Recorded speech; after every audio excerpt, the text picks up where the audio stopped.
These two were just about to do what you've all been waiting for, when a sudden, buzzing ringtone interrupted Emoji Yang, who had just said, "Don't come from behind, I want to look at you." Shin Shanglu answered the phone and tossed the person under him aside. It seemed the person on the other end had a problem that required Shin Changlio's attention. Emoji Yang, lying behind him, asked with a wrong tone, "Subai again?" Shin Chanlu, somewhat angered, pinched his chin and said, "You're just his substitute, remember that? Acknowledge your place, you're not qualified to discuss these matters with me." Did he really just ditch him without even putting his pants on? Emoji Yang turned his face to the side, a tear sliding down his cheek. He fought back his tears and said meekly, "Your stomach isn't well, I'll go make you some porridge." This made Shin Chanlu feel a bit strange. Every time Subai was mentioned before, Emoji Yang would throw a fit. Why was he so well behaved this time? Little did he know, the soul residing in Emoji Yang's body had already changed.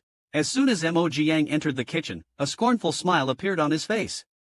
Turns out, the current Emoji Yang was a renowned heartthrob bigshot from the quick transmigration world, tasked with entering various worlds and completing missions. He called out to the system, "What's the mission this time?" The Kawaii system sprite materialized out of thin air. I learned from the system that the original host was a crazy fan of the movie star Shin Chanlu. Because he looked similar to Shin Chanlio's White Moonlight, Subai, he was kept as a substitute lover. But after Subai returned to China, the original host was ruthlessly abandoned. Under Subai's slander and framing, the original host died in depression. And his mission this time is to snatch Shin Chanlu back. After hearing this, Emoji Yang complained with disgust about the original host. He was already abandoned and still thinking about snatching a man back. Isn't he too much of a love brain? Looking at Emoji Yang swallowing clouds and blowing smoke, the system had a feeling that its host was going to cause trouble. Emoji Yang brought the porridge and called Shin Chanlu to eat. Looking at the table of dishes made for him, Shin Chanlu apologized to Emoji Yang in a low voice. Emoji Yang said it was okay, what you said was right. He even thoughtfully picked up food for Shin Chanlu. Shin Shanglu felt that Emoji Yang's attitude was very wrong. Before going out, he tentatively asked, "Are you really okay? Do you want me to take you to work?" After Emoji Yang refused, Shin Shanglu started to undress as he walked. The system asked curiously, "Shin Chanlu rarely takes the initiative to show kindness to you, are you not afraid that he will be angry if you reject him like this?" The original host was so humble because he loved Shin Chanlu but couldn't get him. He is already used to being at the beck and call of the original host. Since I am here, things should change. Why did Emoji Yang look pained when he took a shower? This startled the little system. "Host, you're crazy to take a cold shower in this weather." But he disdained to explain, "You know nothing. The good show is just about to begin." The system sighed, as expected of a narcissistic boss, "I can't afford to mess with him." As dusk settled, Shin Changlu felt depressed after a whole day of gloom. Something was off about Emoji Yang's behavior today. Could it be because of Subai? He drove to Emoji Yang's office building and called him, asking if he wanted a ride home and dinner together. However, Emoji Yang refused. Shin Changlu became even more puzzled. He had never rejected me before. What was wrong with him? His thoughts were interrupted by a sound in the distance. He turned his head and saw Emoji Yang walking side by side with another man, chatting and laughing. Suddenly, the other man half-embraced Emoji Yang. Seeing their intimate behavior, Shin Shanglu felt like he was being cheated on. He clenched his fist and slammed it against the steering wheel in anger. Emoji Yang watched as a familiar car sped past them, a slight smile in his eyes. It seemed everything was going according to plan. "Just wait for me at home, Shin Chanlu." As night fell and the dinner came to an end, Emoji Yang arrived at Shin Chanlio's apartment. As soon as he opened the door, he saw him standing there. The moment the door closed, Shin Changlu questioned him angrily, "Who was that man? If you have a new love, get out of my sight." Shin Changlu grabbed his arm and slammed him against the door. Emoji Yang just softly called out, "Changlu." He suddenly felt weak and fainted. Shin Chanlu was so scared that he quickly caught him, only to find that Emoji Yang was burning up. Emoji Yang, who was placed on the bed, slowly opened his eyes and saw Shin Changlu looking at him with concern. He struggled to sit up, and Shin Changlu couldn't help but blame him. "You have a 102-degree fever and you still came here? Aren't you afraid of dying?" I'm afraid you're not eating again." Hearing this, Shin Changlu felt a pang of guilt and couldn't help but soften his tone. He gently coaxed Emoji Yang into taking his medicine and told him not to do this again. Emoji Yang then explained that the man was just a colleague, and they were just making small talk because they were going the same way. Shin Changlu felt a little embarrassed for jumping to conclusions, so he told Emoji Yang to rest well. Emoji Yang took this opportunity to reach out his arms for a hug. After a moment of hesitation, Shin Changlu helplessly hugged him and said, "Go to sleep. I'm here with you." However, Emoji Yang, who was being held in his arms, revealed a triumphant smile. Ever since the Black Lotus bloomed, it has been manipulating everything. In just a few days, all of Shin Changlio's emotions were under Emoji Yang's control. Have you ever seen your boyfriend's shirt worn like this? At this moment, Emoji Yang, wearing Shin Changlio's shirt, was about to make a move, proving that he and Subai were completely different. I just want to know if there's anything under the shirt. Shin Changlu sat on the sofa, turned around, and froze. Emoji Yang was wearing his shirt. Because of their difference in size, the oversized shirt made Emoji Yang look extra petite. Emoji Yang clutched the hem of the shirt awkwardly and said, "I accidentally got my pajamas wet when I was washing up just now, so I wore yours." Shin Changlu swallowed, his face flushed, his mind blank. He could no longer hear what Emoji Yang was saying. His mind was already filled with images of how to get Emoji Yang into bed. Snapping out of his thoughts, Shin Changlu quickly called Emoji Yang to eat strawberries with him. He picked up a strawberry and held it to Emoji Yang's lips. "Try it, this strawberry is very sweet." "I'm sweet too," Emoji Yang said with a sweet smile, then opened his mouth and took the strawberry from Shin Changlio's hand. Holding Shin Changlu, he slowly fed the strawberry to him. The sweet strawberry burst in their mouths, filling them with its sweetness. Overcome with emotion, Shin Changlu pulled Missouri Jiang close and whispered, "You're sweeter than strawberries." Then Shin Changlu acted on the thoughts he had before eating the strawberries, and pushed Emoji Yang down. Pinned beneath him, Emoji Yang thought, "Shin Changlu, be careful, I can be so sweet I kill you." As they kissed passionately, a paparazzi outside the window was snapping away. Unsurprisingly, the next day, photos of the two of them looking intimate quickly made headlines. Even Shin Changlio's first love, Subai, saw the photo abroad. Shin Changlu is mine. In a fit of anger, he cancelled his concert and decided to return to China immediately. Meanwhile, Shin Changlu was surrounded by reporters, who demanded his response to the news online. When he finally managed to return home, he saw Emoji Yang sitting on the floor, crying her eyes out, looking utterly pitiful. Seeing Shin Changlu return, Emoji Yang stepped forward with guilt and said, "I'm sorry. I didn't expect to be photographed by the paparazzi." "I'm sorry, I didn't expect to be photographed by T." Shin Changlu hugged Emoji Yang, comforting him by saying, "It's not your fault, the company will handle this matter." "Will it affect your career? Will the company freeze you?" Yang, why would you think that?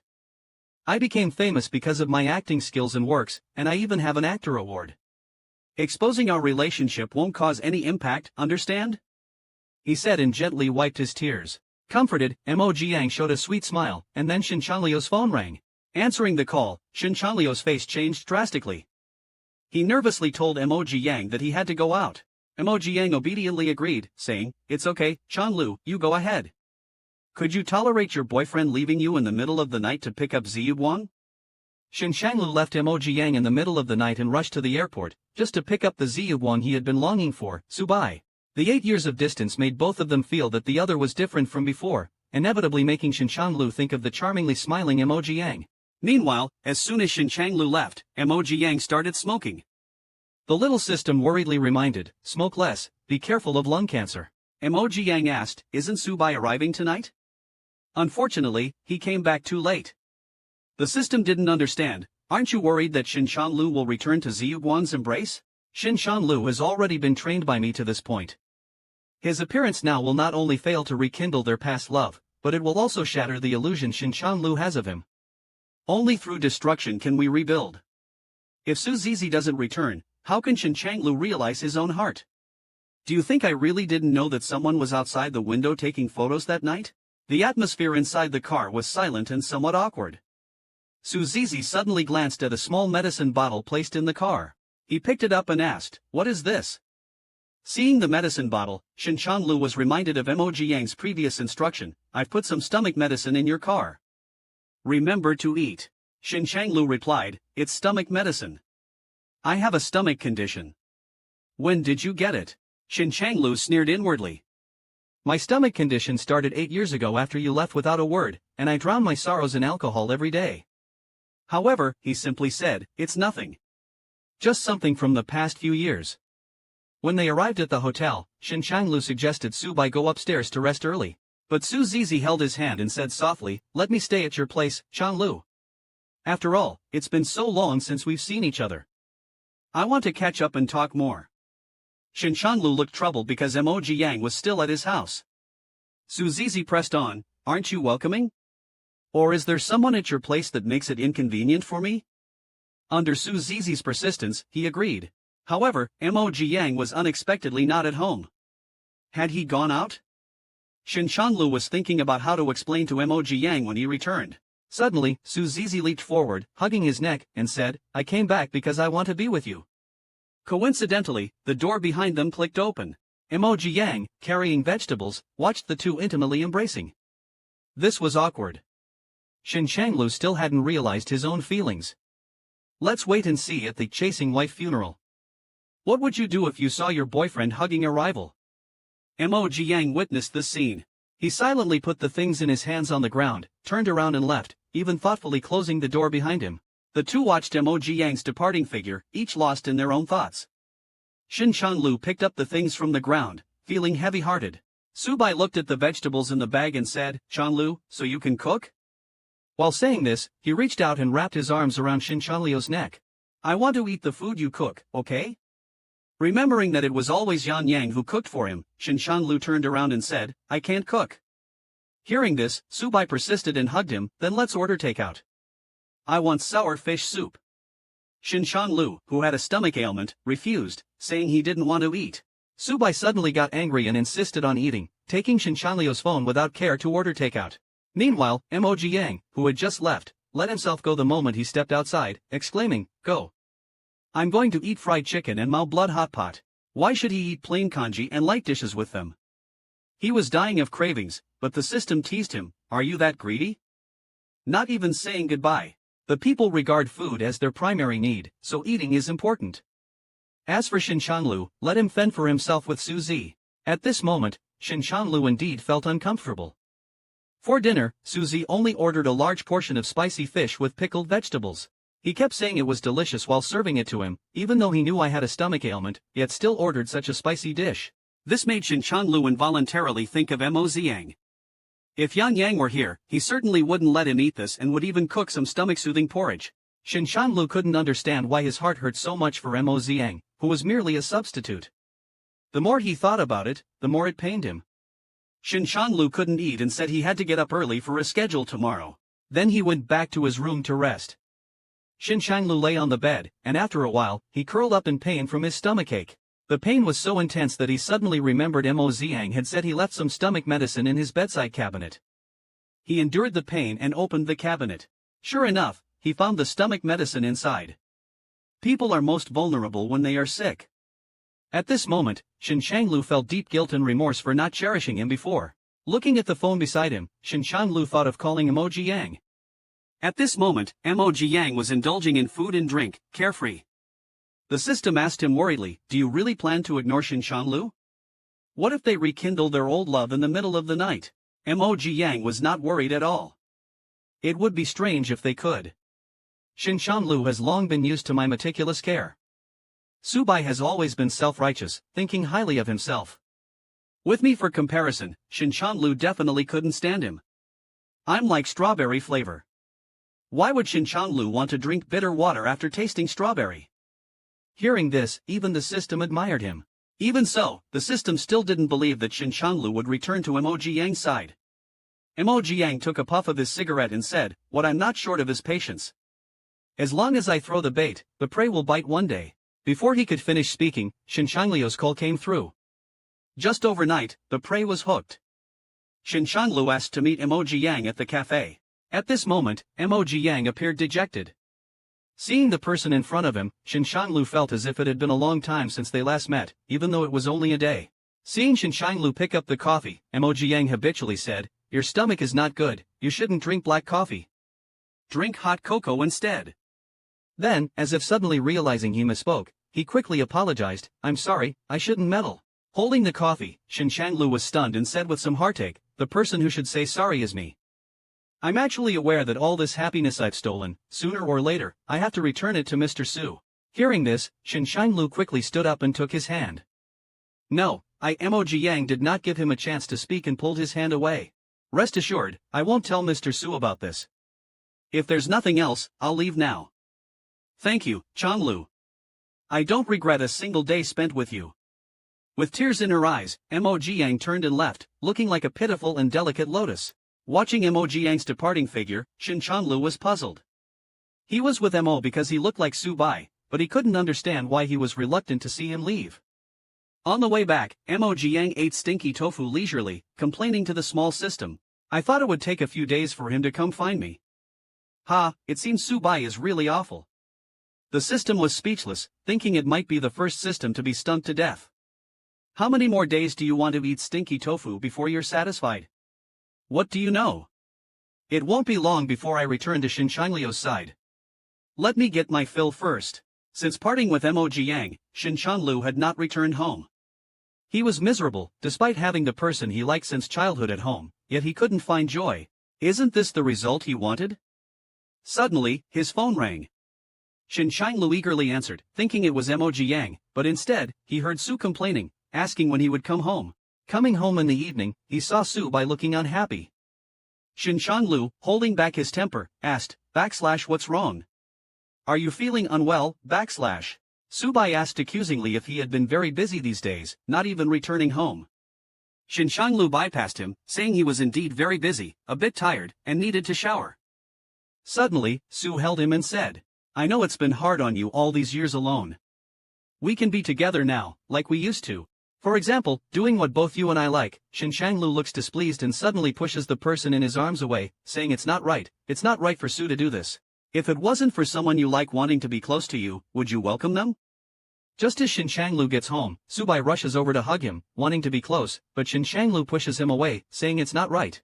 "I ask you, have you ever liked me?" Without thinking, Su Bai blurts out, I. Before he could finish, Shin Changlu interrupts, "Then what do I like to eat? What do I like to do?" Su Bai is stunned, he doesn't know any of these. Shin Changlu, however, presses on, venting as he lists Su Bai's preferences and his own meticulous care for him, expressing his dissatisfaction. "I've been good to you for 7 whole years, but after you graduated, you left me without a word and went abroad." Su anxiously says, "Changlu, it's not like that, I can explain." Then suddenly thinking of something, his eyes harden, and he questions whether Shin Changlu is upset because of something little is said. Hearing this, Shin Changlu can't hold back anymore, angrily pushes him against the wall, and roars, "What a joke!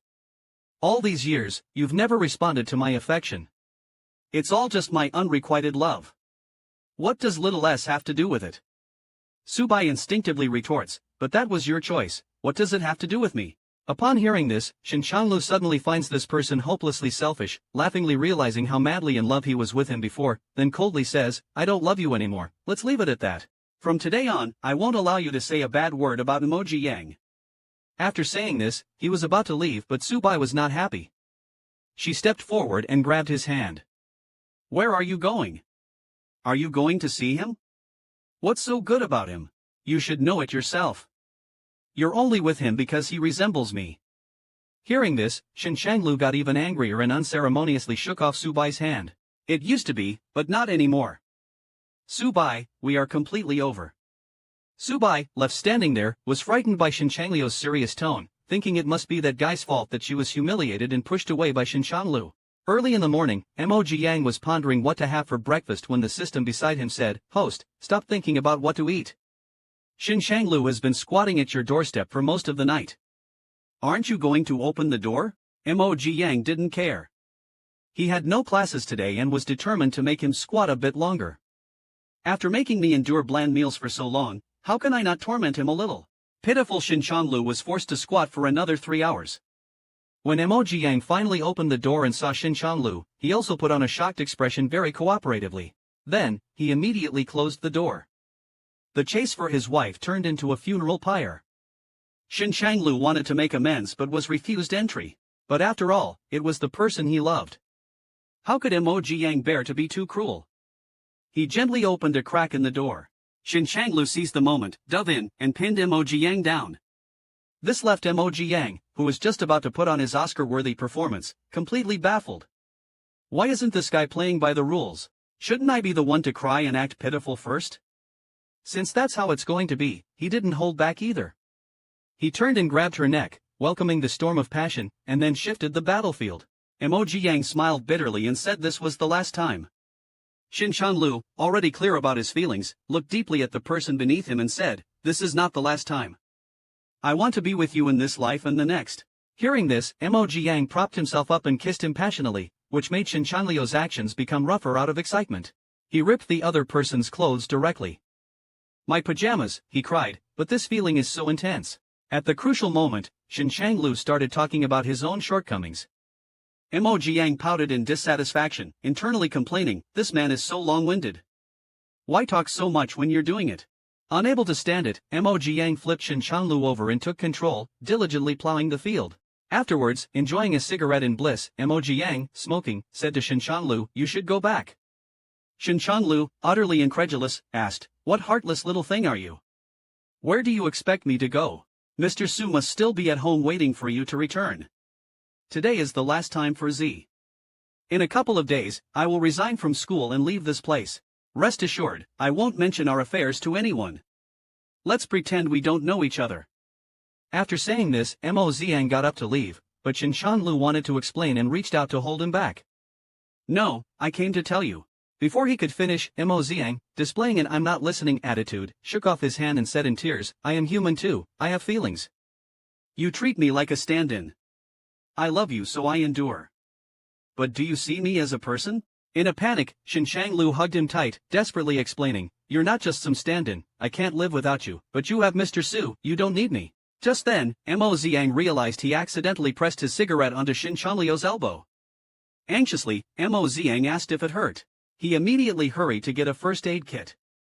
Seeing his concern, Shin Chanlu knew he still cared and took the opportunity to explain his past with Su as Mo Ziang was treating his wounds. Since ancient times, how many stand-ins have outshined the old love? In an attempt to win Mo Ziang back, the movie star feigned pity to garner sympathy while Mo Ziang was treating his wound. While Emoji Yang was disinfecting his wound, Shin Chanlu explained that he fell in love with Su Zi at first sight back in his first year of high school and even had a falling out with his family over him. "I was young and thought that was love, but it turned out I was just looking for an excuse for my rebellion." Shin Chanlu held Emoji Yang's hand as he continued, "But ever since I met you, everything has changed. I really don't know how I would live without you." He pressed Emoji Yang's hand against his face, his eyes filled with sincerity and love. "So, Yang, let's make up, okay?" Emoji Yang was speechless, sighing inwardly, "He's really something." As expected of the best actor, only I can handle this kind of pitiful act. Having played his own part sufficiently, Emoji Yang wiped the corner of his eye and asked, "What about Mr. Su then?" Shin Chanlu said softly, "I will talk to him clearly. If you don't want to see him, I won't let him appear again." Hearing this, Emoji Yang couldn't help but sigh. "You're really something, Shin Chanlu. Devoted when you love, cold as ice when you don't."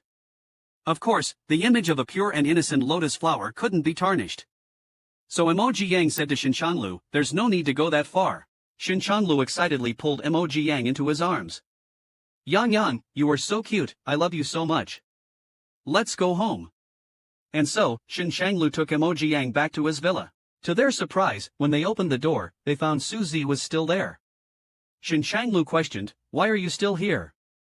Su Zi was even angrier and more unwilling to accept the situation. "Is this how you humiliate me? 15 years of relationship, you can just end it like that?" The innocent and fragile Su Zi immediately put on a scared expression and hid behind Shin Changlu. Shin Changlu quickly comforted him, "It's impossible between us, Yang." Su Zi, trembling with anger, suddenly pulled Emoji Yang out. "Emoji Yang, what makes you better than me? I'm smarter and better looking than you. You're just my stand-in. Look at yourself in the mirror. Do you think you're worthy?" Emoji Yang's tears came instantly. He said with a sob, "Mr. Su was right. I'm really not worthy of Chanlu." Shin Changlu rushed over and grabbed Su Zi's hand forcefully. He said angrily, "Shut up. I'm warning you to get out of my house now, or I don't know what will happen." Su Zi pointed at Shin Chanlu and said to Emoji Yang, "He can treat me like this now. He will treat you the same way when he meets another person who looks like you. I advise you not to be too complacent.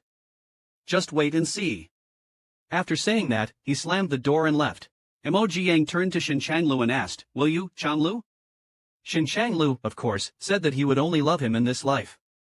Hearing this, Emoji Yang felt depressed and retorted, "Didn't you also tell me that you only loved Subai?" Hearing this, Shin Changlu felt very guilty. He was such a jerk before. He immediately leaned over and hugged him tightly. Yang Yang, I hope you can give me a chance. I'll prove my loyalty with the rest of my life, okay? Emoji Yang, who was being held, showed his usual smile. Don't talk about this life, Shinchanlu. I will let you only have me in your heart in the next life. How could the dignified best actor be such a person? Ever since best actor Shinchanlu succeeded in winning his wife back, he had become a clingy person. He wanted to be with Emoji Yang all the time. When he woke up and found that there was no one beside his pillow, he was so scared that he immediately got up. Then he remembered that Emoji Yang had gone to make him breakfast, and his worried heart finally relaxed. Finding that the wound on his arm had healed well, he narrowed his eyes, a dangerous glint in them. Then, without hesitation, he reached out and squeezed the healed wound, causing it to bleed. At this time, Emoji Yang was happily cooking porridge in the kitchen. He was startled by Shinchanlu suddenly hugging him. Changlu, what's wrong? Shinchanlu took a deep breath and said in a low voice, nothing. You smell so good. The little system couldn't bear to watch their mushy behavior. Emoji Yang blushed and glanced at him, his peach blossom eyes alluring. I've made breakfast. Finish it and hurry to the set. Shinchanlu didn't listen, his hand slowly stroking Emoji Yang's waist. He said affectionately, Yang Yang, only I can see you like this. Emoji Yang looked at him with hazy eyes, intoxicated, but also wanted him to stop fooling around. As a result, he accidentally touched the blood flowing from Shinchanlu's wound. Emoji Yang quickly turned to get Shinchanlu medicine, muttering, it's been so many days, why hasn't the wound healed yet? That shameless Shinchanlu claimed his wound was too deep to heal anytime soon. He then asked Emoji Yang to bring him lunch. Emoji Yang couldn't help but complain inwardly, bring him lunch? He sure knows how to enjoy himself. Seeing that Emoji Yang didn't answer, Shinchanlu put on a pitiful look. He was acting cute, which made it hard to believe he was the dominant one in bed. So at noon, Emoji Yang arrived at Shinchanlu's filming set with lunch. As he was about to look for Shinchanlu, a woman stopped him. She had an arrogant look and spoke unkindly, no outside food deliveries allowed here. Don't you know the rules? Emoji Yang wanted to explain, but seeing Shinchanlu not far away, he decided to play the innocent role. I'm not delivering food. Changlu asked me. Before he could finish, the woman interrupted him. Changlu is not someone you can call so casually. There are so many people trying to sneak in under the guise of food delivery every day. Get him out of here before the gossip bloggers get wind of this. The assistant next to her pointed at Emoji Yang, urging him to leave. Seeing that Emoji Yang didn't move, she reached out and shoved him. Standing at the edge of the stairs, Emoji Yang was pushed backward and almost fell. Shinchanlu had just caught a glimpse of Emoji Yang being stopped, and immediately dropped his script and ran out. Shinchanlu ran out just in time to see Emoji Yang being pushed. He rushed forward and caught Emoji Yang in his arms. Yang Yang, are you alright? Don't be afraid, I'm here. Emoji Yang leaned against Shinchanlu's chest, looking weak and scared. In reality, he was secretly laughing in his mind, thinking, trying to mess with me. The two women next to them awkwardly wanted to apologize, but Shinchanlu, with a displeased look on his face, said, Miss Xiao, you'd better behave yourself in the future. He didn't give them a chance to apologize and turned away. The two brazenly hugged each other and went upstairs, ignoring the outside world's discussion. At this time, Emoji Yang was nothing like the innocent little white flower he was just now. His eyes flashed with shrewdness. A real white lotus flower doesn't need to do it herself. After all, white lotus flowers are spotlessly clean. On this day, Shinchanlu came to pick Emoji Yang up from work. After sending off the last two students, Emoji Yang saw Shinchanlu and asked in puzzlement, why did you come upstairs? Shinchanlu stepped forward and took Emoji Yang's hand. I couldn't wait to see you. Emoji Yang blushed and rebuked him coquettishly, you really? What if someone sees us? Hearing this, Shinchanlu became jealous. You don't want others to see us together? Emoji Yang quickly appeased him, it's okay for an ordinary person like me, but it wouldn't be good if the paparazzi took pictures of you. Seeing the male colleague who was close to Emoji Yang before appear, Shinchanlu immediately threw himself into Emoji Yang's arms and said, I don't care. Yang Yang, you're so good. He didn't forget to raise his eyebrows provocatively at the approaching male colleague. The male colleague was dumbfounded. What did I do to deserve this? He was so frightened that he turned around and fled in panic. That night, Emoji Yang was leisurely lying on the bed listening to music. Shinchanlu walked over and said, Yang Yang, I got water in my ear. Can you help me? Emoji Yang swallowed hard. His naive body was really not bad. Then he turned around to find a cotton swab for him and casually said, "How did you manage before? Did Susie help you?" After saying that, Emoji Yang realized he had misspoken. He originally wanted to make a sarcastic comment but couldn't stop himself in time. Shin Changlu thought he still minded about the previous incident with Susie, causing his heart to ache and his face to turn pale. Seeing his reaction, Emoji Yang thought the situation had turned serious. He deliberately pretended to be angry and pouted, "Yes, I mind, so why haven't you kissed me yet?"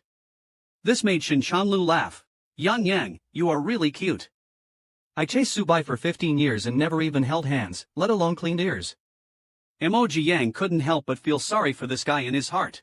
Emoji Yang continued to clean his ears while asking, "Who was that woman today?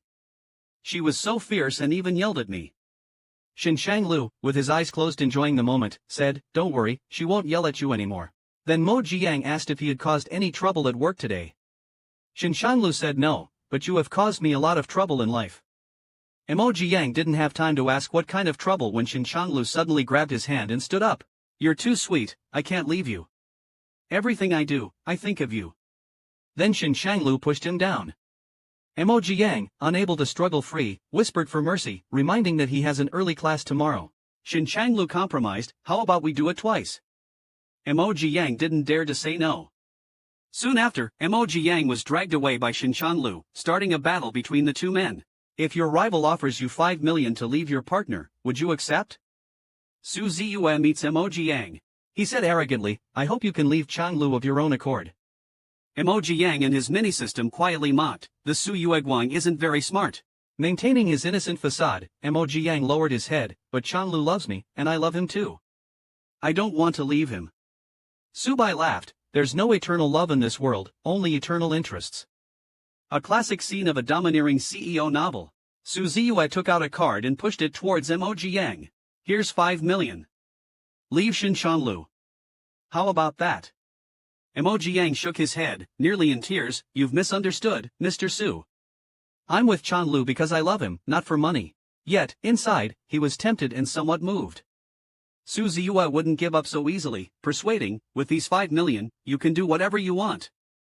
Instead of waiting for him to grow tired of you, why not leave with dignity now? He hates me?" Emoji Yang doesn't believe it. The big swindler Su Zi persists, saying he loved me for 15 years and then just abandoned me. "You've only been for a few months, who knows, you might detest me by tomorrow." Emoji Yang is not someone so easily fooled. He firmly says no, Shin Changlu wouldn't do that. Then he expressed a lot about his unwavering love for Shin Changlu and pretended to be sad and ran away. Suzy, annoyed, said, "Really boring," then took a voice recorder out of his pocket. He didn't expect this guy to be so tight-lipped, not making a single mistake. Emoji Yang, who had run far away, scoffed, "Humph, a voice recorder is a trick I played with hundreds of years ago. How could you catch me off guard?" After returning home, Emoji Yang pretended to be distraught. Shin Changlu felt something was wrong and asked if he was feeling unwell. Emoji Yang only said he was tired and went to take a shower without explaining anything. Without an explanation, Shin Changlu was worried but didn't feel it was right to pry. He always felt something was wrong. At night, Emoji Yang went to bed without waiting for him. This made him even more certain there was a problem. He then went forward, hugged him, and asked if he was troubled. Emoji Yang didn't answer and pushed his hand away. Seeing Emoji Yang still unwilling to speak, he didn't insist and decided to go to sleep, planning to ask again tomorrow. Emoji Yang, who has never slept this early, is uncomfortably awake. Now all he can think about are hot and sour noodles, marinated hot pot, and sour fish. How long has it been since he last had spicy food? The little system is already too weak to ridicule. Enduring until 1 a.m., with the person beside him sound asleep, Emoji Yang gets unhappy. The saliva that was supposed to dribble from the corner of his mouth ends up at the corner of his eye as he starts to sob softly. "Why can you still sleep? Get up for me." Have you ever been angry while your husband is sound asleep next to you? Shin Changlu, who is sound asleep, is woken up by the intermittent sobs. Then he turns on the light and gets up, only to see Emoji Yang crying pitifully with tears streaming down his face. He hurries over to ask what's wrong with Yang. "Is it something I did wrong?" Seeing Emoji Yang just crying without answering, he then cups Emoji Yang's face and asks with emphasis, "Answer me, tell me what's wrong." Only when Emoji Yang feels it's about time does he say with grievance, "Mr. Su said you would despise me. You loved him for 15 years and said you'd abandon him, what's more for me who's only been a few months. After listening, Shinshanglu, full of guilt, hugs him into his arms to comfort him. Yang Yang, I won't leave you or despise you. I only ask that you don't leave me, okay? Emoji Yang, emotionally agitated and sobbing, says he indeed can't compare to Mr. Su, his hand also exerting force. At this moment, Shinshanglu sharply inhales, staring Emoji Yang. It was the place injured by the cigarette. Then he thinks it's not right. It's been so many days, why hasn't it healed? He wanted to grab the medicine box but was stopped by Shinshanglu grabbing his hand. Then Shinshanglu pours out his deep feelings. Yang Yang, in this life, I have no other wishes. As long as you care about me and are willing to be with me, I am very satisfied. Emoji Yang, fraught with insecurity, asks, then you really won't abandon me like Mr. Su said, right? Shinshanglu hugs him tightly into his arms. No, I love you too much to even think about it. In his heart, he bitterly thought, what did that damn Subai say to Yang Yang that made him so upset in the middle of the night? No wonder he's a high-class White Lotus. He easily made Shinshanglu hate the person he once loved. With the misunderstanding resolved, naturally, the two of them need to get closer to deepen their relationship. 10,000 words omitted here. The next day, Emoji Yang, supporting his old waist, sighed inwardly. Having to endure this dozens of times every week, this guy doesn't know how to hold back at all. Suddenly, someone hugged him from behind. Yang Yang, where are you going? It seems last night's battle was intense. Emoji Yang turned back and pecked the person behind him. I'll go make breakfast first, you sleep a bit more. Right after Emoji Yang left, Shinshanglu's phone received a message.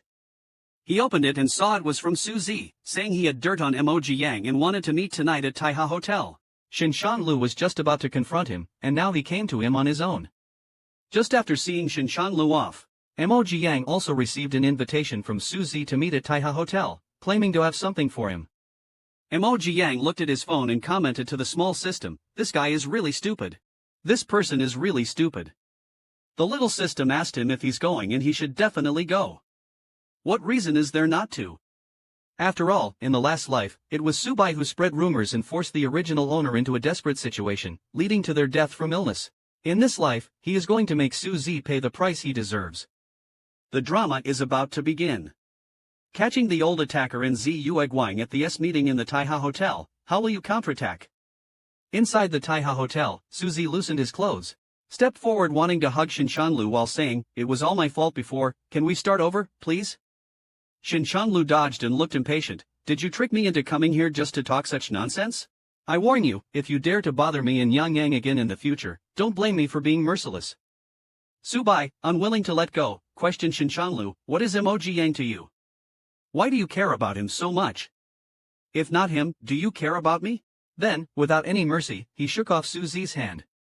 Losing patience, Shinshanglu angrily said, Subai, just go back to where you came from. There's no possibility between us. He then prepared to leave. Subai sneered coldly, humph, you think you can run away that easily? Then, he used his last resort, rushing up to hug Shinshanglu. He was prepared to stubbornly cling on until Emoji Yang arrived and caught them in the act. It really is ask and you shall receive. The next second, Emoji Yang pushed open the door and saw the two of them in an embrace. The three of them had different thoughts. Shinshanglu, afraid that Emoji Yang would misunderstand, hurriedly shouted, Yang Yang, it's not what it looks like. Emoji Yang didn't give him a chance to explain and ran away with tears in his eyes. Now, Shinshanglu was in a panic and forcefully pushed Subai away to chase after. At this moment, Subai sneered in his heart. Misunderstanding is good. I will take back everything that belongs to me. In the rain, Shinshanglu caught up with Emoji Yang. He hugged him tightly. Yang Yang, don't go. Emoji Yang turned and forcefully shook off the person holding him. Crying, he shouted, Shinshanglu, haven't you had enough yet? Are you happy to see me make a fool of myself? Yes, I clung to you and took someone else's place, forcing you to only have secret meetings with Subai in the hotel. Emoji Yang spoke to himself, completely ignoring Shinshanglu's explanation. I shouldn't have come between you two. Forget it, Shinshanglu, I'm tired. The words forget it really triggered Shinshanglu. Shinshanglu couldn't imagine how he would live without him in the future. Completely exhausted, he collapsed to the ground and shouted, Yang Yang, it can't be over. This move shocked both Emoji Yang and the system. Is the male lead really going this far? Since he knelt down, he has to follow through. He hurriedly stepped forward to help him up. Taking the opportunity, Shinshanlu hugged him and explained the entire situation, even swearing on his life that if he lied, he would be struck by lightning. This is a common ploy used by men. Mo Jiang quickly covered his mouth. Stop talking nonsense. Seeing that Mo Jiang still cared about him, he knew he was forgiven. Then there was a touching rain scene. As a single dog, I feel so full, I'm going to get fat from this feeding. After spreading dog food in the rain, the two returned home for another round of desserts. Shinshanlu busied himself like a housemaid, showing concern and care, afraid that Mo Jiang might catch a cold from the rain. After Mo Jiang fell asleep, Shinshanlu went to the bathroom and punched the wall to vent his frustration. That damn Suzy not only set me up but also got Yang caught in the rain. However, Mo Jiang was in a great mood. He thought that Suzy must be too angry to sleep right now. Subai's attempt to sow discord not only failed but also strengthened their relationship. Before long, Suzy started causing trouble again. From the system, he learned that Subai had someone reveal the news of his and Shinshanliu's 15-year-long successful relationship. The system couldn't help but ridicule, he's really trying to kill himself, huh? Since Suzy still hasn't recognized the situation, I'll help him recognize it. He wants to take this opportunity to rightfully become Shinshanliu's partner. Shinshanlu returned home only to be hit with a pillow. Mo Jiang pretended to be pitiful and said, your 15-year love run with Suzy was successful, huh? How come you didn't die of exhaustion? Shinshanlu touched his head, not understanding, and said he didn't understand. Mo Jiang took out his phone to show him. Shinshanlu saw that the phone was full of gossip about him and Suzy, exclaiming, when did I fall in love with him? They are all talking nonsense. Mo Jiang said aggrievely, then why don't they make up stories about me and you? Shinshanlu quickly explained that it was all the media making things up. Why are you even jealous about this? Mo Jiang, unconvinced and looking sad, said, but they all say you and Suzy are a great match. Shinshanlu picked him up, tomorrow you'll come out with me. Let them see what a great match really looks like. The next day, both of them dressed up carefully. Holding hands, they went out and immediately turned heads. After a while, Mo Jiang, unable to resist his love for food, spotted ice cream. Dragging Shinshanlu, he wouldn't let go, acting coquettishly for a cone. Shinshanlu noticed that paparazzi were taking pictures. He then deliberately went forward and took a bite of Mo Jiang's ice cream, while Mo Jiang was still internally complaining. He ended up being fed a mouthful of strawberry-flavored ice cream, and Shinshanlu didn't forget to comment, really sweet. Sure enough, it didn't take long for the two of them to trend on social media. This news was indeed a blessing for countless fans. The little system even considerately broadcasted Mo Jiang's live reaction after seeing the hot search. Without a doubt, he must be fuming right now. With Mo Jiang's resourcefulness, he even made the movie emperor hold a press conference to announce his relationship officially and clarify that his rumors with Subai were false. I don't know why such news would break out, maybe because he and my partner look alike, which led to misunderstandings. He also hoped that everyone would stop speculating wildly, lest my lover forbids me from sleeping in the bed. Mo Jiang, seeing Shinshanlu say this at the conference, was so angry that he decided not to let him sleep in the bed tonight. Sure enough, by night, Shinshanlu was kicked out of the bed. He softly coaxed Mo Jiang not to be angry, saying, it's so late, just let me come up and sleep. Then Mo Jiang hit him with a pillow, didn't I say I wouldn't let you sleep in the bed? Then don't come up. Shinshanlu pitifully said he really was going to sleep on the floor. Mo Jiang turned over and ignored him. Sleep then, sleep, who's afraid of who? Shinshanlu also considerately turned off the light for him. But before long, Shinshanlu picked him up from the bed, scaring Mo Jiang to shout, what are you doing? Put me down quickly. However, Shinshanlu placed him on the floor mat and gently said, I am not sleeping on the bed, am I being obedient now? Then he hugged him tightly, Yang, you're not jealous now, right? As soon as Mo Jiang said this, he let him hold on to himself, but in his heart, he thought, Shinshanlu, you're the only one who hasn't realized it yet. Your heart is already mine. The next day, Mo Jiang said he was going to a teacher's birthday party in the evening and told Shinshanlu to handle dinner himself. Shinshanlu asked, is Teacher Chung going too?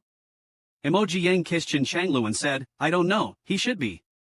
If I come back too late, just go to bed first. Then he happily hummed a song and went out. He didn't see Shinshanliu's face suddenly change behind him. The party was very lively that evening.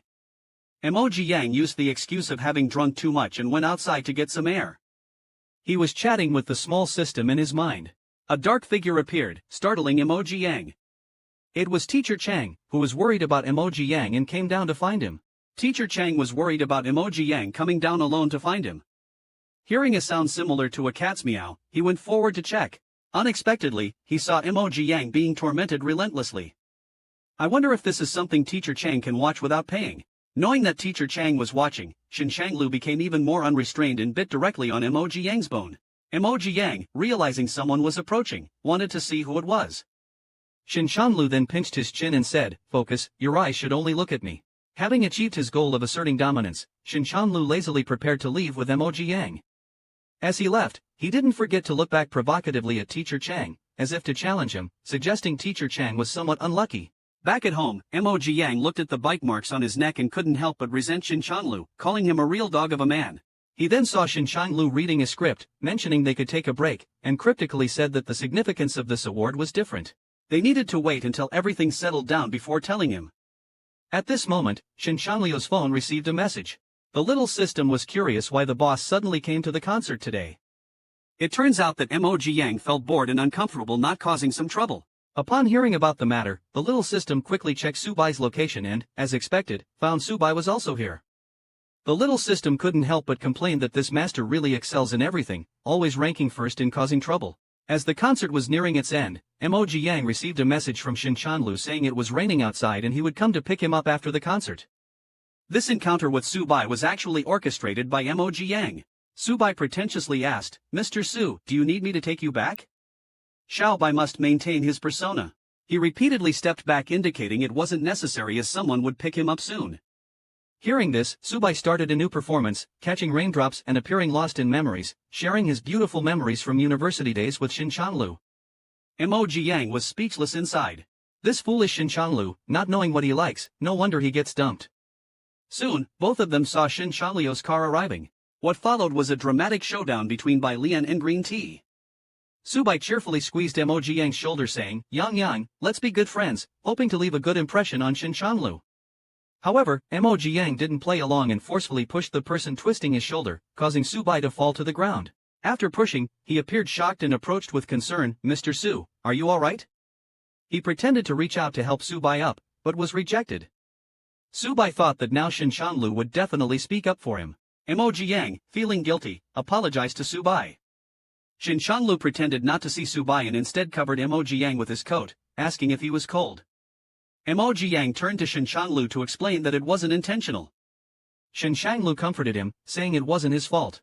Then, with a look of disgust towards Subai, he said, "I saw that he suddenly hugged you and scared you, so you pushed him away. It's his own fault for being so jumpy, not yours." Then, tenderly holding Emoji Yang, they were about to go home, leaving Subai sitting on the ground embarrassed. Subai stood up slowly, not sure if he was angry or cold. He gritted his teeth, unable to understand why he wasn't as good as Emoji Yang. In the car, Emoji Yang kept feeling guilty about what had happened. Shin Shanglu reached out to unbuckle his seatbelt and said, "Even if it was intentional, so what? If you broke something, I'd pay for it. You shouldn't see Subai anymore, he might bully you." Then Shin Shanglu showered him with sweet talk and watched the girls outside the car. As the intimate sounds inside the car continued rhythmically, the little system thought, "I shouldn't be in the car, I should be under it." One day, Emoji Yang ran into his senior from university, Lu Liang, at the supermarket. Lu Liang had gone abroad for music studies right after graduation and didn't even live in this city. It was too much of a coincidence for him to suddenly show up and say hi. Something was definitely off. The two of them pretended to argue, and then the senior suggested treating Emoji Yang to a meal. Without hesitation, the beer lover Emoji Yang agreed. He wanted to see what kind of trick Lu Liangming was up to. At the hot pot restaurant, the senior enthusiastically chatted with Emoji Yang, asking if he remembered the club they joined together in college. Emoji Yang, focused only on eating, didn't care what kind of game Lu Liangming was playing. He would eat first and deal with it later. This was the self-discipline of a seasoned troublemaker. At that moment, Shin Shanglu called. With the system's reminder, Emoji Yang finally answered the call. On the phone, Shin Shanglu asked where he was and if he needed a ride. Emoji Yang, sensing the perfect opportunity to tease Shin Shanglu, pretended to drop his chopsticks. "Oh, I dropped it," he said. Lu Liangming, as expected, picked it up for him, saying, "Here, you can have mine." Of course, Shin Shanglu heard a man's voice over the phone. Jealousy from 1982 flared up. After hanging up, Emoji Yang thought to himself, "Since you've decided to get involved in the mess between me and Shin Shanglu, you better get ready for what's coming." After all, the last person who tried this, Miss Xiao, was completely blacklisted. Lu Liangming dropped Emoji Yang off at home, saying he had a great time and suggested meeting again. Mo Jiang sweetly agreed. Lu Liangming watched Mo Jiang enter his home with a sinister smile. Not only could he get a recommendation, but he could also play around with the little lover of the movie star. This deal was worth it. But really, who was playing whom? Back home, Mo Jiang saw that Shin Chanlu was in a bad mood. Sitting next to him, he asked, "What's wrong with Chanlu?" Shin Chanlu hugged him and said worriedly, "Next time you eat out, you have to tell me, you had me worried." Mo Jiang soothed him for a while, saying he would take a shower first because of the smell of life, then turned around with a mischievous smile. In the room, far from Shin Chanlu, he circled around, wondering who that man on the phone was and how to ask without upsetting Yang Yang. Shin Changliu's sharp ears picked up the sound of footsteps outside the room. Sure enough, it was Mo Jiang coming over after his shower, asking why he wasn't asleep yet. Shin Chanlu distractedly said he couldn't sleep and would watch TV for a while. Did everyone catch that highlight? Then, putting down the book, he dried Mo Jiang's hair and half-jokingly said, "If you want to eat hot pot again, call me. If you go alone and your bowl is taken away, you'll regret it." Mo Jiang couldn't help but reveal his intentions, saying, "I didn't go alone. I went with a senior from college who took good care of me." Hearing this, Shin Chanlu was both jealous and wished for a time machine so he could go back and protect Mo Jiang from the rain and wind. Mo Jiang expressed happiness at having him by his side now. He even confessed he had liked Shin Chanlu since junior high. Since junior high? Am I that old? To prove he was still young, Mo Jiang was dragged into. The system shook its head, saying, "Host, I can't help you with this." Shin Chanlu proved that he was indeed not old and still not satisfied, holding Mo Jiang with slightly reddened eyes and sniffling. Mo Jiang couldn't understand what he meant. After all the clinginess, there was no reason not to be happy. Shin Chanlu let go of him and asked sadly, "Would you despise me?" A tall guy over 1.8 meters looked pitifully. Mo Jiang comfortingly placed his hand on his face. "Despise you for being too handsome, too heavy, or despise your strength, Shin Chanlu?" I was so moved that I pounced on him. Let's not waste time being sad over these little things. Hearing this, Shin Chanlu gulped and blushed. Then Shin Chanlu proved once again that he is indeed still very young. But is it really appropriate not to draw the curtains? The next day, Mo Jiang woke up feeling extremely tired. The culprit, however, was full of energy and told Mo Jiang to drink more water, feeling sorry for his sore throat from all the shouting last night. Speaking of which, Mo Jiang got even angrier. He pulled the blanket over himself and said he wouldn't talk.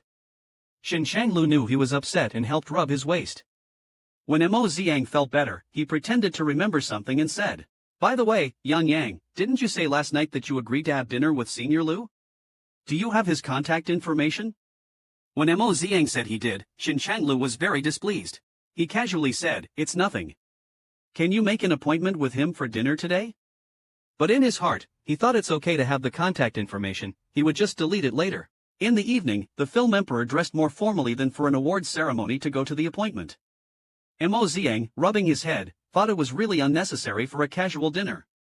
Shin Chanlu, however, seriously said he couldn't embarrass Yang. But Mo Jiang feels quite embarrassed being surrounded and photographed like this. When the two men met, they were particularly jealous. Mo Jiang watched them quietly compete, which was really childish. He quickly passed them the menu to break it up, and while ordering, Senior Lu Shilu and Mo Jiang started talking about the old days when they also came here to eat stir-fried clams during college. Mo Shin Changlu watched the two chat happily in front of him. They shared memories that belonged to just the two of them, and Yang Yang was also very happy. Beef bone broth made Shin Changlu turn dark. It seems that this Lu Lianglin really did stay behind. The actor's eyes are sharp enough to make Mo Jiang notice his pretended stomach pain. When Mo Jiang inquired, he saw Lu Lianglin enduring as though nothing was wrong. It must be said, what the actor raises in a minute, he supports for 10 years, his eyes are indeed amazing. Mo Jiang couldn't understand what this sly man was up to. Shin Changlu saw Lu Lianglin showing favor to Mo Jiang, so he pretended to be in even more pain. "I am not in pain, am I?" Mo Jiang saw right through his act, but what could he do? He had to play along with his own man. Then, appearing weak, Shin Changlu leaned on Mo Jiang's shoulder, saying he just needed to rest a bit and insisted that his illness should not disrupt the meal with Senior Lu. Mo Jiang was exasperated, wondering when Shin Changlu became such a drama queen. The little system also joked, "It's really like the aroma of tea." Meanwhile, Senior Lu, observing Shin Changliu's act, began to doubt his capabilities. Believing Shin Chanlu was too weak, Lu decided to undermine him in front of Shin himself, expressing his regret for not having pursued Mo Jiang earlier. If looks could kill, Lu Lianglin would not know how many times he had died. The battle between the two men, without late-night snacks, had begun. When Liang Lin invited Mo Jiang to visit their alma mater together the next day, Xin Chanliu's eyes bulged, and he collapsed onto the table with a groan, acting as if he had severe stomach pain. Mo Jiang approached with concern, waking from the convincingly disguised pain. As Mo Jiang helped him up, he heard him burst into laughter. Mo Jiang was at a loss for words. The truth about this sly man had taken him by surprise. Since dinner was ruined, he took the opportunity to bid farewell to Senior Lu. Mo Jiang carefully helped the man into the car and was about to turn around when Xin Chanlu grabbed him.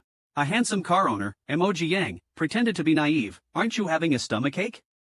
Thinking of you going out with him, it's not just my stomach that hurts, but my heart aches too. Mo Jiang struggled angrily, so you lied to me? Get up now. The result was his hands being seized in the dark. Looking like everyone was an enemy, Xin Chanlu explained, I'm just jealous seeing you two so close. Mo Jiang, feeling wronged, said there was nothing between her and her senior, accusing Xin Chanlu of unwarranted jealousy. Xin Chanlu, holding Mo Jiang's tightly clasped hand, sadly said, I believe you, but I'm just afraid you'll leave me. Then he grabbed Mo Jiang's hand and placed it on his heartbeat. Unable to respond to his flirting, Xiao Quan cleared her chest in displeasure, saying, I knew you were lying to me. Oof. Don't let it happen again, Bai Lian said, trying to end the matter. Mo Jiang wanted to get up and let Xin Changlu drive home, but Xin Changlu stopped her, pulling his tie and saying, Yang, let's trend on social media tomorrow, okay? Without waiting for Mo Jiang's consent, they started engaging in intimate activities in the car. Is Xin Changlu really this daring? With people coming and going outside, someone saw them. In the heat of the moment, Mo Jiang experienced what it felt like to be with a 32-year-old man again. Regretting her choices, Mo Jiang was left in tears and slept until the next day. When Mo Jiang woke up, he felt utterly despondent and then asked the system about the intimate photos it had previously made him post online.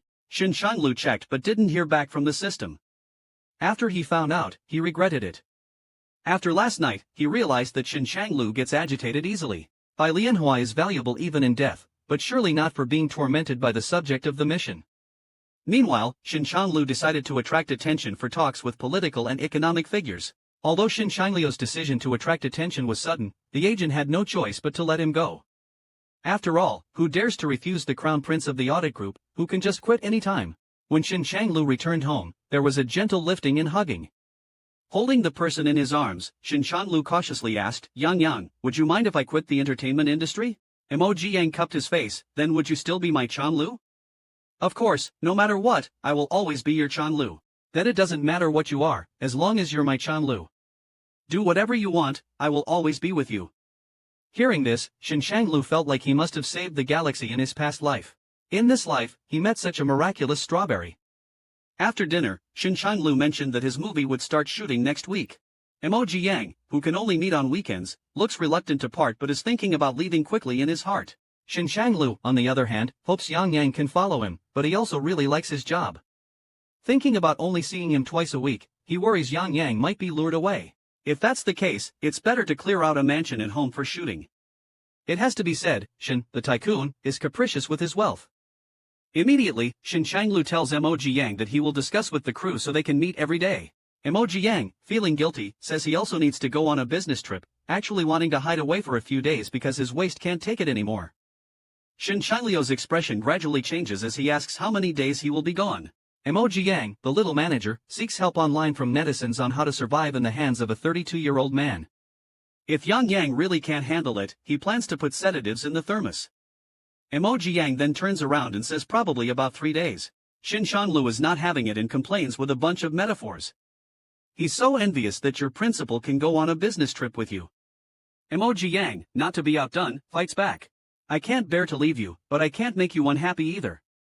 Inside, I'm roaring, if I sit any longer, this old demon really won't survive. He snuggled up to Xin Chanliu's chest, acting coy, rubbing against him. I'm just going for 3 days, okay? Just 3 days. Green tea. Xin Changlu gave in, alright, fine. I'll come pick you up in 3 days. Mo Ziyang was happy, finally feeling liberated. But, it's fair to say Mo Ziyang was celebrating way too early this time. With Xin Changliu's increasingly possessive and dark tendencies, how could he easily let Mo Ziyang go? After work, a female colleague wanted to invite Mo Ziyang out for dinner. Mo Ziyang didn't want to get involved with Xin Changlu again. He declined, saying that his boyfriend would get jealous. That scared the woman into fleeing. Mo Ziyang, speechless, said, "It's not that serious, is it?" He took out his phone, wondering what Shen Changlu was doing. As soon as he walked through the door, he was startled by a sudden shadow. Shen Changlu had hidden in the room, planning to surprise Mo Ziyang. But with the lights off and the room pitch black, it ended up being more of a scare. Mo Ziyang, startled, threw a punch toward the shadow. Just as the punch landed, Shen Changlu quickly spoke up to stop him. "Yang Yang, it's me." He turned on the light, revealing Shen Changliu's pitiful, smiling face. Mo Ziyang scolded him, saying he deserved it, but still tended to his bruised area. Still annoyed, Mo Ziyang asked why he suddenly came over. Shen Changlu said his parents wanted to meet him. Mo Ziyang scoffed inwardly, thinking, "Yeah, right. You could have just told me that over the phone." With a worried look on his face, he said he wasn't ready yet. But Shen Changlu wasn't really here to discuss that. Pointing to his injury, Shen Changlu said, "It hurts. I need compensation." And of course, the compensation was exactly what you're thinking. Mo Ziyang, physically drained, couldn't escape, no matter how hard he tried. He hoped he'd live to see tomorrow. By the end of the night, his knees were sore and red.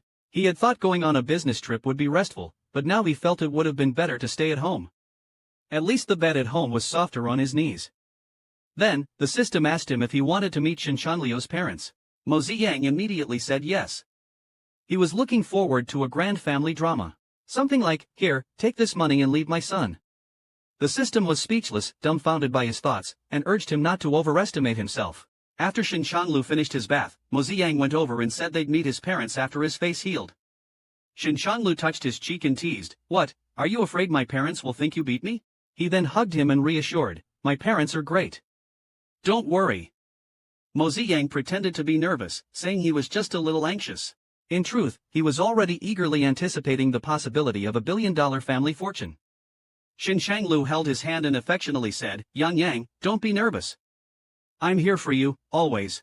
Mo Ziyang, moved, leaned against Shen Changliu's chest, thinking, "This is perfect. He doesn't want to work hard, and neither do I. Who wouldn't want a billionaire boyfriend?" Shen Changlu brought Mo Ziyang to meet his parents, and when he saw Shen's mother with a huge diamond ring, Mo Ziyang was certain there must be billions involved. Mo Ziyang was nervous, thinking that Shen's mother was about to hand him a card, following the classic rich family trope of paying him to leave. But instead, Shen's mother happily gave him a card, telling him to spend it as he liked. Mo Ziyang was in complete shock. Why isn't she following the script? Then, Shen's father gave him a villa. Mo Ziyang was overjoyed, regretting not having thought of getting into this business sooner. After the banquet ended, Mo Ziyang realized that Shen Changliu's family background wasn't simple. Upon learning that Shen Changliu was the heir to the Shen Group, Mo Ziyang felt he needed to start thinking more carefully. He pretended to be downcast and, once home, remained silent, lost in his thoughts. Shen Changlu approached, asking what was wrong. Mo Ziyang, changing the subject, replied, "The flowers outside are beautiful. You'll encounter even more beautiful flowers in the future," he said, gently touching Shen Changliu's cheek, then added, "I'm just tired and want to rest." Back in his room, the system asked if Mo Ziyang really cared about Shen Changliu's family. Mo Ziyang responded, "Of course not."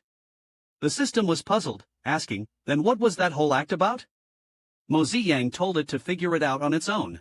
The system was sweating, finding the situation too complicated to handle. A few days later, after work, Mo Ziyang ran into Lu Lianglin, who had come to bring him flowers.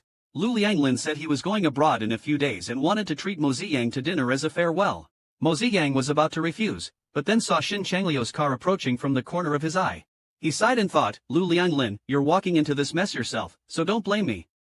In the end, Lu Lianglin handed over a box of flower crabs, and the two began chatting. In the car, Shen Changlu saw everything, his face showing displeasure. After leaving Lu Lianglin, Mo Ziyang took out his phone and messaged Su Bai. The fish has taken the bait. Clearly, she had been bribed by Su Bai. When Shen Changlu got home, he found Mo Ziyang completely drunk. He rushed over, asking why he drank so much. Mo Ziyang, tipsy, smiled and suggested they break up. Hearing Mo Ziyang say break up, Shen Changliu's heart sank, and he desperately asked Mo Ziyang to admit it was just a joke. Mo Ziyang said, "Lu Xuezhang is right. You're the heir of the Shen Group, and I'm just a piano teacher. You'll see countless spring flowers in the future. I just want to grow old with the one I love, not be discarded by you later." Shen Changlu panicked, grabbing Mo Ziyang's hands, and pleaded, "Yang Yang, I'd give you my heart if I could. How could I abandon you? All these years, I've only felt truly alive when I met you." Mo Ziyang's tears fell as he tried to argue back.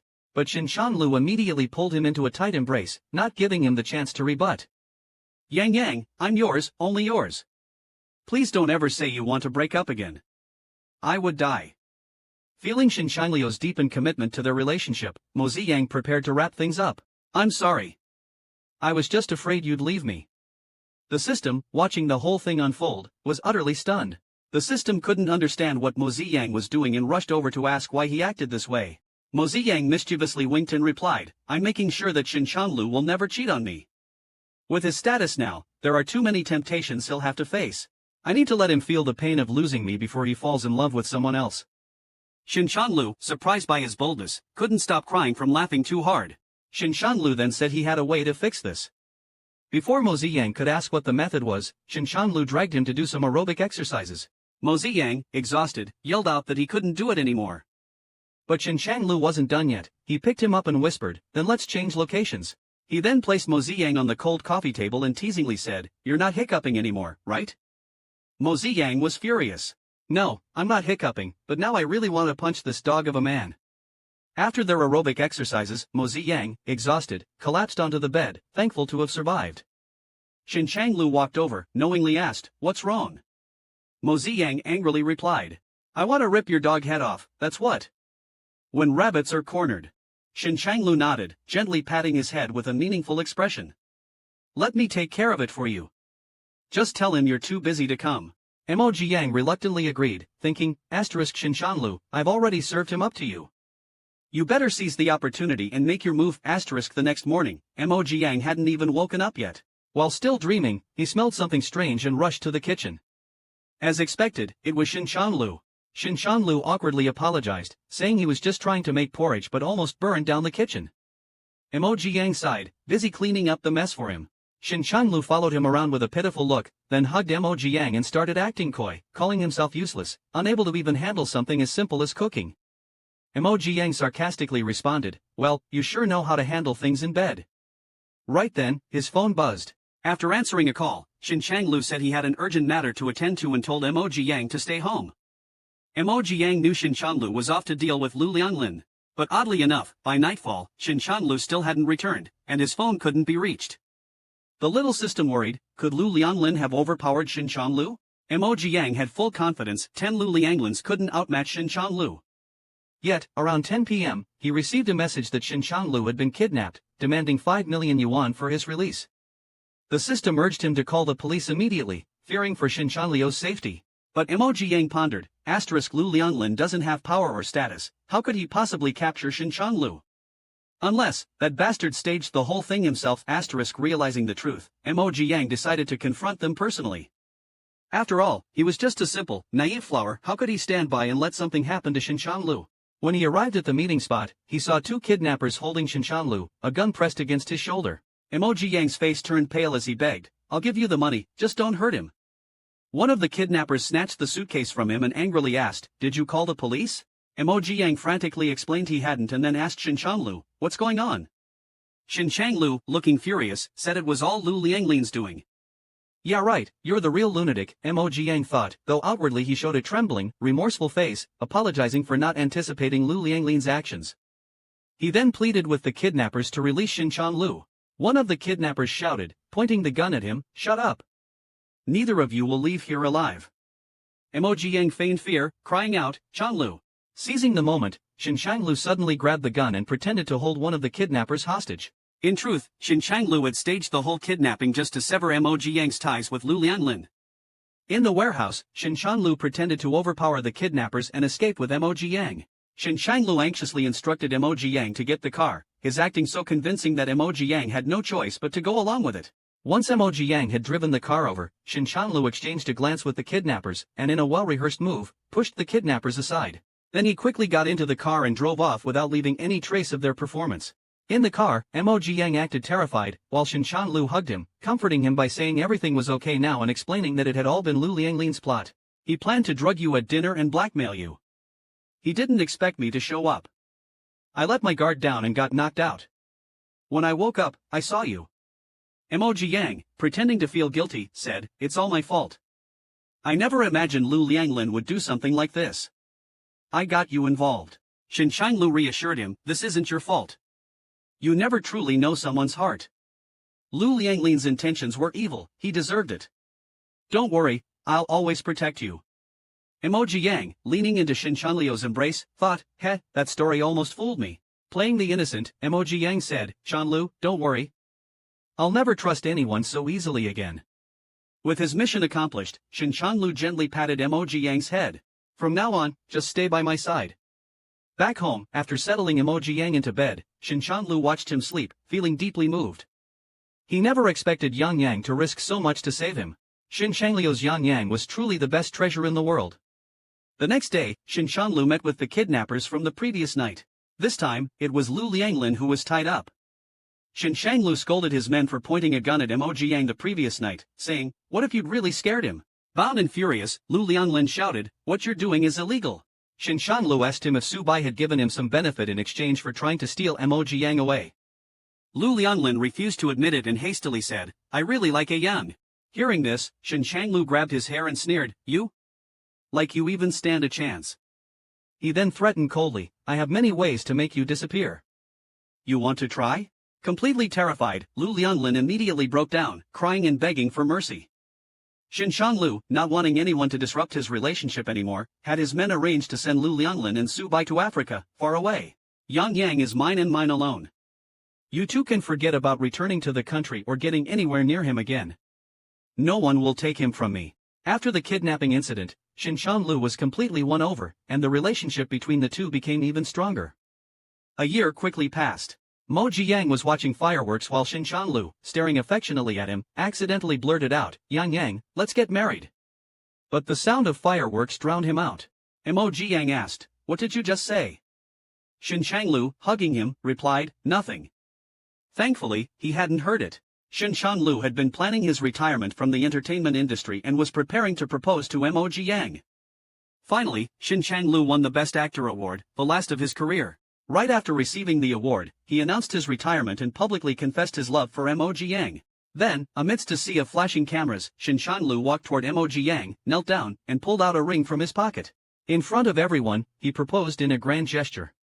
Meeting you brought color to my life. You are my one and only love. Mo Jiyang, will you marry me? The crowd cheered, say yes. Get married. At that moment, Mo Jiyang was truly moved. The system also excitedly urged him to say yes. Wiping his tears, Mo Jiyang smiled and accepted. Unable to hold back, he threw himself into Shin Chanliu's arms, giving him a passionate kiss in front of everyone. Shin Chanliu, trembling with excitement, shakily slipped the ring onto Mo Jiyang's finger and vowed to always be a loyal, loving husband. Their proposal quickly went viral, receiving blessings from countless netizens. Not long after, the two appeared at a church in wedding attire. In front of a priest, they officially became a married couple. Just as they were celebrating their union, the church doors burst open. Su Bai barged in, wearing a suit identical to Mo Jiyang's and looking strikingly similar to him, shouting, Shin Changlu, you can't be with him. Seeing Su Bai burst in, Shin Changlu was puzzled. Wasn't this guy sent to Africa? Why are you still here? Mo Jiyang reached out to cover Shin Changliu's eyes. Jealously said, don't look at him, I'll handle it. Shin Changlu was a bit worried. Mo Jiyang comforted him, saying, it's nothing, it's time to resolve it. Without giving Shin Changlu a chance to stop him, he forbade Chao Subai from leaving. Subai shouted unwillingly, why has everything changed? Shin Changlu was supposed to be mine. Mo Jiyang was not going to indulge him. You are selfish and take others' kindness for granted. You only see Shin Changlu as a backup plan, don't you? Subai immediately denied, no, I really like him. You are the one who doesn't deserve Shin Changlu. Mo Jiyang approached him and said softly, from the beginning, it was me who influenced Shin Changliu's thoughts. How could you still think I am the weak one in this relationship? When it comes to winning hearts, you'll never surpass me. Hearing this, Subai realized that the person in front of him was not as simple as he seemed. Grabbing Mo Jiyang's shoulder in anger, he questioned, how can you do this? But Mo Jiyang brushed him off, otherwise what? Is it better to watch Shin Changlu struggle in your lies? For 15 years, if you had truly loved him or cared even a little, you wouldn't have behaved this way. You only accepted his kindness without giving anything in return. Looks like I'm much better than you. With that, Mo Jiyang had people take Subai away. He then returned to the wedding with a sense of relief. Faced with Mo Jiang's wisdom, Subai finally understood that he was the foolish one. Refusing to give up, someone called out to Mo Jiang and asked, "Do you love Shinchanlu?" Hearing this, Mo Jiang stopped, turned back, and smiled triumphantly with an ambiguous reply, "What do you think? Do you guys think Mo Jiang has fallen in love with Shinchanlu?" After the wedding, Mo Jiang was smoking on the hotel rooftop when Shinchanlu came up from behind, hugged him, and said it was the happiest day of his life. Mo Jiang chuckled while smoking, looking irresistibly charming, which Shinchanlu really couldn't resist. The smoke spread, igniting a suggestive atmosphere. After the marriage, Shinchanlu faithfully kept his promise, not giving a glance to any temptations outside, which was rare. The sweet life after marriage was supposed to continue indefinitely, having lasted for years, but Mo Jiang's health deteriorated day by day. One morning, as Mo Jiang was washing his face, blood suddenly spilled from his eyes, shockingly. Mo Jiang, however, was not surprised. It turned out this illness was inherited from the original owner and the system had no way to help. Having no choice but to cope, Mo Jiang came out of the bathroom but couldn't hold on and fainted in Shinchanlu's arms. After talking with the doctor, Shinchanlu then learned that Mo Jiang indeed was in the late stages and didn't have many days left. Looking at Mo Jiang's frail face, Shinchanlu comforted himself by saying, "I checked, there's nothing wrong." Mo Jiang weakly said, "You don't have to hide it from me. I know my own body well." Shinchanlu, in utter despair, asked Mo Jiang, "Why didn't you tell me earlier? You clearly know I can't live without you." Watching Shinchanlu cry like a helpless child, Mo Jiang comforted him, "You should understand that life often does not go as planned. Changlu, stay with me for a bit more." Shinchanlu, in denial, insisted, "The doctor said you'll recover soon. I've bought lots of strawberries for you to enjoy when you come home. Spring is almost here, and we are supposed to go to Ireland together, where there are vast meadows," Shinchanlu said, while Mo Jiang just listened quietly. Until the system's voice echoed in his mind, mission completed, preparing to enter the next world. Mo Jiang, with his last bit of strength, sat up and gave Shinchanlu one final embrace. "Chanlu, see you in our next life." Shinchanlu ultimately couldn't keep Mo Jiang, and the empty house was left only with traces of Mo Jiang's existence to accompany him for the rest of his life. Meanwhile, Mo Jiang opened his eyes in a new realm with the system. Now, Mo Jiang found himself disguised as a minor royal in the imperial palace. The system informed Mo Jiang that the antagonist queen in this realm was a regenerist also tethered to an empress system. Queen Tang Wanwan's goal is to eliminate Qi Guanyin and ascend the throne herself.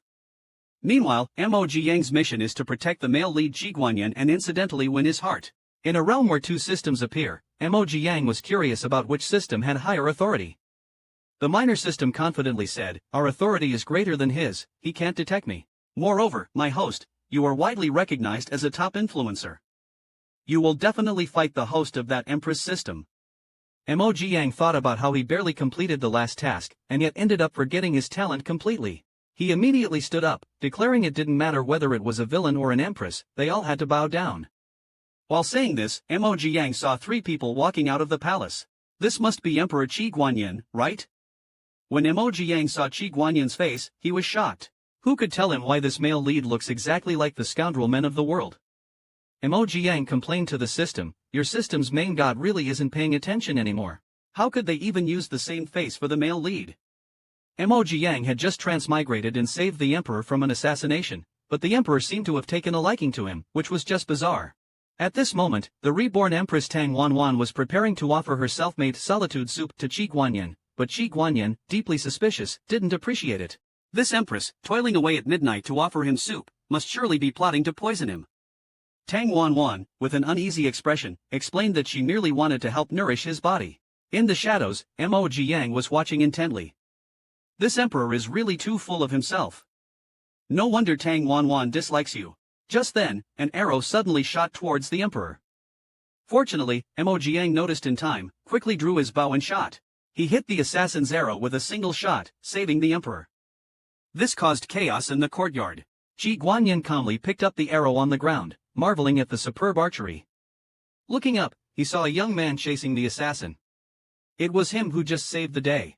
Mo Jiang, who was chasing the assassin, shot an arrow into the assassin's shoulder but deliberately let him escape into the empress's palace. The system was puzzled. "Boss, why did you let him go on purpose?" Mo Jiang replied with a mischievous look, "I'm giving myself a card to play. According to the plot, Tang Wanwan will save him. He will later become Tang Wanwan's assistant in overthrowing the emperor. But everything has its advantages. I shot his shoulder, and he won't recover in 2 months. During this time, He will be like a knife hanging over the Empress's head. When it falls, all depends on my mood. The system listened and stars appeared in its eyes. Boss, you're amazing. I just need to be a relaxed system. Suddenly, a loud shout almost scared it out of its wits. It turns out it was the commander who came to pass the message that His Majesty wants to see him. Every time, Emoji Yang would be brought before the Emperor and obediently kneel down. Accustomed to curiosity, he wondered what his person looked like. He asked Emoji Yang to lift his head to have a look. Emoji Yang. The day before yesterday, Shi Guanyin looked up with a smile. The moment he saw Emoji Yang's face, he was stunned. Why does this person give him a familiar feeling? Emoji Yang squinted his watery eyes and tilted his head in a charming manner. What's wrong, Your Majesty? Shi Guanyin quickly turned his head and coldly said, for protecting the Emperor, a reward of 100 taels of silver. After speaking, he left as if fleeing. Emoji Yang was stunned by the sudden fortune, thinking he had encountered the god of wealth. Why had it been so comfortable before? The commander was dumbfounded by Emoji Yang's silly demeanor, rubbing his head and telling him to go back and rest early. He stepped forward and said he would stay on duty tonight, as the Emperor had just survived an assassination attempt and he was a bit worried. On the other side, Shi Guanyin, who had just fallen asleep, was awakened by a nightmare. Unable to sleep, he walked to the window and thought of the special agent who had saved him. So he blew a whistle to see if he was around. Upon hearing the whistle, Emoji Yang immediately appeared in front of Shi Guanyin. Knowing that Emoji Yang had always been nearby, he felt much relieved. Then he asked Emoji Yang what his name was, and Emoji Yang smiled and replied, "My name is Emoji Yang, given by my master." Shi Guanyin heard his name and thought that even the child's name sounded so nice. But is he really as innocent as he looks? Lost in thought, Shi Guanyin reached out and leaned forward. Emoji Yang took the opportunity to obediently lean closer. Shi Guanyin suddenly snapped back to reality and instantly turned around to send Emoji Yang away. After Shi Guanyin left, Emoji Yang sat on the rooftop. The system beside him was criticizing him. "Boss, are you really not up to it this time? Shi Guanyin doesn't even want to touch you, unlike the previous NTC." Emoji Yang calmly ate his snacks and explained, "The dog emperor was betrayed in the past, so he's very cautious. We just need to maintain our persona and patiently wait for him to lower his guard. The prey will eventually take the bait. When the transmigrator and the reborn person face off for the first time, whose tactics will prevail?" According to the plot, Tang Wang indeed saved the assassin who tried to kill the emperor. The maid beside him tried to dissuade him, that assassin. But before she could finish, Tang Wang silenced her with a look. The Empress system was still reminding Tang Wang that he must assassinate Shi Guanyin within half a month, or he would face 30 seconds of electric punishment. This gave Tang Wang a headache. He had been in the palace for 5 years, and the emperor hadn't even looked at him. How was he supposed to get close enough to kill him? After feeling things out, he thought this person might be able to help him, but it indeed was not feasible to keep him here. Early the next morning, Emoji Yang appeared near Weiyang Palace, and indeed found that the assassin from last night was preparing to leave Weiyang Palace. Upon seeing this, Emoji Yang headed towards the inner court community. He forced the man back to the Empress's palace. He couldn't let him leave. Did he still want to see the drama of the Emperor discovering the Empress hiding an assassin? However, this scene was seen by the Empress, who was sending the assassin out of the palace. The Empress was furious. It was this man who repeatedly messed up her good plans, so she ordered her people to capture Emoji Yang. She arranged a charge of reckless behavior without discipline and ordered him to be dragged out and kneel. Kneeling on the ground, Emoji Yang was not at all flustered and even pretended to be innocent and ignorant, asking what the charge was. Tang Wanwan thought to herself, "This guy must be an idiot." Then, with a defiant face, she said it was a reward from her, and he would find out soon. Still not satisfied, she lifted her foot and stepped on Emoji Yang's hand. She pressed down hard and rolled it back and forth. The little system by the side watched in horror. The leak burned 3 sticks of incense for Old Heaven's treasure, Tang Wanwan. "Please don't die in front of me." At that moment, the commander realized Emoji Yang's predicament. Hastily stepped forward to intervene, saying that Emoji Yang was the emperor's guard and that others had no right to deal with him. Tang Wanwan, upon hearing he was the emperor's man, thought of the emperor's deep intentions and feared getting involved with fireflies. Thus, she carelessly said to release him and turned away. The commander looked at Emoji Yang's swollen hand with a heartache. This black-hearted queen had injured the child like this. Hurriedly took the child back to apply medicine. And Emoji Yang, with a scheming look, glanced at the commander. It seems the queen is in trouble. After nightfall, a whistle sounded. Emoji Yang hurriedly removed the bandages. Expressionless, he forcefully squeezed his wound to worsen the injury. Emoji Yang, with an innocent and harmless look, said it was a reward from the Empress. Qi Guanyin gently held Emoji Yang's hand and looked at it. You call this a reward? Emoji Yang still innocently nodded. Your Majesty, don't you like it? Saying this, he placed his hand on Qi Guanyin's hand, all the way up his arm. Unexpectedly, this move reminded Qi Guanyin of the scenes when he was abused by the Empress Dowager as a child, scaring him into angrily yelling, "Get lost," as he forcefully shook off Emoji Yang's hand. Emoji Yang was thrown to the ground in an instant, leaving both of them somewhat at a loss due to the sudden turn of events. Emoji Yang got up, dusting himself off, and repeatedly said it was okay, suggesting his hand had accidentally slipped under Qi Guanyin's arm. Knowing he had overreacted, Qi Guanyin told Emoji Yang to go back and not to bother. On the way back, Emoji Yang pondered if the boss's strategy had failed, wondering why it didn't go as planned. With a look of having everything under control, he thought, let's wait and see. How suffocating it must be to be the Empress. Not only did the Emperor prevent him from advancing, but even a hidden reprimand was met with retaliation from the Emperor. Qi Guanyin spent the whole day in the hall regretting his momentary loss of control when he pushed Emoji Yang the night before. He then ordered Gao Wufan to prepare the finest medicinal ointment and summoned Emoji Yang to apply the medicine, helping him up with concern. While asking if his wound still hurt, he unwrapped the bandage on Emoji Yang's hand. Emoji Yang did not miss the opportunity to have the Empress apply the medicine, saying the Empress's reward shouldn't hurt, yet his face showed an expression of unbearable pain. Qi Guanyin, looking at him, comforted, it will soon feel better after applying the medicine. After wrapping it up, Emoji Yang looked at Qi Guanyin with a face full of admiration. However, Qi Guanyin suddenly remembered that he almost forgot to deal with the Empress. He immediately ordered the guards to go to the palace. This is going to be an autumn reckoning. The Emperor suddenly passed away. Tang Wanwan finally had a chance to shine. Unexpectedly, Qi Guanyin immediately ordered the servants to serve the Empress a cup of tea. It looked like a cup of hot tea without tea leaves. Tang Wanwan reluctantly thanked him, picked up the scalding teacup and screamed. It was going to burn him to death. The Emperor even had Gao Wufan continue to pour hot water into the cup. The Empress was scalded badly but didn't dare to complain and bore it silently. After Tang Wanwan had been scalded enough, Qi Guanyin warned the Empress that whatever was given to her was a reward. After saying this, he led the crowd away, leaving Tang Wanwan with an angry expression. The Emperor actually humiliated her like this for a guard.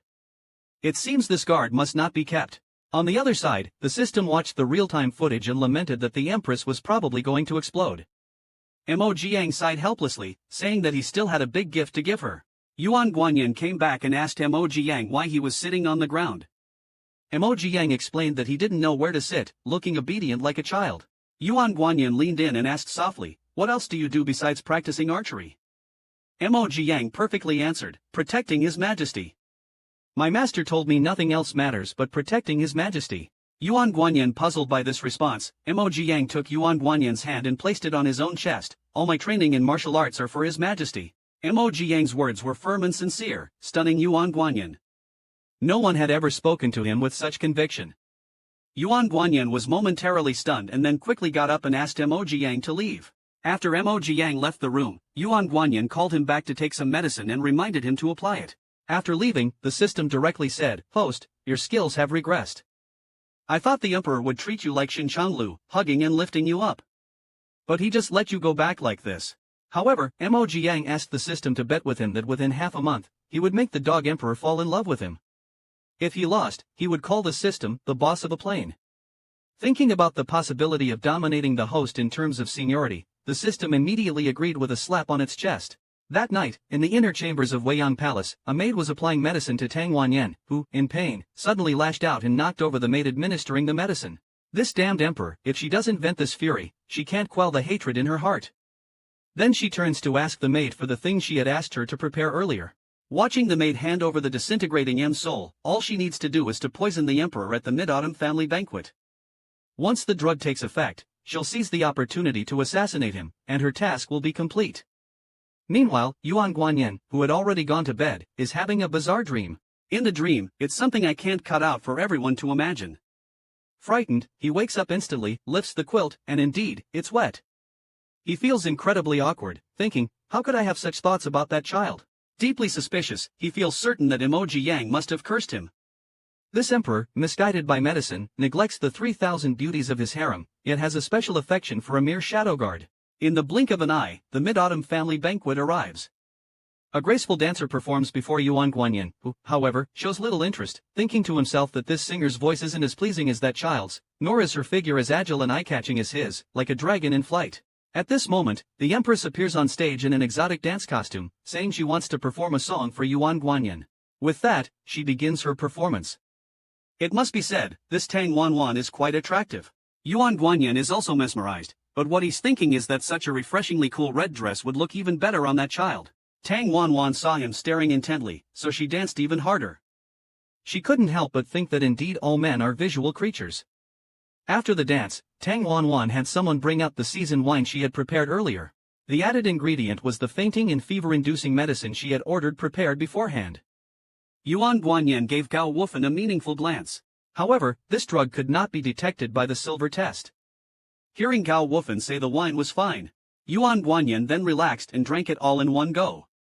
Seeing the emperor drink the seasoned wine, Tang Wanwan smirked triumphantly. Unexpectedly, after drinking, Yuan Guanyin said he was tired and wanted to go back to rest. Tang Wanwan quickly tried to dissuade him. If he left, the effects of the medicine on both of our bodies would be difficult to handle. Yuan Guanyin, growing impatient, asked her if there was anything else. Tang Wanwan knew that if she kept him any longer, the emperor would surely become suspicious, so she decisively bid Yuan Guanyin farewell. Back in his bedroom, Yuan Guanyin felt his heartbeat quicken. Not only was he dizzy, but his body was also getting hotter. Realizing something was wrong, he waved for Gao Wufan to leave. Then he got up, went to the door, and blew a whistle for the secret signal. Emoji Yang was comfortably enjoying the moon and eating mooncakes on the rooftop. Hearing the secret call, not by a big fire, this clumsy fairy calls while I'm eating, yet I have to appear in front of Yuan Guanyin promptly. After waiting for a while and seeing no response, I looked up and realized something was off with the emperor. Then I asked, Your Majesty, did you call me for something? Yuan Guanyin looked at Emoji Yang and softly said, Come here. Then, uncontrollably, he reached out and caressed Emoji Yang's face, slowly sliding down from the cheek. Emoji Yang's heartbeat accelerated, and he quickly grabbed his unruly hand, just about to suggest calling the imperial physician. But Yuan Guanyin pulled him into his arms and bit him lightly. Emoji Yang thought the pace was perhaps too fast. Was this man drunk? While he was stunned, Yuan Guanyin pinched his chin and asked, Do you like me? Emoji Yang absent-mindedly replied, I like. Before he could react, he was lifted off his feet. Emoji Yang struggled to get down. What's with this old man? What happened to being suspicious? Yuan Guanyin ignored Emoji Yang's struggles and instead bent down to bite his clothes, then took off the arrows from Emoji Yang's back. With no obstacles, everything fell into place. What follows are scenes I cannot disclose. Due to Yuan Guanyin's aggressive first wedding night, Emoji Yang spent the whole night begging for mercy. Poor Yang Bao, quickly tag your friends to replace him. This emperor is somewhat scummy. Last night he was still intimately close with Emoji Yang, and today he's giving away 100 taels of gold to send him away. Yuan Guanyin looked at Emoji Yang with an indifferent gaze and said, Yesterday was an accident. Do not disclose this matter to outsiders.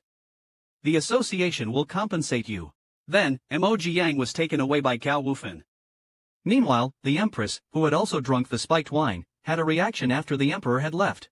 By a twist of fate, she neutralized the drug with the help of an assassin she had secretly harbored.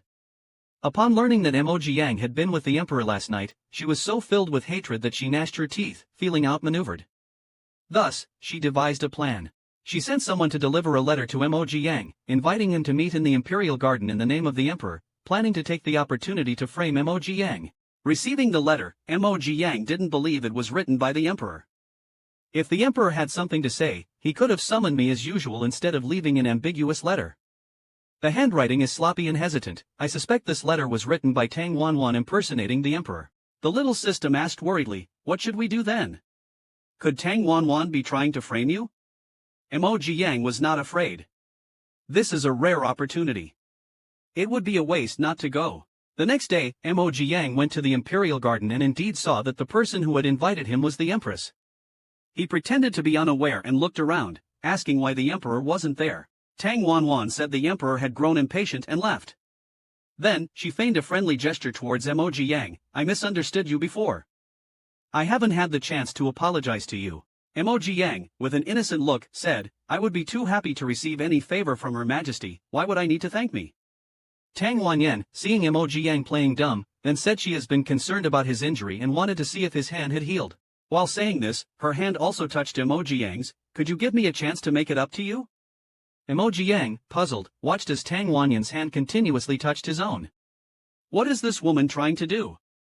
He quickly withdrew his hand and stepped back cautiously. He quickly retracted his hand and stepped back warily. Your Majesty, I must go patrol now, please excuse me. Unexpectedly, Tang Wanwan grabbed his wrist and shouted, Don't pull me, this is harassment.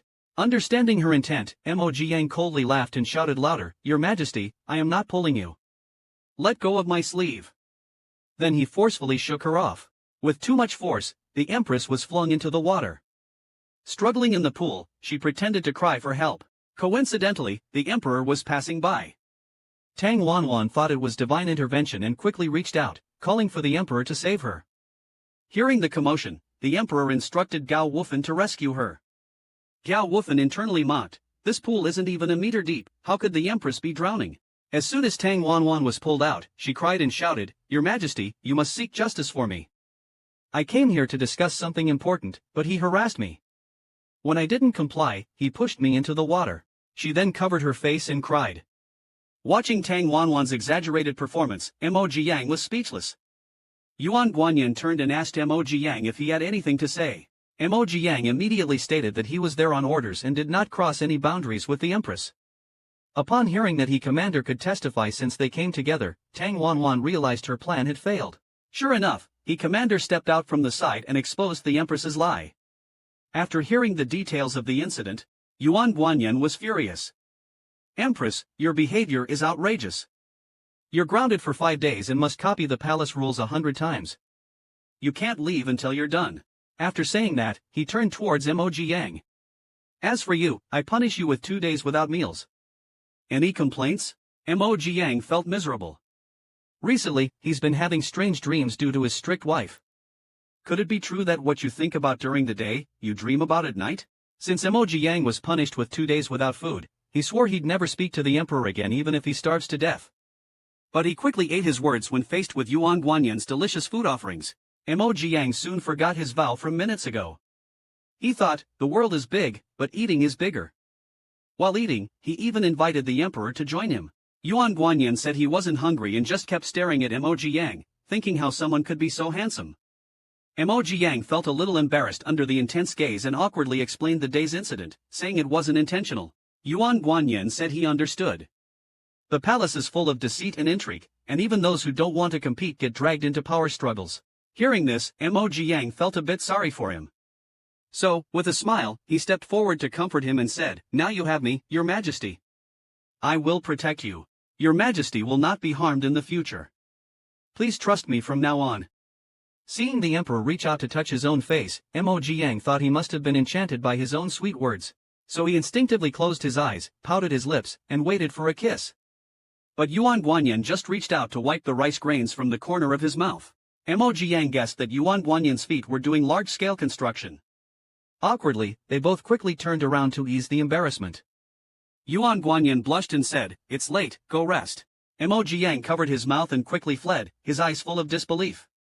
He had actually taken the initiative to ask for a kiss and failed. On the other side, Yuan Guanyin was also uncomfortable. That kid was too cute, he had really touched his heart, but he had to restrain himself. After the morning court, Yuan Guanyin wondered if Emoji Yang would participate in the autumn hunt. Since their awkward parting that night, he hadn't seen Emoji Yang again. Meanwhile, Tang Wanwan also thought that the autumn hunt was a rare opportunity.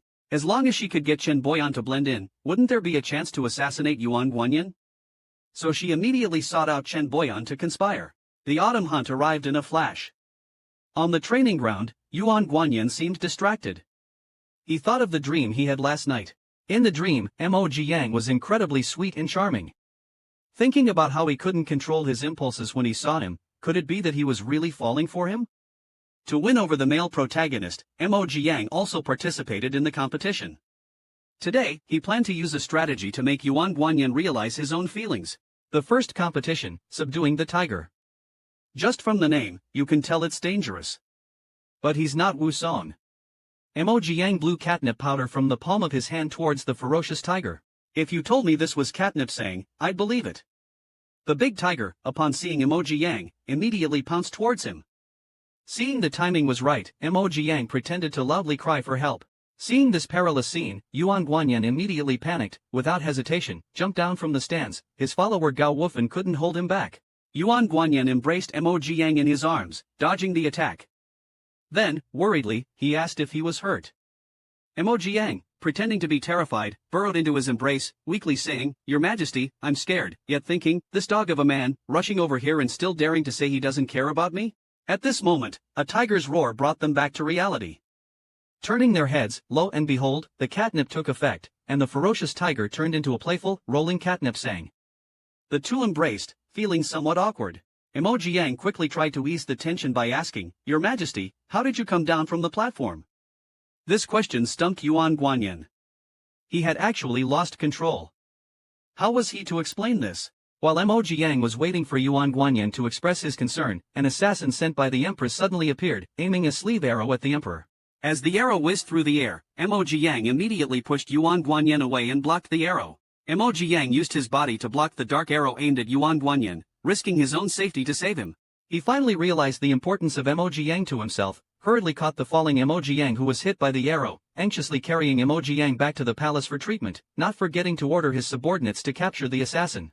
Mo Jiang was seriously injured and almost lost his life, which terrified the little system. Mo Jiang quickly comforted it, saying not to worry, everything was under control. If the emperor really died, wouldn't my mission fail too?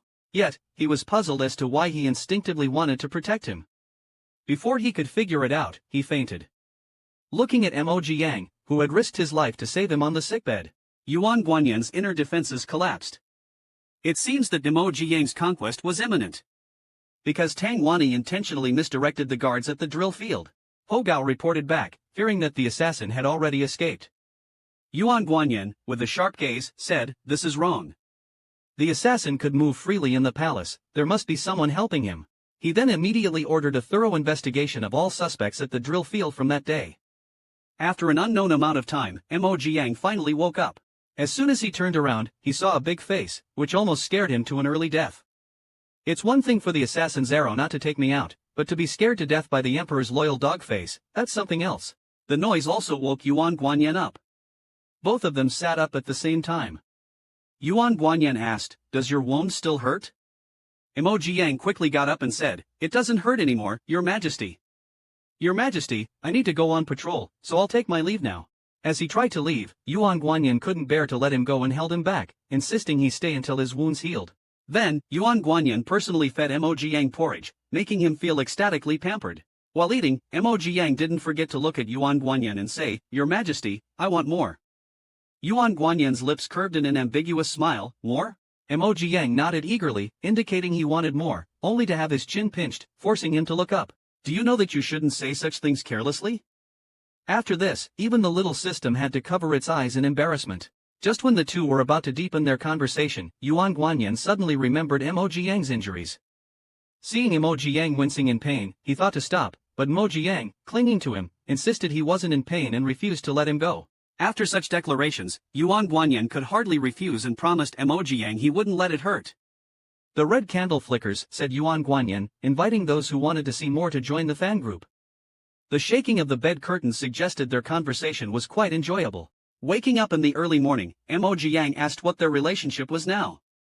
Yuan Guanyin, looking at him fondly, said, "I want you to stay by my side forever." "Would you like that?" Confused, Mo Jiang asked, "What about the empress?" Yuan Guanyin thought that since he had already found out about the Tang family's betrayal, Tang Wanyan definitely could not be kept, but it still needed to be handled carefully. Thus, he comforted Mo Jiang not to worry about her as he would take care of it. In the following days, Mo Jiang was tormented by the emperor in various ways. He once again fell into the fear of being controlled by Shinshan Lu. Since Mo Jiang recovered from his injuries, Yuan Guanyin had him undergo various training exercises every day. Mo Jiang felt that if this continued, his back wouldn't last much longer.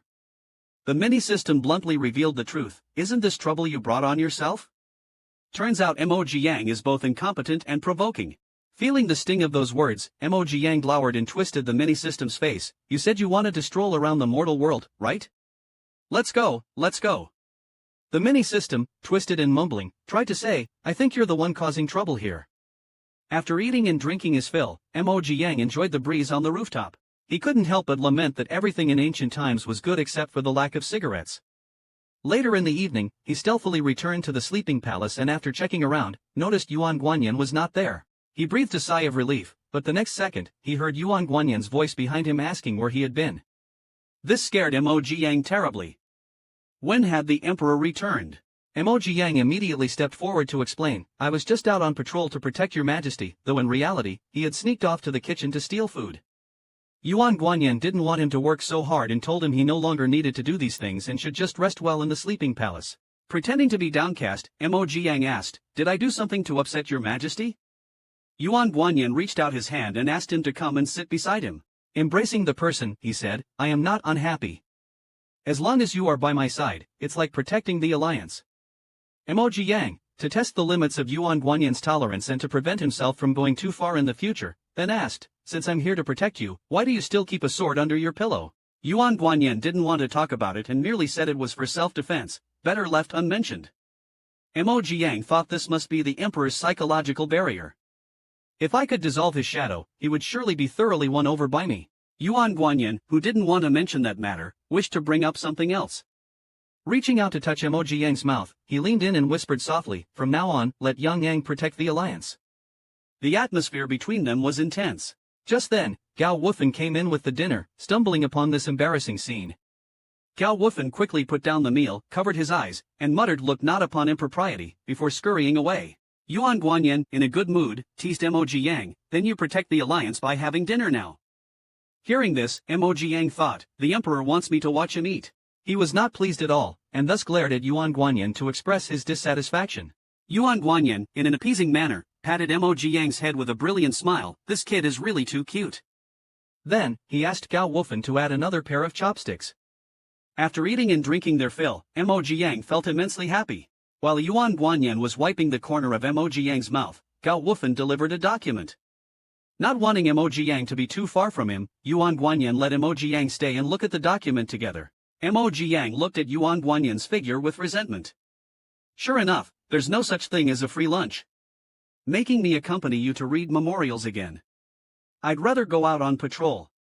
The small system suddenly popped out provocatively, Host Daddy, I think this big golden retriever is raising you like his own child. This made Mo Jiang so angry that he pummeled it. How come? How come? I'm the one raising you like a child. Shut your mouth. No matter what, you're at the bottom of the food chain. Despite his complaints, Mo Jiang obediently accompanied Yuan Guanyin reading memorials, which made him drowsy. When Yuan Guanyin asked if he was sleepy, he immediately woke up and said he wasn't. How could he be sleepy with the White Lotus secret manual and with you? Seeing Mo Jiang's drowsy and appetizing appearance, Yuan Guanyin picked him up and said, Let's not read anymore, let's rest. As soon as he was put down, Mo Jiang quickly rolled to the inner side of the bed. Unexpectedly, he didn't stop in time and almost hit his nose. Originally wanting to protect his waist, now his nose suffered first. Yuan Guanyin knowingly asked, Why did you roll inside? Mo Jiang, feeling guilty, pretended to be very sleepy and said he wanted to sleep. Yuan Guanyin wouldn't let him off so easily, grabbed his hand and said he was hungry. Facing Yuan Guanyin's predatory gaze, Mo Jiang tremblingly extended one finger. Seeing Yuan Guanyin unmoved, he weakly added another finger. Just twice, really no more. Yuan Guanyin reluctantly agreed. This night was destined to be extraordinary. While satisfying his hunger, Yuan Guanyin sighed, Yang Yang is truly fragrant, sweet, and soft. Gao Wufan, who was watching the whole scene, shook his head repeatedly and sighed, youth indeed. Accompanied by the conversation from inside the house, you said just twice, Your Majesty, you're lying. I never agreed to that. As their affection for each other grew day by day, Yuan Guanyin saw Mo Jiang eating and hugged him from behind, asking why he was eating such strongly flavored food again, secretly wondering if it meant sour for a boy, spicy for a girl. Mo Jiang looked up with a sweet smile and said, Because it's delicious. Seeing his mouth red and puffy from the spice, Yuan Guanyin was tempted and told him to eat less spicy food, then personally fed him some sugar water. Before the sugar water could be swallowed, Yuan Guanyin took the opportunity to block his mouth, cleaned it out thoroughly, and the initiator said with a satisfied face, It's really sweet. Food lover Mo Jiang wouldn't have it, exclaiming, How dare you steal my food? He had to steal it back, so Yuan Guanyin's mouth also got plundered. Tell me, can I really take it back like this? Mo Jiang pressed against Yuan Guanyin saying, Your Majesty, quickly get fans to like Simu, or I won't give you any food later. Yuan Guanyin, unable to move and looking indulgently at him, agreed, okay, I promise you, then poked Mo Jiang's waist and asked. Then he reached out and poked Mo Jiang's waist and asked, how come you are still so light at 19? Mo Jiang replied, I need to be lighter for my training, but he suspected that the big golden retriever disapproved of how much he ate. Could it be that his stingy nature was about to be revealed? At this moment, Yuan Guanyin, the big bad wolf, was daydreaming. It would be adorable to have a child like Yan Yang, but thinking about the possibility of being neglected if he had a child, he decided not to have one. Are you overthinking, henpecked husband? Yuan Guanyin snapped back to reality and pulled out a piece of paper. It was a letter to Mo Jiang. Yen Yan. The character Yen alone seems cold, but adding Yang makes it joyous. Yang Yang, you are my own warm sunshine. Hearing such sugary sweet words, Mo Jiang choked on his own saliva and coughed incessantly. Yuan Guanyin mistook it for him having eaten too much spicy food and hurting his throat, and ordered him not to eat spicy food starting tomorrow. Hearing that he wouldn't even be allowed to eat something spicy, Mo Jiang felt stifled and thought this dog emperor had grown weary of living. To express his dissatisfaction, the little devil started to act up and huffed before walking away. Yuan Guanyin, bewildered by the little devil's behavior, wondered, what's wrong with Yang Yang? Seeing the two part on bad terms, Gao Wufan quickly tried to mediate, advising the emperor, Mo is just being childish, your majesty. Don't harm your health over this. Hearing this, Yuan Guanyin also grew angry. How can I, the sovereign of a nation, allow him to act so petulantly? He then ordered that no dinner be prepared for Mo Jiang tonight, thinking to himself that he was just showing some concern, yet he's holding a grudge. I've been too indulgent with that child. Yet his gaze uncontrollably kept stealing looks at Mo Jiang. Is he truly ignoring me? On the rooftop, the little system also asked Mo Jiang if he was really angry. Mo Jiang replied, this is just being playfully coy. A bit of fun like this will only make him fall for me more. Princess Qi, sent by the kingdom of Nanchu, looks exactly like Mo Jiang. Just yesterday, Yuan Guanyin was wishing for a child who looks like Mo Jiang. Isn't this wish coming true now? However, from the looks of Princess Qi, she probably isn't a good person. The Empress, having heard the news, also prepares to use Princess Qi to stir up trouble. Mo Jiang, wandering aimlessly after the meal, sees the paper kite of Prince Z hanging on a tree and struggles to get it down. Mo Jiang skillfully retrieves the paper kite and hands it to him. This stunned the prince, this person who looks just like his sister. Mo Jiang leaves suavely, not forgetting to remind him to not fly kites in the palace anymore, as the emperor would be displeased if he saw. Then he disappears with a leap. The system doesn't understand. Why do you want to help him, boss? Of course, because he's good-looking. A day passes, and Mo Jiang indeed ignores Yuan Guanyin. Watching Mo Jiang kick stones on the side, Yuan Guanyin begins to reflect, wondering if he really said something wrong. So, he leans on the doorframe and calls Mo Jiang over. Hearing the call, Mo Jiang hesitates for a moment, then turns and walks away. Yuan Guanyin quickly follows, chasing after him. Are my words no longer effective? Mo Jiang then turns around with a look of grievance. Yuan Guanyin immediately softens, pulling him into his arms. Are you still angry? Mo Jiang weakly says, no, not at all. While speaking, he rubs his forehead against Yuan Guanyin's neck like a kitten, just a little bit unhappy. This adorably rule-breaking gesture hits Yuan Guanyin right in the heart. Then, holding Mo Jiang, he explains that his previous behavior was out of concern, that eating too many spicy foods is bad for health under the dry weather, and promises to have spicy meals every 2 days with him. Mo Jiang, eyes twinkling, stares at him, Your Majesty, you must not lie. Yuan Guanyin smiles and assures, a monarch does not jest. This makes Mo Jiang extremely happy and he directly pounces on him, smugly boasting to the system, a little act does wonders, right? The nearby system, already numb, grumbles, I can't bear to watch this. Following this, Yuan Guanyin scoops up Mo Jiang in his arms and gently places him on the bed. Pinching his chin, he says, You little heartless one, you haven't paid attention to me all day. Don't you miss me? How should I punish you? Mo Jiang cries out in protest, You said I could rest these 2 days. What happened to a monarch does not jest. Yuan Guanyin does not admit he ever said that, and the consequence of Mo Jiang's little act is that he gets thoroughly taught a lesson. The entire time, the system, watching the drama unfold, is smug, never thought the big boss could be dominated by an NPC one day. Mo Jiang is now very angry, the kind that can't be easily soothed. Having agreed on 2 times, the emperor went over twice again. The more he thinks about it, the angrier he gets. He bit the emperor's finger fiercely to vent his anger. Yuan Guanyin saw him biting his finger and said, fingers are not tasty, I'll give you something tastier. The little foodie, Emoji Yang, perked up immediately upon hearing about food. What's to eat? Boiled fish or boiled meat slices? I want green bean sprouts, not soybean sprouts. Yuan Guanyin, with a sly grin, pinched his chin. Eating bean sprouts is so bland. If you're eating, eat well. Hearing Yuan Guanyin utter something fierce, Emoji Yang's face turned red instantly. Fuming with anger and embarrassment, he pulled over the blanket and cursed, truly shameless. After teasing him a bit, Yuan Guanyin stopped and comforted him with a smile, go to sleep.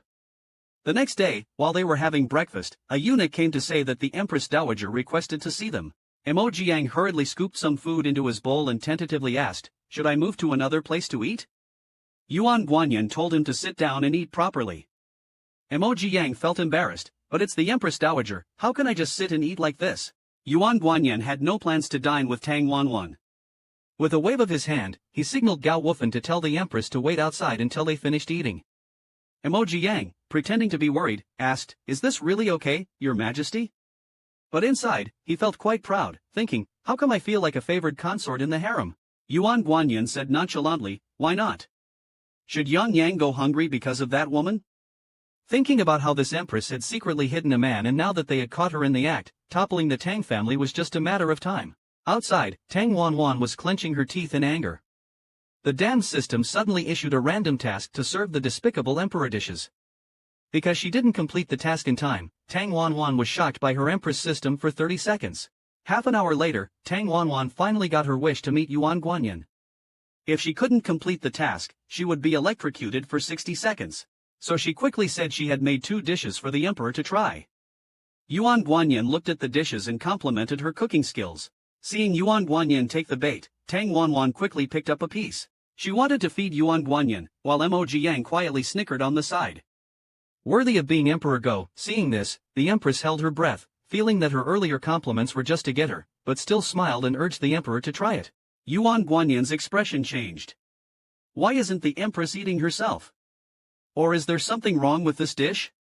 Tang Wanwan was frightened by his gaze, so she quickly ate it herself to show there was really nothing wrong with the dish. The next second, Yuan Guanyin asked her to eat all the dishes, and Tang Wanwan failed the task and was electrocuted, breaking out in a cold sweat. Being watched by Yuan Guanyin, she finished 2 large plates of dishes and was then driven out. The poor queen has probably never been so full in her life. It's no wonder she wants to turn over a new leaf and become the empress, given how suffocating her role as queen is. Yuan Guanyin says he's not good at archery and asks Emoji Yang to teach him. If I can hit the bullseye once, you should reward me by planting a little strawberry for you. Emoji Yang is full of confidence, as this is his strong suit. That man always bullies me in that regard. Watch me not school you thoroughly today. An hour later, Emoji Yang's face is covered in red marks. He never expected things to turn out this way, watching Yuan Guanyin hit the bullseye over and over again. Emoji Yang's cheeks were stamped with a red seal once again, while the instigator looked proud, saying, look, I've hit it again. Emoji Yang thought to himself that this guy was clearly playing him. You say you can't, but you shoot better than anyone else. So he asked, Your Majesty is obviously skilled in archery, why then do you need me to teach you? Yuan Guanyin sighed with a helpless look, I was originally not good at this, but the thought of stamping Yang Yang every time I hit the bullseye made me accurate with every shot. This Versailles-style bragging made Emoji Yang so angry that he got off his horse and left. He crazily shot at a target on a tree, muttering, damn emperor, watch me not beat you up. Yuan Guanyin still played dumb on the side, Yang Yang, your archery is really good, unlike me, who can only hit the bullseye by fluke. Mo Ziang pouted and looked angrily at Yuan Guanyin. Did you hit every arrow by luck? The useless man who can't do anything but excel in tea art. Yuan Guanyin dismounted and walked over, asking, still angry? Mo Ziang sulkily said, no. As she raised her hand to shoot an arrow, Yuan Guanyin grabbed it. She heard him say near her ear, it's a pity, I wanted to take you to the autumn hunt in a few days. Now it seems that Yang Yang doesn't want to go with me. Mo Ziang was half believing, half doubting. Yuan Guanyin immediately assured, a king never goes back on his word. He loosened his grip on the arrow, hitting the bullseye. Yuan Guanyin, the green tea master, reminded Mo Ziang that he hit the bullseye again. Mo Ziang looked displeased, but since the dog emperor said so, she would endure it for the autumn hunt. She frantically kissed Yuan Guanyin. Gao Wufan and the little system watched from the side with ant-like smiles. This is the joy of shipping a couple in person. On the other side, the CP of Tang Wanwan and Chen Boyan was having a tough time. Due to repeated failed assassination attempts on the emperor, Tang Wanwan had to deceive Chen Boyan to leave the palace. If Yuan Guanyin found out, they would both be finished. She also told him that once he overthrows the emperor, she could abandon her wealth and leave with him. Hearing that killing the dog emperor would save Wanwan, Chen Boyan fell for it. Tang Wanwan found it annoying. Ever since that night, Chen Boyan had been insisting on being responsible for her. Watching Chen Boyan's departing figure, Tang Wanwan finally breathed a sigh of relief. If it weren't for his usefulness, she wouldn't bother with him. She then turned and started discussing with her maid. Princess Nan Chugui of the 7th led Yuan Guanyin to stage a plot to kill with a borrowed knife. However, Tang Wanwan's schemes were all too clear to Yuan Guanyin. Hearing that the secret guard reported that the empress wanted the 7th princess to lure him, simply because she looked a bit like Yang Yang. How could my treasure be replaced by just anything? So, he ordered the secret guard to follow the assassin, just needing to know where they settle. Waiting for everything to be clear before capturing them all at once, Yuan Guanyin passed by the royal garden and indeed met the 7th princess, who was flying a kite. On the roof, Mo Jiang watched the kites in the sky, wondering if flying kites was the only entertainment for women in this palace. The little system disdainfully said, "The host, their main activity is to serve the big golden hair. You took their job." A maid hurriedly came to report that the emperor was coming. The 7th princess was secretly delighted. It seemed the empress hadn't lied to her. The emperor really would pass by here. Mo Jiang watched the three meeting below. He couldn't help but sigh that there was a good show to watch again. Watching the figure in pink from a distance, Yuan Guanyin thought it was all set up like this. He wanted to see what this foolish empress was up to. As the emperor approached, the 7th princess smiled cunningly while flying her kite, occasionally letting out bell-like laughter. Then, pretending not to see the emperor, she kept retreating and deliberately broke the kite string. She was about to fall on Yuan Guanyin, causing her to sprawl on the ground. The 3rd prince, who came along, realized why she came to fly kites here and couldn't help feeling disappointed. Didn't the emperor know her intention to become his favorite concubine? The 7th princess, seeing she didn't fall into the emperor's arms, quickly got up and pretended to be scared and pitiful. "It wasn't intentional, Your Majesty, please punish me." Yuan Guanyin asked, "What crime have you committed?" Yet he thought the pink dress on her would look better on Yang Yang. The kneeling 7th princess feigned wiping her teary eyes and with a crying voice said, "It was all because Ninger was carelessly playing and bumped into the emperor." She thought the emperor would surely pity her, but instead, Yuan Guanyin, far from showing any pity, shocked her with a stern command. "You shall kneel here until evening without permission to get up." Seeing that things didn't go as she expected, the 7th princess weakly tugged at Yuan Guanyin's sleeve to plead. Yuan Guanyin, with a darkened face, disgustedly shook off her hand and walked away. Watching this half-sister, the 3rd prince initially wanted to persuade her. But seeing her gloomy look, he turned and left, while Mo Jiang picked up the kite and called out to him, cheerfully handing the kite back to the 3rd prince. "Here you go." Just as the 3rd prince was about to ask his name, Mo Jiang vanished in a blink without a trace. The system thinks Mo Jiang is wrong. Why involve the 3rd young master who was unrelated to the mission? Why does the host repeatedly seek him out? Just listening to Mo Jiang, in the original storyline, this person was bullied in Nanshu from a young age, and later bullied by his own sister in Yun country. After Tang Wanwan rose to power, she took him as her male consort. Yet he was unaware and despised by Tang Wanwan. Later buried in chaotic times, those who struggle to survive deserve tenderness. When Yuan Guanyin came back at night, he saw Mo Jiang lost in thought. Mo Jiang said today in the Imperial Garden, he saw a girl who looked very much like him, and picked up her paper kite. He didn't dare to give it to her directly, so he gave it to the man beside her. Hearing that Mo Jiang was thinking about that girl, Yuan Guanyin, although smiling, his eyes revealed a dangerous message. "Your Majesty, do you think she received the paper kite?" Yuan Guanyin, suppressing his resentment, smiled and comforted Mo Jiang. "I guess she definitely received it, so you don't need to worry about her." But internally he thought, not only will she receive it, but I will also send her many, letting her enjoy herself thoroughly. It seems that the 7th princess is in trouble. Not only was Mo Jiang tied up, he was also stamped with a special seal. It must be said this strict wife really knows how to play. Yuan Guanyin has always wanted Mo Jiang to wear pink, and today he took action. He leaned in and asked Mo Jiang if he liked pink, happily saying he liked it himself. Especially things like snail noodles, hot and sour noodles, all kinds of delicious noodles which he really liked. Then he got tied up with a pink ribbon. "Didn't you say fans?" He asked Yuan Guanyin puzzledly, "What's this for?" Yuan Guanyin said, "I have something to ask you. If Yang Yang answers wrong, he might be punished. Yang Yang, if you answer incorrectly, you'll be punished." But no matter what question Yuan Guanyin asked next, Mo Yang was judged wrong. Naturally, there was no shortage of punishments. I've watched the punishment scenes for you, there's nothing much to see. Under Mo Yang's continuous pleas for mercy, Yuan Guanyin finally stopped. He looked at him and said, Yang, you can't think about anyone else in the future. You can only think about me and look at me. Then he took out a stamp and stamped Mo Yang's collarbone, holding him and saying, you belong to me alone. The punishment continued, and this time even begging for mercy didn't work until Mo Yang fell asleep from the punishment. The main culprit held his hand and glanced at it, thinking next time Mo Yang should wear red, definitely with a phoenix coronet and bridal attire. The next day, Mo Yang looked at the stamp and was speechless.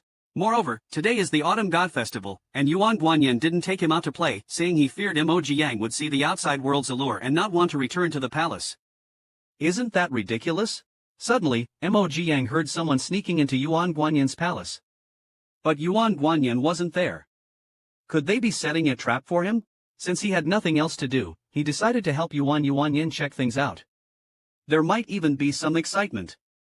Unexpectedly, as soon as he entered, he was ambushed. After dodging one attack, he realized their target was actually him. Then, he was knocked out without any warning. The little system beside him urgently tried to wake him up. When he woke up, he found himself tied up. What a thrilling day! The system kept chattering beside him, but he felt no sense of crisis, almost as if he was resigned to his fate. At this moment, the door was pushed open, and the seventh princess walked in backlit. Mo Yang still had the mood to comment to the system that the seventh princess was beautiful. The little system was speechless and told him he could just say he found himself attractive. The seventh princess looked at Mo Yang with disdain. How could a servant look like her? Remembering the empress's words that the emperor disliked her because of this little guard, she thought that as long as she got rid of him, no one would compete for favor with her. So she took out a bottle of poison. The system exclaimed, "Host, that's poison." Mo Yang's expression became serious as he told it to stop shouting. His hands behind his back kept cutting the ropes. Just as the seventh princess said she would send him to the underworld, Mo Yang seized the moment to crash into the seventh princess, shouting for help. His cries were heard by the third prince, who was just passing by the door. At this moment, Mo Yang was pinned down by the seventh princess, who was forcing him to take some medicine, when suddenly an exclamation broke the seventh princess's concentration. Startled, she dropped the medicine bottle. The seventh princess, grinding her teeth in anger, glared at the third young master who had interrupted her. Now that it had come to this, the person today must be dealt with. She then pulled out the hairpin from her hair and, in a frenzy, lunged at Mo Yang, thinking, as long as he dies, I can definitely become the favored concubine. Just at the critical moment, Mo Yang managed to break free from the ropes on his hands, grabbed the seventh princess's malevolent hand, and inexplicably thanked the seventh princess for her cooperation. Then, he dragged the seventh princess's hand to scratch a bloody mark on his own neck, just as the guards arrived. In an instant, Mo Yang became dramatically weak, holding the wound and feebly called out for help, then pretended to faint. The guards immediately restrained the seventh princess and took her away. They also sent someone to report the incident to official Yen. The third young master, watching Mo Yang who had fainted, was filled with worry. Mo Yang had no choice but to open his eyes and reassure him that he was fine, asking him to keep this a secret. Seeing Mo Yang continue to pretend to be unconscious, the third young master couldn't help but admire him. He truly was formidable. Upon receiving the news of Mo Yang's murder, Yuan Guanyin frantically flew back, thinking Mo Yang was about to die from his tragic state, not knowing it was a disguise by the system. In fact, it was all staged with the system's props. Yuan Guanyin was so scared that he hurriedly called for the imperial physician. Holding Mo Yang in distress, he couldn't believe that just leaving for half an hour led to this mishap. Recalling the Empress Dowager Zhao's words that he was cursed by Z-Star, people slightly close to him from a young age couldn't escape a tragic fate. So, he couldn't help but burst into tears, asking, Yang, are you also going to leave me? After the imperial physician's examination in the bedchamber, it turned out Mo Yang was fine and had only fainted due to a small dose of D poison. He would recover fully after taking some tonic for a few days. Yuan Guanyin breathed a sigh of relief and asked how the wound on Mo Yang's neck was. The imperial physician awkwardly reassured him that it was nothing serious, thinking to himself that if Yuan Guanyin had arrived any later, the wound would probably have healed. Yuan Guanyin ordered the physician to prescribe some medicine.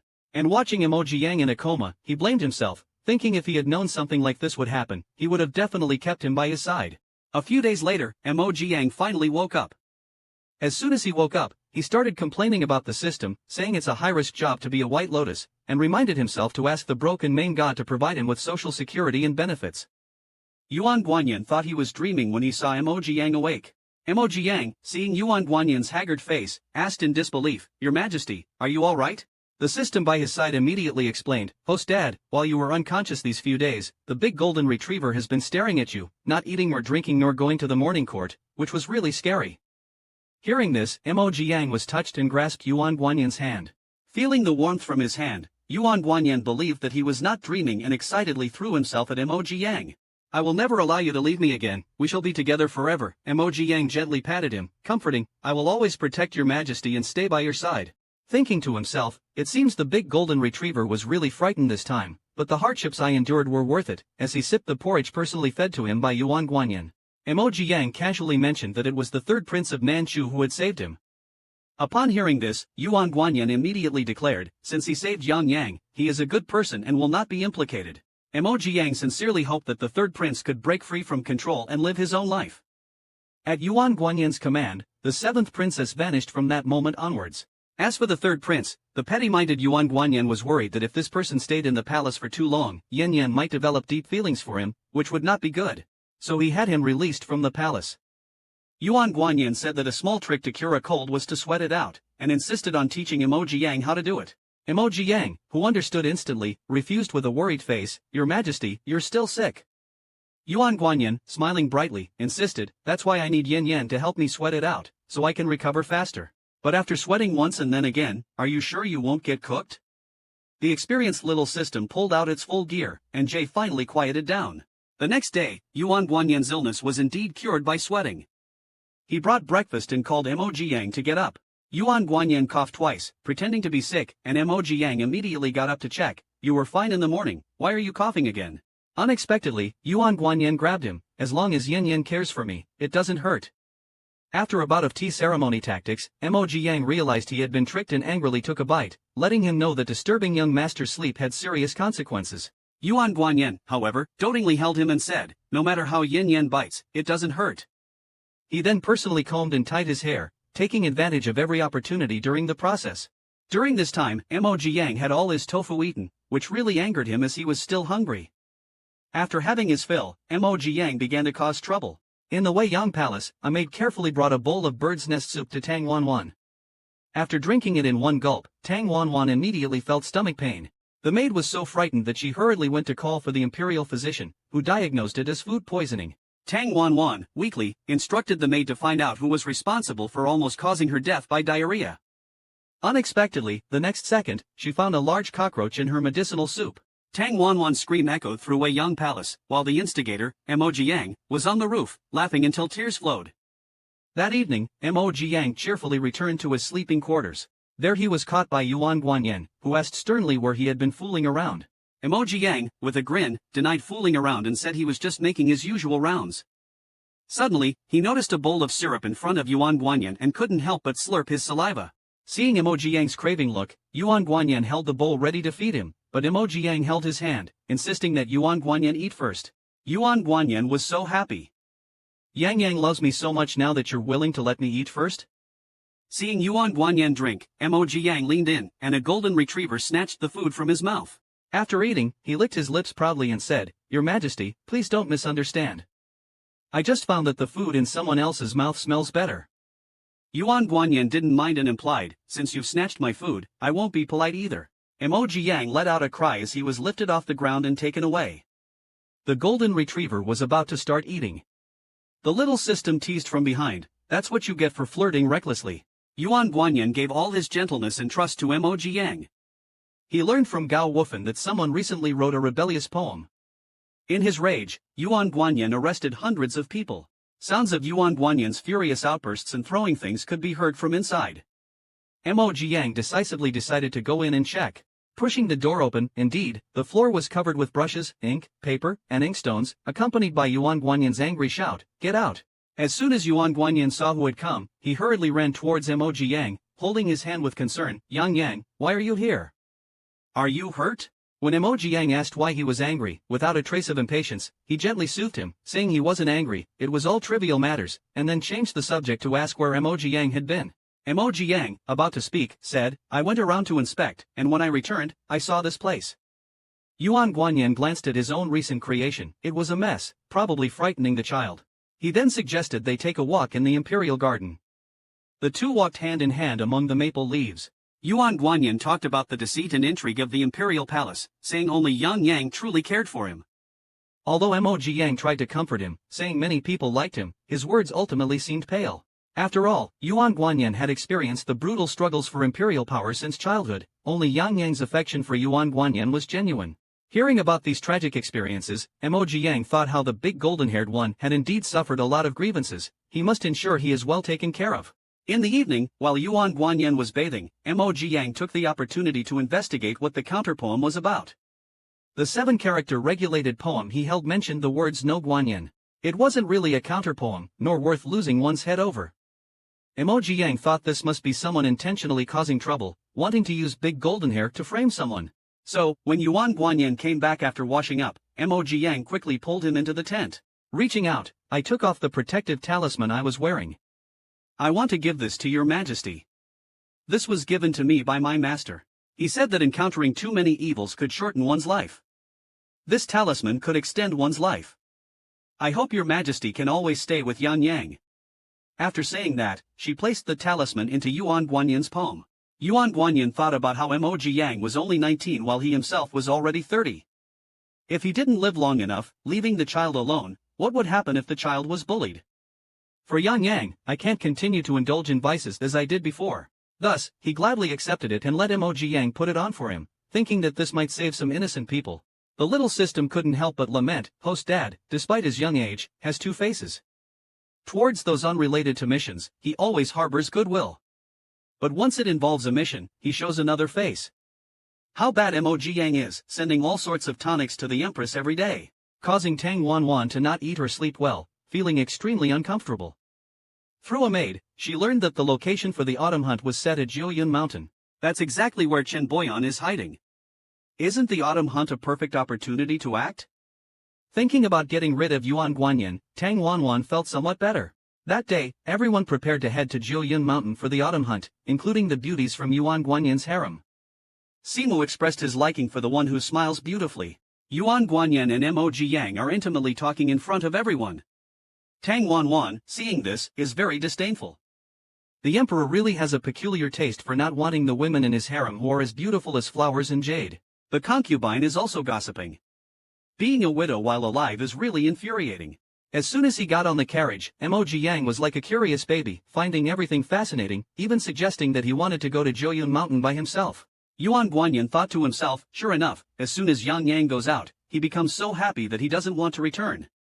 He still needs to be kept by his side. Thus, he pulled Emoji Yang back into his arms. What's there to see outside that's better looking than me? Emoji Yang hooked his arm around Yuan Guanyin's neck and sweetly said, Your Majesty is unparalleled in this world, naturally the most attractive. Yuan Guanyin was very happy to hear this and promised to roast venison for him when they reached Jiuyun Mountain. Then he coaxed him to take a nap, saying they would arrive upon waking. Emoji Yang fell asleep in a second, so quickly that Yuan Guanyin felt a bit reluctant. Watching Emoji Yang's obedient sleeping face, Yuan Guanyin's mind was racing with thoughts of wanting to do something, yet he struggled to control himself and held back, finding it extremely difficult to restrain his impulses towards the boy. An hour later, Emoji Yang woke up groggily, rubbing his eyes, and turned his head to tell Yuan Guanyin in a dazed and cute manner that he was hungry. Yuan Guanyin immediately added 5 more points to bring in the food box, and the little foodie Emoji Yang ate happily. Yuan Guanyin watched him indulgently and reminded him to slow down, saying no one would compete with him for food, while pointing out the crumbs on Emoji Yang's cheek. He licked the crumbs off his fingers and didn't forget to praise, Ji Yang, you're really sweet, which made Emoji Yang blush and mutter green tea man under his breath. It was only in the evening that they arrived at the Jiuyun Mountain Palace, and Emoji Yang, full and sleepy, fell asleep again. Yuan Guanyin personally carried him back to their residence. Meanwhile, Tang Wanyan was eager to meet with Chen Boyan, and to anyone unaware, it looked as though the two shared a deep, tortured love. In reality, Tang Wanyan was impatient to confirm with Chen Boyan whether the plan to assassinate Yuan Guanyin was properly arranged. Seeing that using Chen Boyan was indeed the right move, she then had the opportunity to plot against the emperor, and thus she launched into another round of tender and sweet persuasion towards Chen Boyan. So she launched another wave of tender and loving attacks on Chen Boyan, and all of this was seen by the shadow guards sent by Yuan Guanyin. Yuan Guanyin said he was teaching Emoji Yang to ride a horse. Emoji Yang was so exhausted that he fell asleep. The horse's back was still wet, making me realize it must have been playing in the water. In the morning, while Emoji Yang was still in a deep sleep, he suddenly heard the Empress requesting an audience. It scared him so much that he sat up abruptly. Oh no, he overslept. In a panic, he was about to run off, looking like a runaway young groom from someone's house. But Yuan Guanyin caught him and asked where he was going. Emoji Yang timidly replied, "Your Majesty, the Empress is here. It wouldn't be good if she saw us." Yuan Guanyin, satisfied, snuggled up to Emoji Yang and said, "Then let's depose the Empress." Emoji Yang was stunned for a moment, then happily leaned against Yuan Guanyin and continued to sleep. Outside, the two who came to pay their respects didn't even get to see the Emperor's face before being sent away. Tang Wanwan naturally felt disdain, thinking, "Dog Emperor, you won't have many good days left." On the way, Tang Wanwan asked Consort Jia to lend her a young eunuch from her palace. Consort Jia readily agreed, saying, "Empress, feel free to use him as you wish. Who knows what bad idea Tang Wanwan is plotting again." Yuan Guanyin, after sleeping enough, called Emoji Yang to get up, seeing him still looking half asleep. So he pulled the person out of bed and helped him dress and do his hair, looking just like he was serving a little ancestor. Gao Wufen watched and couldn't help but cover her mouth and giggle. His Majesty diligently attended to another little ancestor. Indeed, one thing overcomes another. After dinner, they arrived at the long-awaited racetrack where Yuan Guanyin introduced his precious horse, Bua. But Yuan Guanyin lifted him onto the horseback in one move. Saying this, he began to teach Emoji Yang how to ride a horse. Seeing the two of them walking away, Commander he wanted to follow. But Gao Wufen reached out and stopped him, saying if Commander he went over now, His Majesty would definitely not be pleased. Better to just stay put. Meanwhile, Yuan Guanyin took Emoji Yang on a fast ride to a secluded part of the woods. In broad daylight, some people have no shame. Emoji Yang quickly pressed down his misbehaving hand in refusal, saying, "Your Majesty, this is not okay, really not okay." Yuan Guanyin asked why not with his mouth, but his hands didn't stop. He just told Emoji Yang to grab the reins tightly and spurred the horse to run. The horse ran so fast that no other actions were necessary. Because the bumpy rhythm of the horseback was completely in Yuan Guanyin's hands, and the little system, with its foresight, wouldn't bother joining such a joyful ride. It was tough for Gao Wufen today, their head felt unusually heavy. They didn't return until the evening after going out in the afternoon. Emoji Yang was also so tired that he fell asleep.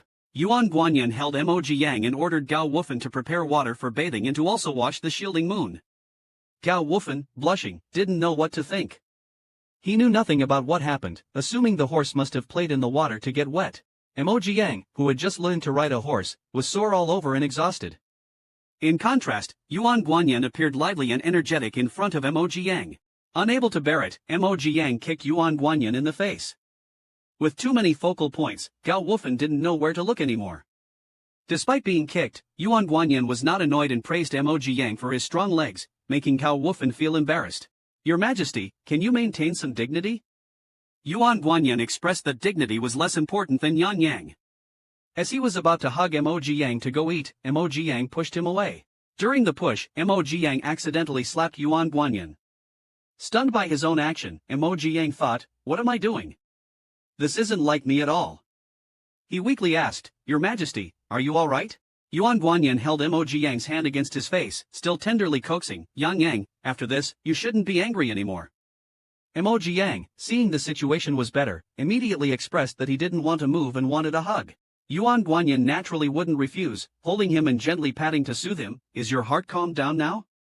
He then personally fed him, making Gao Wufen incredibly envious. Then he told Emoji Yang a bedtime story about a little rabbit and a big bad wolf. The next day, during the autumn hunting session, Gao reported that some thieves had been spotted near the hunting grounds. He asked if they should be captured. Yuan Guanyin instructed not to alarm anyone. He wanted to see what tricks these people had up their sleeves. After saying that, he went back to the palace to see if Emoji Yang was awake. But when he returned and opened the curtains, Yuan Guanyin couldn't believe his eyes. There was a half-dressed man lying on top of Emoji Yang. He angrily questioned, "What are you doing?" Seeing the man in front of her, Emoji Yang was so scared she kept backing away, even speaking in her dialect, "I don't know anything." Yuan Guanyin stepped forward, pulled the man away, and kicked him hard. "Get out of here, you blind fool." Meanwhile, Emoji Yang was crying her eyes out. Yuan Guanyin quickly held her and comforted her, saying everything was fine. Emoji Yang pounded his chest with her fists, sobbing, "It's all your fault for telling me that story about the fox spirit last night. It scared me to death." She then glanced at the man kneeling on the ground, thinking he wanted to frame her. Fortunately, she acted first. She then turned to Yuan Guanyin with a pitiful look and said weakly, "Who is he, Your Majesty? I don't know him at all." After interrogation, it turned out that this person was a minor eunuch serving close to Consort Jia, sent to meet with Official Yan but accidentally bumped into Emoji Yang. However, Official Yan didn't think the situation was that simple. In the evening, to appease Emoji Yang, everyone sat together roasting venison. Emoji Yang, the little foodie, was impatient, wondering when the venison would be ready as he could hardly hold back his drool.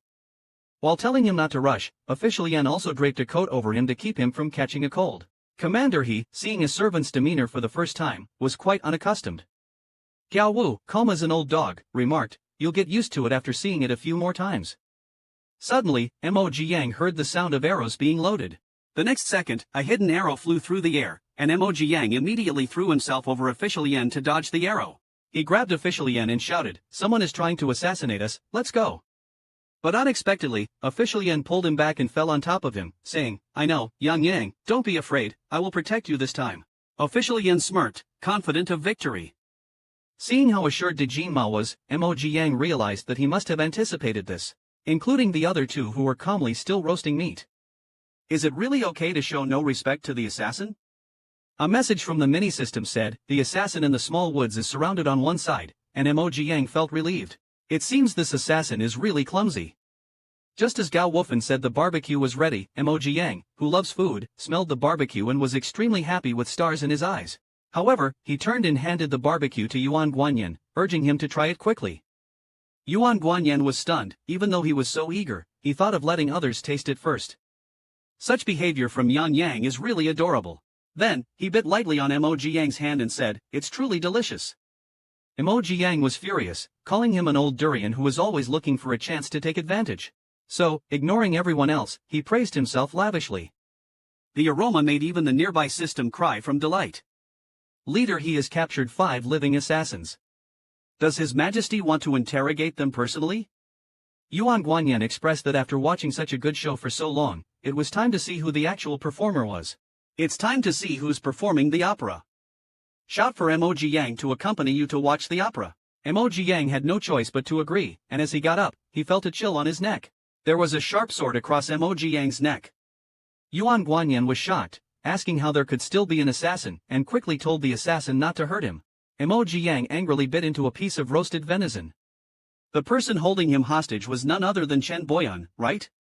The little system was about to cry, asking host daddy to be more careful and stop eating. Seeing the emperor trying to approach, Chen Boyan slightly pressured the sword in his hand, warning the dog emperor that one more step forward would endanger his life, frightening Yuan Guanyin, who quickly agreed to whatever demand as long as he was released. Chen Boyan angrily said, "You've schemed against my brothers, I want you to s." Hearing this, someone daring to demand the big golden retriever meant his mission was doomed. "I couldn't even if I s him." Emoji Yang, held hostage by the assassin Chen Boyan, demanded Yuan Guanyin to substitute himself, but Emoji Yang would not agree as he himself needed to survive even if he s Yuan Guanyin. Yuan Guanyin truly loved Yang Yang, holding a knife against himself, demanding Chen Boyan to keep his word and release him. Then he raised the knife, ready to stab himself. Ignoring the advice from those around him, Emoji Yang got angry when he saw this, furious that someone dared to hinder the mission of the White Lotus boss. His life was on the line. Emoji Yang silently drew a hidden weapon from his belt and, seizing the right moment, threw it. It hit Chen Boyan's foot. Chen Boyan bent down in pain instinctively, allowing Emoji Yang to slip away, creating some distance. Seeing Emoji Yang in danger, Yuan Guanyin immediately stepped forward to hug him. At the same time, Chen Boyan was subdued by He Tongling with a kick. Even while being held down, Chen Boyan kept spouting golden lines, cursing the scoundrel emperor. Emoji Yang snorted coldly, stood up, and said he still had words for Chen Boyan. He picked up a thick stick from beside the fire, walked towards Chen Boyan with a sneer, and said, "You want the emperor's life, huh? Not bad, little brother." He raised the stick and swung at Chen Boyan, saying, "Tired of living, huh? Calling the emperor a scoundrel? Why don't you ascend to heaven then?" He kept scolding while never stopping the beatings, stunning the onlookers with the ferocity of his attacks. When he had beaten Chen to barely a breath left, the system hurriedly intervened, "Host Dad, calm down. If you keep beating him, he'll be gone." Emoji Yang calmed down, threw the stick away, and said, "Remember, you're not allowed to call the emperor a scoundrel," mentally adding, "Only I can call him that." As soon as Wanrun turned around, they saw everyone looking at them in shock. Emoji Yang tilted his head, smiled innocently, and scratched his head saying, "Ah, it was just a random DD. Why are you all staring at me like that?" Yuan Guanyin was amused by his cleverness and covered his mouth to snicker. "This little guy has claws and teeth too," he said, then caught him and comforted, "All right, don't be mad. I'll call the imperial physician to bandage your wound." Tang Wanwan originally wanted to lead the young concubines to see Yuan Guanyin fall from grace. Unexpectedly, Yuan Guanyin was fine, and she ended up being fed a mouthful of dog food, infuriating her so much that she gritted her teeth and cursed Qin Boyan as useless. The young concubines behind her, who had never seen such a scene, were terrified and shivered. Not long after going to bed at night, Yuan Guanyin suddenly woke up, shouting Yang Yang, Yang Yang. Emoji Yang, woken up by the noise, sleepily asked him what was wrong. After finding out he had a nightmare, Emoji Yang comforted him and finally coaxed him back to sleep. Then, he wanted to pour himself a glass of water. Before he took 2 steps, someone caught him from behind and asked where he was going. Emoji Yang said, "I'm just going to have a cup of tea, don't worry." However, Yuan Guanyin wouldn't let go and insisted he not leave. Emoji Yang sighed helplessly and said, "I won't go." He understood that verbal comfort wasn't very effective and that action was the key to solving the problem. But Yuan Guanyin, taking advantage of Yang Yang's initiative, started trying new tricks. Yuan Guanyin was having a great time, and Emoji Yang was very angry. "If you keep this up, I will really leave you." Emoji Yang just dry-heaved a few times and was misunderstood by Yuan Guanyin as being pregnant.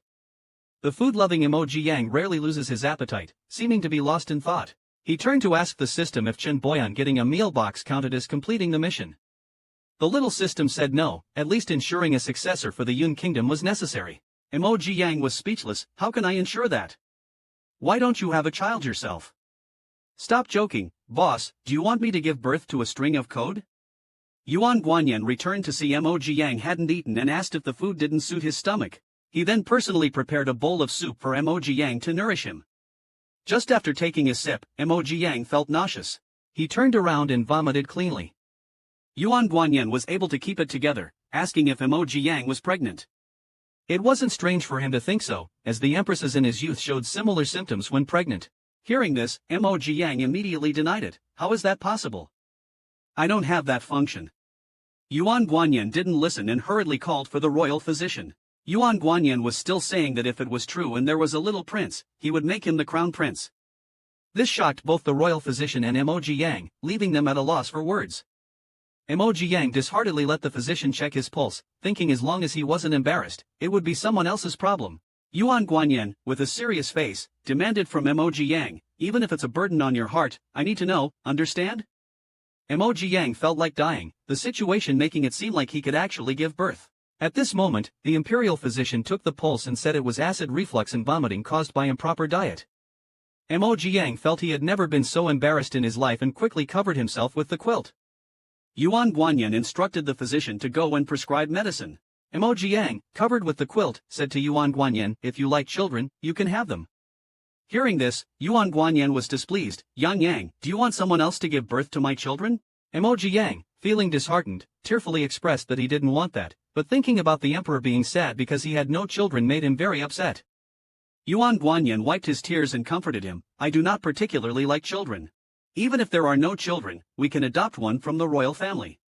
But you are the only warmth in my heart. Having you in this life is enough for me." The two embraced emotionally. In his heart, Emoji Yang hummed, "You sly emperor, lucky for you to realize that if you dare to have children with someone else, I'll show you why the flowers are so red." On the other side, Tang Wanwan felt uneasy.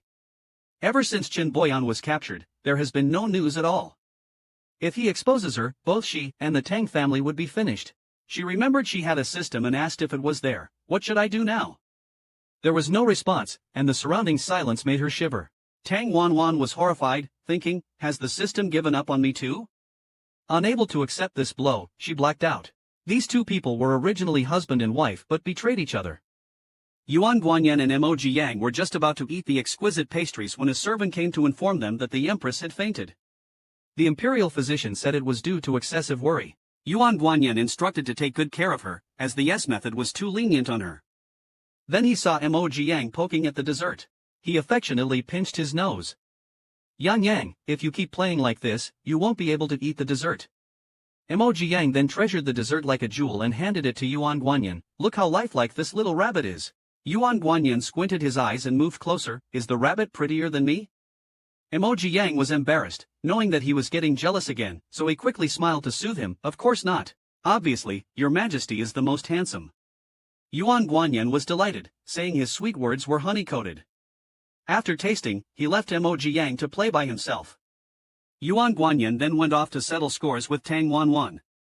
Emoji Yang, while agreeing, sneakily followed him to the rooftop and started spying with the small system. Peeking with Xiaoxi, we saw Tang Wanwan kneeling on the ground, while Yuan Guanyin, 5 feet tall, brought something over. 2 guards carried a large chest and with a thud placed it beside Tang Wanwan. Yuan Guanyin asked, "Do you know what's inside?" "I do not know," she replied. "Do you know how the history books will write about you?" "I guess they would probably write, the Empress conspired with the third son of South Chu, secretly communicating and colluding with South Chu assassins to assassinate the Emperor, and was executed after the plot was discovered." Hearing this, Tang Wanwan was shocked and kowtowed repeatedly, begging for mercy. "Your Majesty, I am wronged. Please do not believe the slanderous words of others." "I knew she wouldn't admit it." Yuan Guanyin commanded Gao Wufan to open the chest. "Inside this chest is the evidence of your treason." Tang Wanwan looked at the chest opening nervously, only to find it actually contained Chen Boyan, with whom she had had dealings. She was so scared that she fell to the ground and immediately denied, "Who is this? I do not recognize him." Seeing her denial, Yuan Guanyin took out a document detailing the collusion between Tang Wanwan and Chen Boyan. Hearing that Yuan Guanyin knew everything, she thought it was all over. Yuan Guanyin approached Tang Wanwan and said somberly, "The court will execute Chen Boyan under the identity of the third son of South Chu, solidifying your crime of treason. The two of you can be together in the afterlife." Tang Wanwan lowered her head and laughed loudly, then pointing at Chen Boyan, said, "Be together in the afterlife with this worthless man? From beginning to end, I was just using him. You disregard the beauty all around you and mix with a shadow guard instead. You deserve to be cuckolded." Yuan Guanyin doesn't care. Who in the harem truly loves Lien? They just want wealth and glory. Yuan Guanyin gestured for the crazed Tang Wanyin to be taken away. Emoji Yang watched the entire process from the rooftop, realizing that the golden retriever still remembered the third son's matter. He then suggested to the system, "Why don't we stay in this realm for a few more years?" Without waiting for the system to respond, he swiftly ran towards Yuan Guanyin, pretending the mission wasn't completed. Leaving such a good golden retriever alone would be too lonely. Yuan Guanyin simply saw Emoji Yang as his sunshine, but wasn't he also Emoji Yang's salvation? Snowy Spa. But which system would commit such a foul? Half a month has passed since the Empress went offline. The Tang family fell and the harem was disbanded. Rumors are spreading outside that the Emperor was cuckolded by the Empress. This golden retriever deliberately let these idle talks spread. Wearing a cuckold's cap is really foolish. At that moment, Commander he came to find Emoji Yang, saying that Gao Wufan was looking for him. The two headed towards the sleeping palace. Commander he mentioned that he had once heard that being with the one you love during the first snow ensures a lifetime together. He also talked about his own wife. He then advised Emoji Yang like an elder to take good care of himself. Emoji Yang nodded in agreement, wondering why Captain he was suddenly so sentimental today. Emoji Yang enjoyed a hot spring bath with the mini-system, contentedly. However, after the bath, he was puzzled by the clothes Gao Wufan prepared for him, questioning why a shadow guard would wear such a color, and why he had to be mysteriously blindfolded. What is this golden-haired guy up to? It felt like, as Gao Wufan led him into a room and he stood still, Yuan Guanyin's voice reached his ears, "Yang Yang, take off the blindfold." He saw the room was filled with festive red colors. He had guessed right, they were to form a pact, and he even felt a bit excited. The mini-system didn't understand what there was to be excited about, noting that it wasn't like they hadn't done this in the past life. Emoji Yang simply said it was different this time, his lips curving into a cryptic smile. Then he pretended to ask Yuan Guanyin what they were doing. Yuan Guanyin took his hand, looking at him deeply, and said, "To make a pact with you. With an eternal true heart as the betrothal, to stay by your side forever, never to part even in old age." He tied a red silk ribbon around Emoji Yang's wrist. "Today's first snow marks the day of our pact." Emoji Yang stuttered, asking if they needed to hold a ceremony. Yuan Guanyin affirmed, "Yes, but we will only bow to each other, not to heaven and earth." "Why?" Emoji Yang was confused. "Because in this world, you are the only one I would bow to." The vast snow outside could not cover the joy within the house. As the two exchanged vows under clear skies, finally united, Commander He and Gao Wufen, who sneaked in to watch, were moved to tears. After bowing, Mo Jiang was helped up by Yuan Guanyin, who had a red forehead from the kowtowing. Yuan Guanyin teased Mo Jiang, saying, "Let's make it heavy so that the deities above and the demons below all know we've made our pact." Hearing this, Mo Jiang laughed, covering his mouth, calling him nonsensical. Yuan Guanyin, holding his hand, sat down. "I ascended the throne at 19, with a grand coronation celebrated by the whole nation, yet I was the only one unhappy. Tonight, though there are no others to celebrate, I am exceedingly joyful. Yang Yang, you are the one I desire for life. With the room full of spring beauty, I find myself believing in love again." Despite the occasion, Yuan Guanyin still insists on making a dumpling.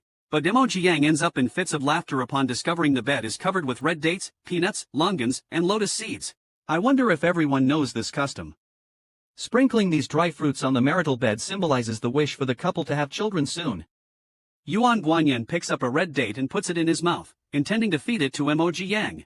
After feeding him the red date, he teasingly asks if Yang Yang wants to try a lotus seed next. The candlelight casts their moving shadows within the canopy, accompanied by Mo Jiang's resigned voice, "Your Majesty, even with lotus seeds, we can't make dumplings." Even the seasoned little system couldn't help but feel moved by the scene. Yuan Guanyin is quite playful. Several years later, Mo Jiang welcomes the emperor back from court like a little wife. She shows Yuan Guanyin the new paper-cut window decoration she made, looking so loving that others are envious. Yuan Guanyin takes Mo Jiang to the Lantern Festival. It's rare for her to leave the palace, so everything she sees is fascinating. This time, she clings to Yuan Guanyin and playfully asks for a sugar figurine. The oblivious vendor chimes in, "Sir, make one for the young master. Your son is so charming." Hearing this, both of them widen their eyes in disbelief. Yuan Guanyin's face darkens instantly. "What nonsense are you spouting?" Mo Jiang quickly pulls Yuan Guanyin away, saying they no longer want the sugar figurine. The vendor, not knowing when to stop, calls after them, "Sir, aren't you going to buy a sugar figurine for your son?" Yuan Guanyin stops in his tracks, his face as dark as a pot bottom. Mo Jiang sees that the big gold retriever looks like he's about to bite. Sure enough, Yuan Guanyin can't take it anymore and strides back to the stall, flipping it over with one hand. He yells angrily, "That's my wife." The scene is chaotic. Mo Jiang uses all her strength but still can't pull Yuan Guanyin away. The onlookers start gossiping. Yuan Guanyin keeps emphasizing to the vendor, "He is my wife, did you hear?" Finally, amidst the chaos, they manage to pull Yuan Guanyin away. They haven't gone far when they hear the vendor muttering, "They sure look like father and son. Why can't we say that?" Mo Jiang hurriedly covers Yuan Guanyin's ears, "Old man, please say less." Yuan Guanyin turned to hold Mo Jiang's hand, looking sad. "Yang Yang, if one day I leave this world before you, what will you do all alone and helpless? When we made our pact, didn't we say till death do us part? Of course, wherever you go, I will follow. Why should we be upset over such things now? If we are upset over these things now, wouldn't it be a waste of good times? Thinking that life is just a few decades, having Yang Yang as a treasure, I really should cherish it. Do you think Mo Jiang doesn't want to end the mission because he has fallen in love with Yuan Guanyin?" Yuan Guanyin and Mo Jiang adopted a child from their clan. When the child was 10, he was made the crown prince. Every year, Yuan Guanyin took Mo Jiang to see the first snow. Until the last year, the imperial physician shook his head helplessly. Yuan Guanyin was old after all and slowly called out Yang Yang. Mo Jiang knew what he wanted to say, so he took the initiative to lie in his arms. "Your Majesty promised till death do us part, a king should not jest." Yuan Guanyin didn't want to deprive him of his right to live, but he took the initiative to be selfish for once. On the night of the vigil, the crown prince looked at the two embracing each other in the coffin. His father defied norms for a minor dark guard, disbanded the harem, but an emperor actually found true love, which is really admirable. I probably don't have my father's good fortune, better just be a good emperor. As the coffin was sealed, Mo Jiang woke up in the system space with a hint of sadness in his eyes. After calming down, he asked the system what the setting for the next world is. The system chuckled, "Host Daddy, you'll definitely like this world setting." The sensation of weightlessness from space travel hits, and Mo Jiang unexpectedly turns into a rabbit spirit. Mo Jiang even dares to mock the Lord God as an old monster. Mo Jiang has traveled to a new world where animals work and live with human faces, but everyone hides their ears and tails well. This time Mo Jiang is a rabbit, however, his ears, injected with a serum, not only can't retract but are also particularly sensitive. This setting immediately infuriates Mo Jiang. If I ever run into that scum who sold the original owner to an old man as a pet, I will definitely not let him go. The mini-system begins introducing the current strategy mission. The person displayed on the screen is Tanzong. He is your target in this world. You need to accumulate his affection value to 99 before the mission is considered complete. Emoji Yang looks at the person on the screen thoughtfully. The more he looks at this face, the more familiar it seems. When he realizes it, he becomes unnerved and loudly says to the mini-system, "Can't you be more careful when you're creating faces? The NPCs almost all look the same. Is this reasonable?" The mini-system spreads its hands, showing helplessness. Maybe the Lord God has been too busy lately. I've heard from other systems gossiping that the Lord God has gone off dating, spending days playing in the world with his partner. Emoji Yang mocks, "I don't know who's so unlucky to be targeted by that old monster, the Lord God. By the way, system, how do I get close to this person named Tanzong?" The mini-system answers, "Tanzong is about to host a broadcast match in the underground arena soon. The winner will be hired as his personal bodyguard. Daddy host, you just need to knock everyone down to meet Tanzong." In the underground arena, the cheers from the audience grow louder, focusing on the two people in the ring. A burly man with a Tarzan-like build has his barriers exposed, while the other person in front of him appears extremely petite. At a height of 1.77 meters, wearing a black hoodie with the hood up, making it hard to see his face.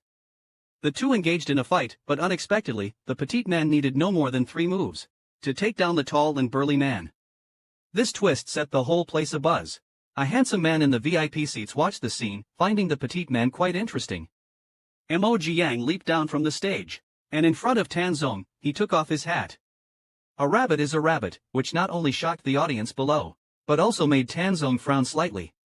Could such a delicate rabbit really be suitable for a bodyguard's job? Who wouldn't love a cute little rabbit? Especially one with the attributes of a self-reliant Lotus. The rabbit, brave and small, is an adorable little baby, tugging at Tanzong's clothes and acting coquettishly. Tanzong picked up the little baby, looking somewhat disdainfully at Emoji Yang. Can this delicate little rabbit really handle the job of a bodyguard? But unable to resist Xiaoran's crying, he agreed, "It's you, then. Come with me." Being disliked by someone doesn't make him angry. Now you're annoyed, but later you'll be begging him to give you a hug and lift you up high. Sure, Yuan said, "Okay," and Emoji Yang nodded. No matter what, the first step to getting close to Tanzong is done. In the study, Tanzong handed him a contract. "Your task is to protect Xiaoran for this year. Of course, the treatment is also the best. Take a look first." Emoji Yang looked at him with almond-shaped eyes. "Can I make a request?" "Go ahead." Tanzong's eyebrows slightly furrowed, seemingly displeased with his words. Emoji Yang pressed his hands over his own ears, pulling them down. His rabbit ears were extremely sensitive, a touch from someone else could weaken his knees. Blushing, he made his request, "Don't touch my ears." Looking at the rabbit-eared boy in front of him, those fluffy rabbit ears were almost unbearably cute.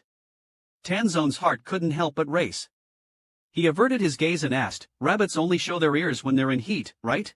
I was injected with a drug 2 years ago, and my ears won't retract." Emoji Yang's voice lowered, unwilling to bring up the matter. But he had already noticed Tanzong's reaction and felt smug, knowing he was right. People generally can't resist cute things. Tanzong didn't press further and pushed the contract in front of him.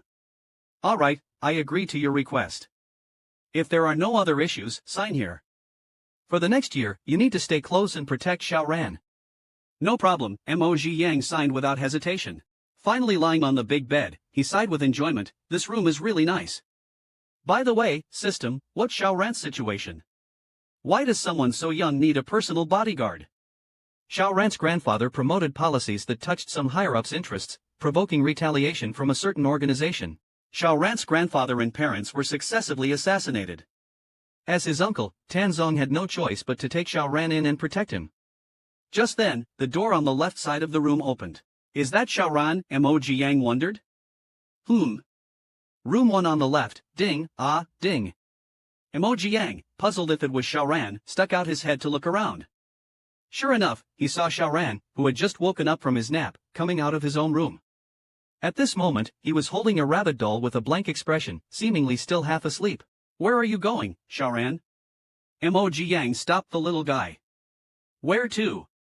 Emoji Yang stopped the little guy. Xiaoran turned his head, saw the rabbit, and his eyes immediately lit up. He ran towards him with his little legs and hugged Emoji Yang's thigh tightly. "Rabbit, rabbit, rabbit. Who can resist the allure of bunny ears? Old Man Tan surely can't resist. Xiao Ran is extremely excited in Emoji Yang's arms. Your bunny ears are so pretty. As he spoke, he reached out to touch Mo's bunny ears. I'm Emoji Yang. Emo quickly dodged his hand, grabbed Xiao Ran's little hand and pinched it. Xiao Ran, behave, don't touch my ears. And I'm not called Bunny, my name is Emoji Yang. That night, when Tan returned home, he saw the bunny-eared boy hugging a doll, sleeping on the sofa. Under the warm orange light, the bunny ears trembled with each breath, utterly irresistible. Tan couldn't help but want to reach out and touch them. At that moment, Emoji Yang slightly curved his lips. Such a heartwarming scene, I don't believe you can remain unmoved. Indeed, Tan couldn't resist anymore, just as his hand almost reached Emoji Yang's bunny ears. Emoji Yang woke up. Pretending to be sleepy, he rubbed his eyes. You're back. With a gentle voice, Tan asked, why didn't you go to bed? Xiao Ran wanted to wait for you, Emoji Yang said as he stood up holding the child, slightly bowing his head to look at the child, seemingly cautious not to wake him, but actually to let his ears brush past Tan's nose. However, Emoji Yang underestimated his own sensitivity. As the bunny ears grazed his nose, the warm breath also hit the ears, and he almost collapsed, unable to hold back. He quickly found an excuse to leave. I'll take Xiao Ran back to the room first. Tanzong only regained his sense when people left. The fuzzy touch on the tip of his nose just now felt extremely comfortable. He was annoyed that he shouldn't have agreed to the condition of not touching his ears in the first place. After returning to his room, Emoji Yang looked at his own rabbit ears in the mirror. The little white rabbit was indeed a good bait. The system made a sarcastic remark about his dark-hearted self-promotion online. However, the little system was puzzled. Since you used the rabbit ears as bait, why won't you let Tanzong touch them? Emoji Yang tilted his head and smiled, because people are like this. The more you don't want them to touch, the more they want to. This is called playing hard to get. Have you learned it? The little system exclaimed, it's ruined, ruined. This time, Tanzong finally decided to make a move on Emoji Yang's rabbit ears. Early in the morning, Emoji Yang was barely awake when Xiao Ran started nagging him to draw with her. He propped his head up, watching Xiao Ran draw, almost falling asleep. As soon as Tanzong opened the door, he saw those adorable rabbit ears. Now, he thought of quietly touching them. He silently walked over, thinking he could sneak a touch without being noticed. Emoji Yang was secretly laughing in his heart. Touch it, hurry up and touch it. The soft and cute rabbit ears, don't you want to feel them? Tanzong swallowed his saliva. He nearly touched the rabbit ears with his sinful hand, just a little bit more. Just at that moment, Xiao Ran happily exclaimed, Bai Yong, you're here. In an instant, Tanzong hastily withdrew his hand and returned to his mature and composed demeanor. That was close, almost got caught.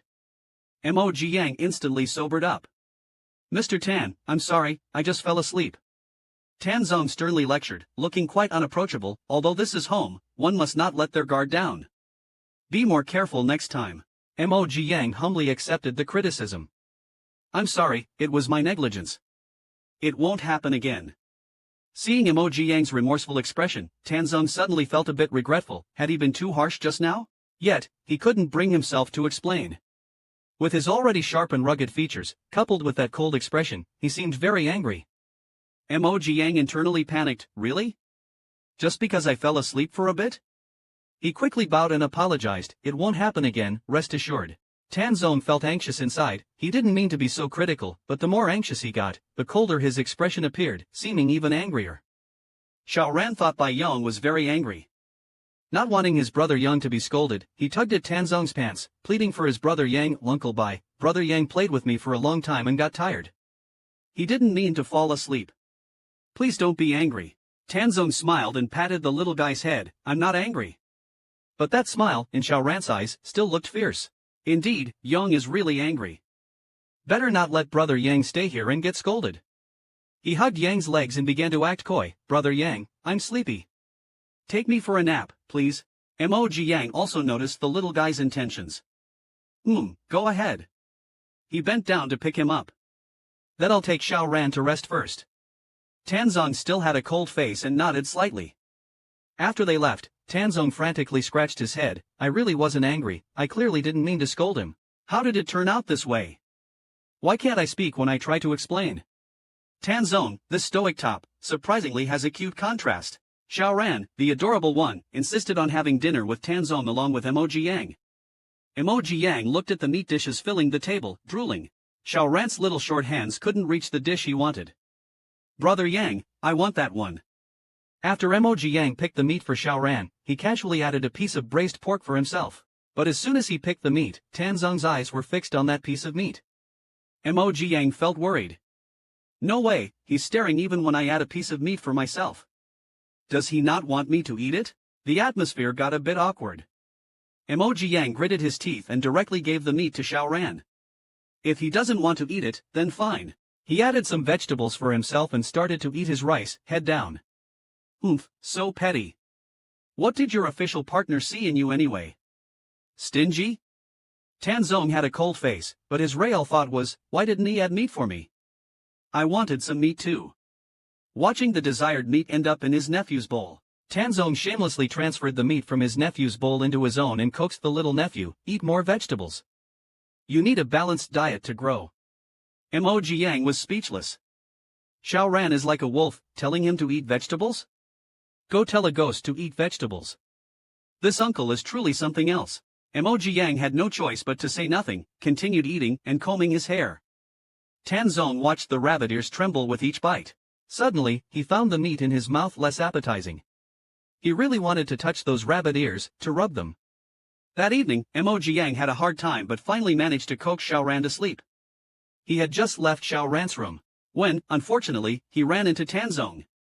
Startled, Emoji Yang greeted, "Good evening, Mr. Tan. I'll go back to my room now," and turned to leave. But Tanzong stopped him, pointing in the opposite direction. "Your room is that way." Your room is over there. Mo Ji-young awkwardly scratched his head, but just as he took 2 steps, he was called back, surprised. What does this person want to do? Could it be that he's still holding a grudge over that piece of meat? Before Tanzong could speak, Mo Ji-young bowed apologetically once more. I'm sorry. I didn't do my job well today. I apologize again. It won't happen again. If you want to deduct my pay, that's fine. Tanzong was frustrated inside. I don't want you to apologize. But the more anxious he got, the colder his expression became, and he spat out 2 cold words, "It's fine." Mo Ji-young wiped the sweat off his forehead and muttered to himself, what a bad attitude. How can someone be so stingy? Misunderstood, Tanzong was somewhat absent-minded. However, looking at Mo Ji-young's smiling face, he found him really cute. At this moment, the system suddenly indicated that his heart fluttered slightly. Mo Ji-young was a bit puzzled. Did he suddenly have feelings? Oh well, never mind, better to leave first. Mr. Tan, if there's nothing else, I'll go rest now. Okay. Seeing the person enter the room and shut the door with a bang, Tanzong regretted it deeply. Why didn't he just say sorry earlier? He angrily kicked the wall. A sharp pain instantly shot through his toes. Mo Ji-young, who had just closed the door, heard a bang and thought something had happened. He opened the door to see Tanzong still standing there. Mr. Tan, do you still have something to say? Tanzong's expression changed instantly, coldly responding, no. Watching Tanzong hobble back to his room while leaning on the wall, Mo Ji-young was a bit worried and asked the little system, do you think Tanzong is sick? The kind that might suddenly grab a knife and attack me? Guess whether Tanzong's original official partner was male or female, the little system reminded Mo Ji-young. According to the original plot, the day after tomorrow at the amusement park is when you'll meet your end. Later, Tanzong's official partner accidentally saved Xiaoran and fell in love with Tanzong as a result. Mo Ji-young was jealous, so tomorrow not only will someone me, but someone will also compete with me for Tanzong. His anger rose instantly. If Tanzong likes Zhou Shen, what about his own mission? He cracked his knuckles and gritted his teeth. Dare to compete with me for Tanzong? Haha, Zhou Shen, you're in big trouble. In the crowded amusement park, Mo Ji-young, holding Xiaoran, was vigilantly looking around when he suddenly squinted his eyes and spotted a suspicious man in black at the entrance. He handed Xiaoran to Tanzong and used a hat to cover the upper part of his face, then walked towards the man in black. The man in black adjusted his communicator. Position normal, the target vehicle has just arrived. Mo Ji-young pretended to brush past him, then suddenly grabbed the man's shoulder. Hey, long time no see. What are you doing here? In the man's moment of confusion, Mo Ji-young quickly took him down. His technique was clean and efficient. He dusted off his hands, trying to ambush your dad? Maybe in your next life. Then, Mo Ji-young knocked out another man disguised as a mascot and another watching from the bushes. While celebrating the victory with the little system, he heard a particularly pleasant voice. Would this guest like some ice cream? Mo Ji-young looked up and saw a seductively handsome man smiling at him. That man's eyes were so captivating that they made Mo Ji-young's heart tremble. The little system told him this was Tanzong's official match, Zhou Shen. Zhou Shen liked the little rabbit in front of him very much, especially its pink-tinged white rabbit ears which looked exceptionally soft and touchable. "This ice cream is for you. My name is Zhou Shen, what about you?" Zhou Shen seemed very interested in him, smiling as he introduced himself. Seeing the food, Mo Ziyang's brain stopped working. "I'm Mo Ziyang, thank you." He licked the ice cream happily and giggled, "Yummy, so sweet." The little system was frustrated. "Host daddy, just a bit of food and you're bought over. He is your rival after all." Mo Ziyang started to make excuses again. "You don't understand, Zhou Shen is the protagonist. According to the plot, as long as he is there, Xiao Ran is safe. So, getting along with him might actually help with the mission." The little system chuckled. "You think I believe that?" Zhou Shen actually took a liking to Mo Ziyang. At the amusement park, Xiao Ran and Tan Zong had an accident and got trapped on the Ferris wheel. Mo Ziyang hurriedly threw down his ice cream and rushed over to the rescue. Zhou Shen watched Mo Ziyang with some confusion, wondering how this Qianqin Mian suddenly changed and even started protecting others. Could he also be here on a mission? At that moment, Zhou Shen also noticed the unusual situation and quietly followed. Xiao Ran shrank in the embrace, shivering, while Tan Zong held Xiao Ran tight, soothing her softly. "Don't be afraid, Xiao Ran. Your brother Yang is still down there. He will find a way to save us." Mo Ziyang rushed to the Ferris wheel's control room, cursing as the door was locked by the assassin. Inside the control room, the assassin was still operating the Ferris wheel.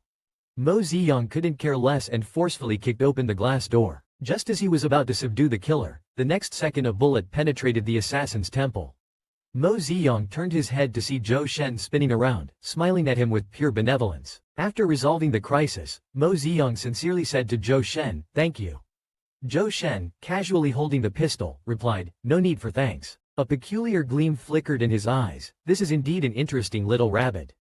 Tan Zong and Xiao Ran safely landed from the Ferris wheel. Mo Ziyang ran over to them. "Mr. Tan, Xiao Ran, are you both alright?" Scared, Xiao Ran buried her head in Tan Zong's embrace, but still sensibly said, "Uncle, let's go home. Xiao Ran has had fun at the amusement park."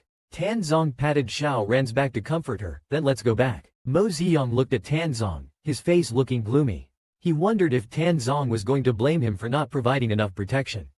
Tan Zong frowned abruptly and scolded, "How did you get injured? Why didn't you protect yourself properly?" Mo Ziyang was taken aback and followed Tan Zong's gaze, only then noticing his hand was cut by glass.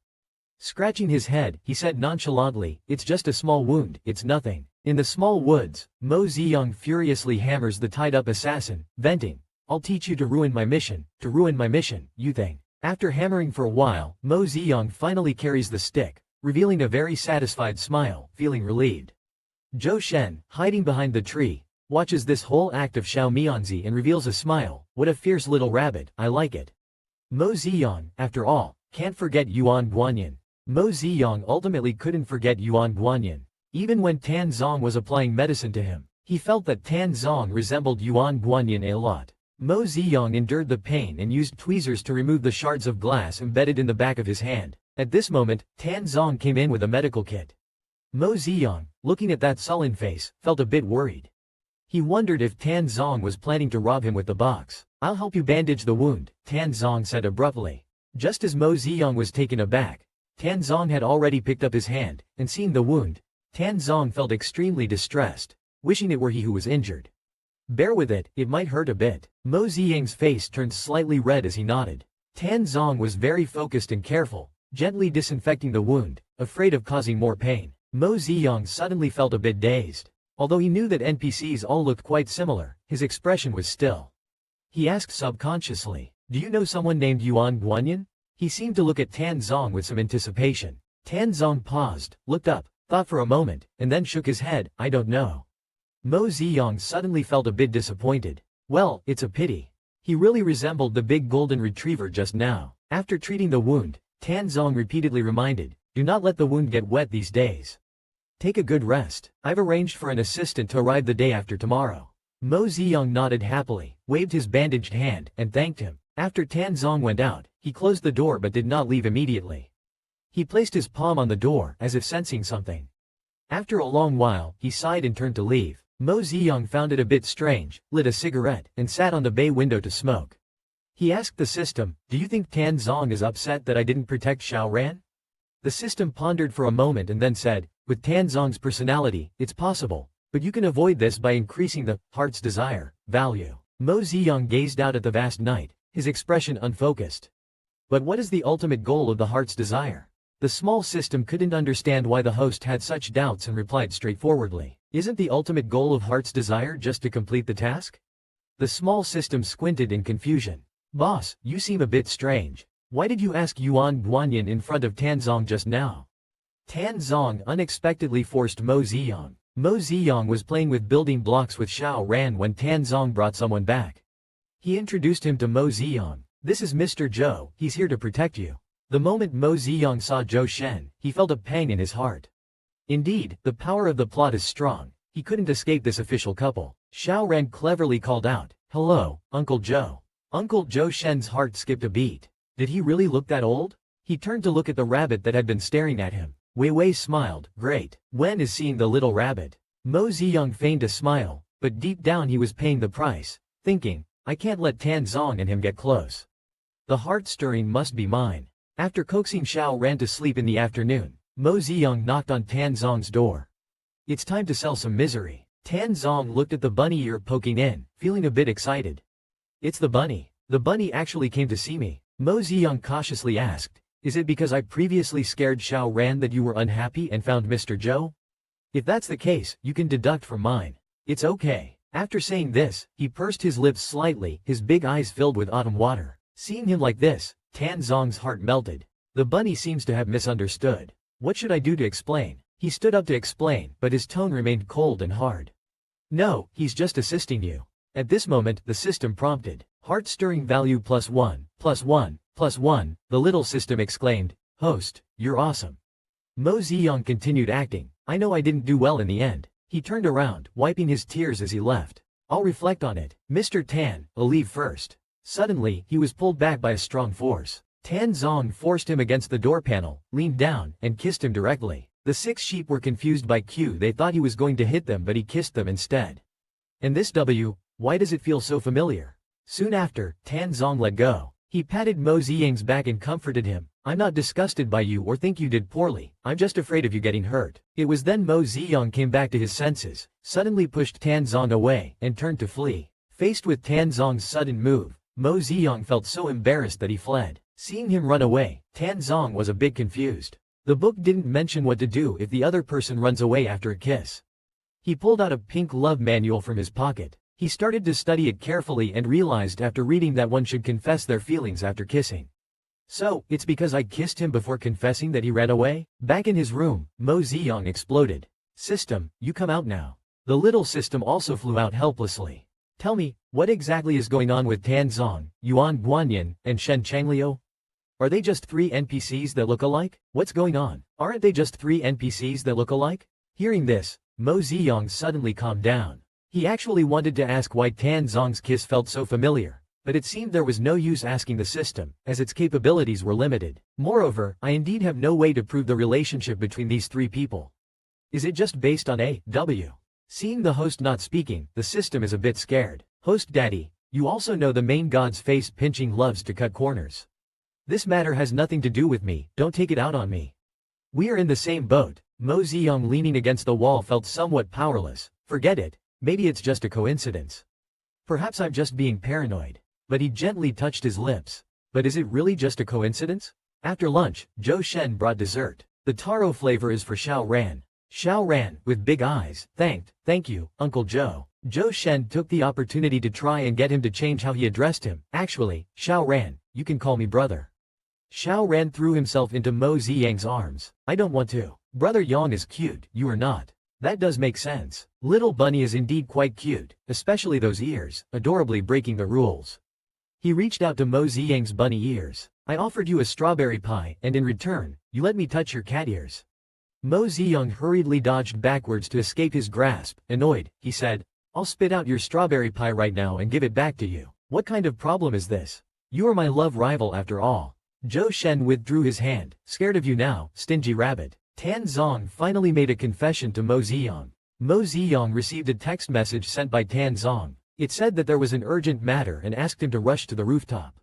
The tone seemed very urgent. He has a heart condition and didn't dare to delay, so he ran out immediately. Along the way, he held his pounding heart, not knowing what he had encountered, hoping he was fast enough that nothing happened to him.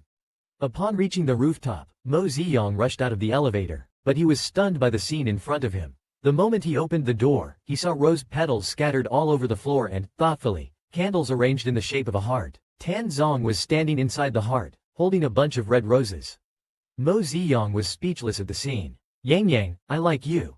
Tan Zong knelt on one knee, offering the roses to Mo Ziyang, who was walking towards him. He was still calculating in his mind. According to the romance guide, he had made his confession, wondering if he would not be pushed away now. Mo Ziyang accepted the roses with a sullen face, but the next second, he suddenly slammed the rose onto his head. It scared me so much, I ran over here so quickly. Do you know how scared I was? And then, just this. Mo Ziyang, furious, smacked the rose and turned to leave. Tan Zong was left with a head full of flowers. He was instantly stunned, quickly pulling out his love guide from his pocket to consult it. That's not right. The book didn't say confession would get me hit. Wasn't it supposed to be all good after confessing? After Mo Ziyang walked away, he finally curled his lips high. Young master likes sunflowers, not roses. Could you find out next time before sending them? His tsundere nature was fully revealed. Even the little system couldn't help but be sarcastic. Oh, if that's the case, why didn't you put the roses down first? Mo Ziyang sniffed the rose at his nose tip. Can't young master take it back for a bath? The system had already seen through everything. A man whose words do not match his heart. Just then, someone waving their hands rushed towards him. Ziyang, I finally found you. Mo Ziyang quickly dodged. Who are you? The system alerted. This is the original owner's college senior, Dan Quan. A few years ago, it was he who tricked you and sold you as a pet. You couldn't retract your ears because of the injection you got back then. Hearing this, Mo Ziyang instantly got furious. She kicked at the vital parts of the scumbag in front of her. Dan Quan began to play the victim, saying he was also forced. He even clung to Mo Ziyang's legs, begging for forgiveness. What are you doing? Tan Zong, after realizing his watch's procedure was correct, chased after them. When he saw Mo Ziyang entangled with someone else, his face turned dark immediately. Look at our Ziyang fiercely protecting her husband. My man is not someone you can hit. Tan Zong saw Mo Ziyang pulling and tugging with someone else. He instantly became unsettled and put Mo Ziyang behind him. Let go of him. What are you doing? He's my senior, Dan Quan. Mr. Tan, please don't make it difficult for him. Mo Ziyang explained softly from behind, but secretly delighted in his heart. He's definitely jealous. Now, the more I side with Dan Quan, the angrier Tan Zong will be, and the worse Dan Quan's fate will be. I'm really looking forward to it. Tan Zong clenched his fists, anger interweaving in his heart, his face growing darker. How can such a bunny be so innocent to be deceived by such a scumbag?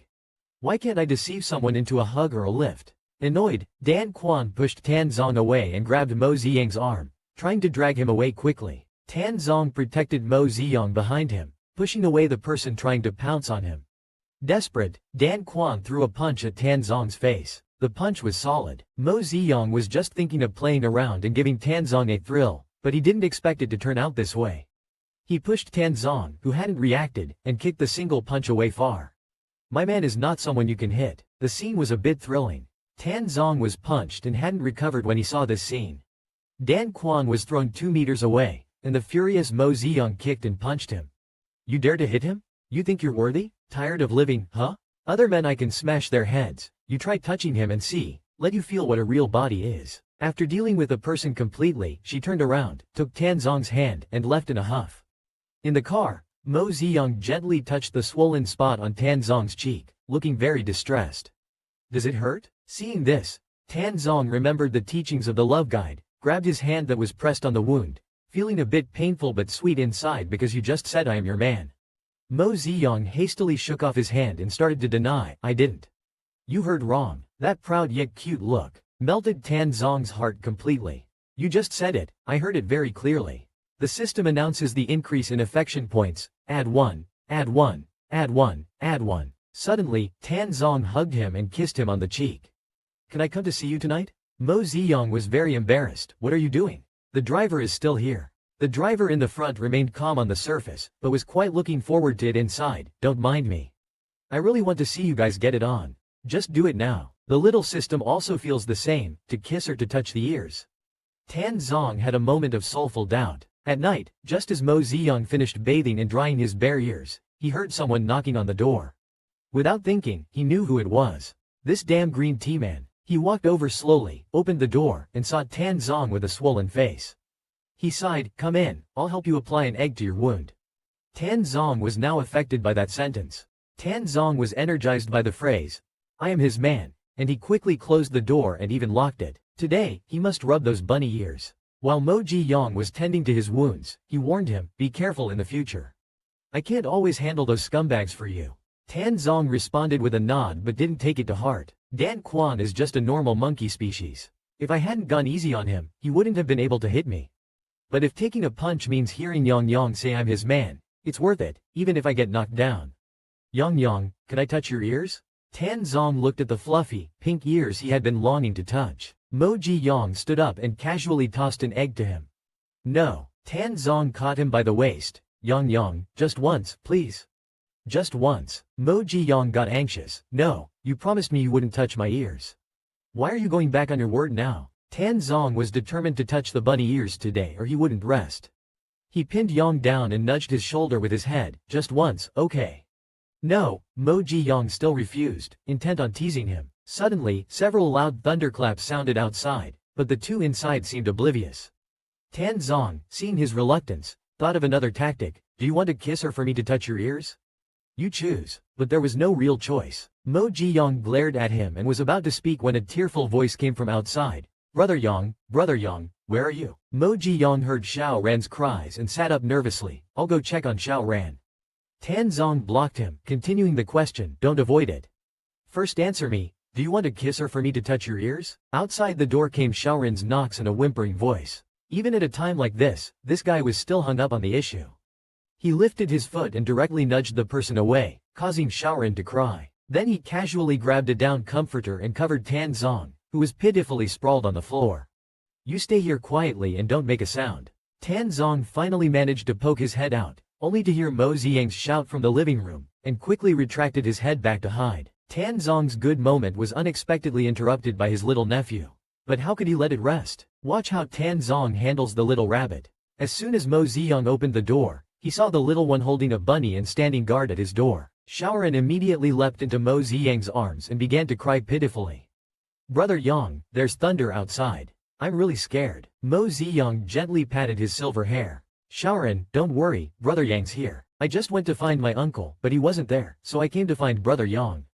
Can I sleep with you tonight?" "Of course, your uncle isn't in his room." Mo Ziyang turned and glared at the bulge on the bed, feeling a bit troubled. He was about to refuse when another thunderclap sounded, scaring Xiao Ran even more. In the blink of an eye, before Mo Ziyang could react, Xiao Ran had already crawled under his covers. Then it became awkward. The two people under the blanket stared at each other. Luckily, Xiao Ran was still a child and clearly hadn't expected his uncle to be there. With big, puzzled eyes, he asked, "Uncle, what are you doing here? Are you afraid of the thunder too?" Tan Zong helplessly nodded and said, "Yes, uncle is also afraid of thunder." Mo Ziyang picked up Xiao Ran. "It's okay Xiao Ran, Brother Yang will sleep with you." Xiao Ran nodded repeatedly. "Xiao Ran will be very quiet." The neglected someone pointed at himself. "And what about me?" Mo Ziyang sighed and made the biggest concession. "How about Uncle and Brother Yang keep you company?" Xiao Ran cheered. "Yay. Xiao Ran loves Brother Yang the most, and loves Uncle too." Tan Zong gently patted him to sleep. "Sleep well, tomorrow Brother Yang will take you to see the art exhibition." Xiao Ran quickly fell asleep. Mo Ziyang's eyes were a bit blurred, suddenly feeling someone holding his hand. He instantly woke up and turned his head to see Tan Zong smiling at him. He couldn't help but slightly curve his lips. Quietly, he gripped back the hand that Tan Zong sneakily reached out. "Good night." In the morning in the bathroom, Tan Zong asked Mo Ziyang, "Have you still not answered? Should I pinch or touch your ear?" Mo Ziyang was very reluctant, then just pinch. At this moment, Xiao Ran woke up, rubbed his eyes and sat up. "Brother Yang, where are you guys?" He searched around the room and saw his uncle and Brother Yang coming out of the bathroom. "So you were here?" Xiao Ran looked curiously at Mo Ziyang. "Brother Yang, why are your lips a bit swollen?" Mo Ziyang, feeling guilty, scratched his head. "A mosquito bit me this morning." Tan Zong, now dubbed a mosquito, was very satisfied with his smile. Tan Zong finally tackled Mo Ziyang and started a new round of pinching and the little ear-touching game. Just now, Mo Ziyang clearly remembered that he had fallen asleep with Xiao Ran, but woke up to find himself in Tan Zong's arms. Realizing something was amiss, Mo Ziyang suddenly sat up, but still felt very happy inside. "You're back. Why was Yang Yang sleeping in Xiao Ran's room? Were you waiting for me? Tan Zong's voice was gentle and filled with tender emotions. Mo Ziyang embraced his neck, looking a bit serious. I do have something to ask you. I just saw a strange woman coming out of Xiao Ran's room. Who is that woman? Tan Zong wasn't surprised and teased him by leaning his forehead against Mo's. Is Yang Yang jealous? Mo Ziyang gave him a glance. Stop joking and be serious. I just want to know if this woman is dangerous. If she is, Xiao Ran will sleep with me from now on. How can that be? If Xiao Ran sleeps with Yang Yang, then who will sleep with me? Tan Zong hurriedly explained. That woman was actually part of a setup meant to draw out the mastermind behind the S organization. Tan Zong embraced Mo Ziyang from behind, a bit nervously asking, Yang Yang, I hid this from you. Are you angry with me? Why should I be angry? Do you think I am that petty? He wondered inwardly. This man's plans are meticulous and intelligent, yet why does he act so clueless in front of me? As Mo Ziyang was thinking, Tan Zong suddenly pounced on him. Yang Yang, you are the best in my eyes, he said, and started rubbing his chin against the shallow hollow of his shoulder, displaying his big kitty cat traits fully. Mo Ziyang's face turned red instantly. Stop, it's so itchy, don't rub anymore. It's so itchy, stop rubbing. Tan Zong not only didn't stop but started to climb on Mo Ziyang's body. Yang Yang, you smell so good. Mo Ziyang was so startled that his ears perked up instantly. Tan Zong laughed in surprise. Yang Yang, your ears are so red and cute. You stay away from me. Mo Ziyang's words had no force behind them. Instead, Tan Zong grabbed his hands.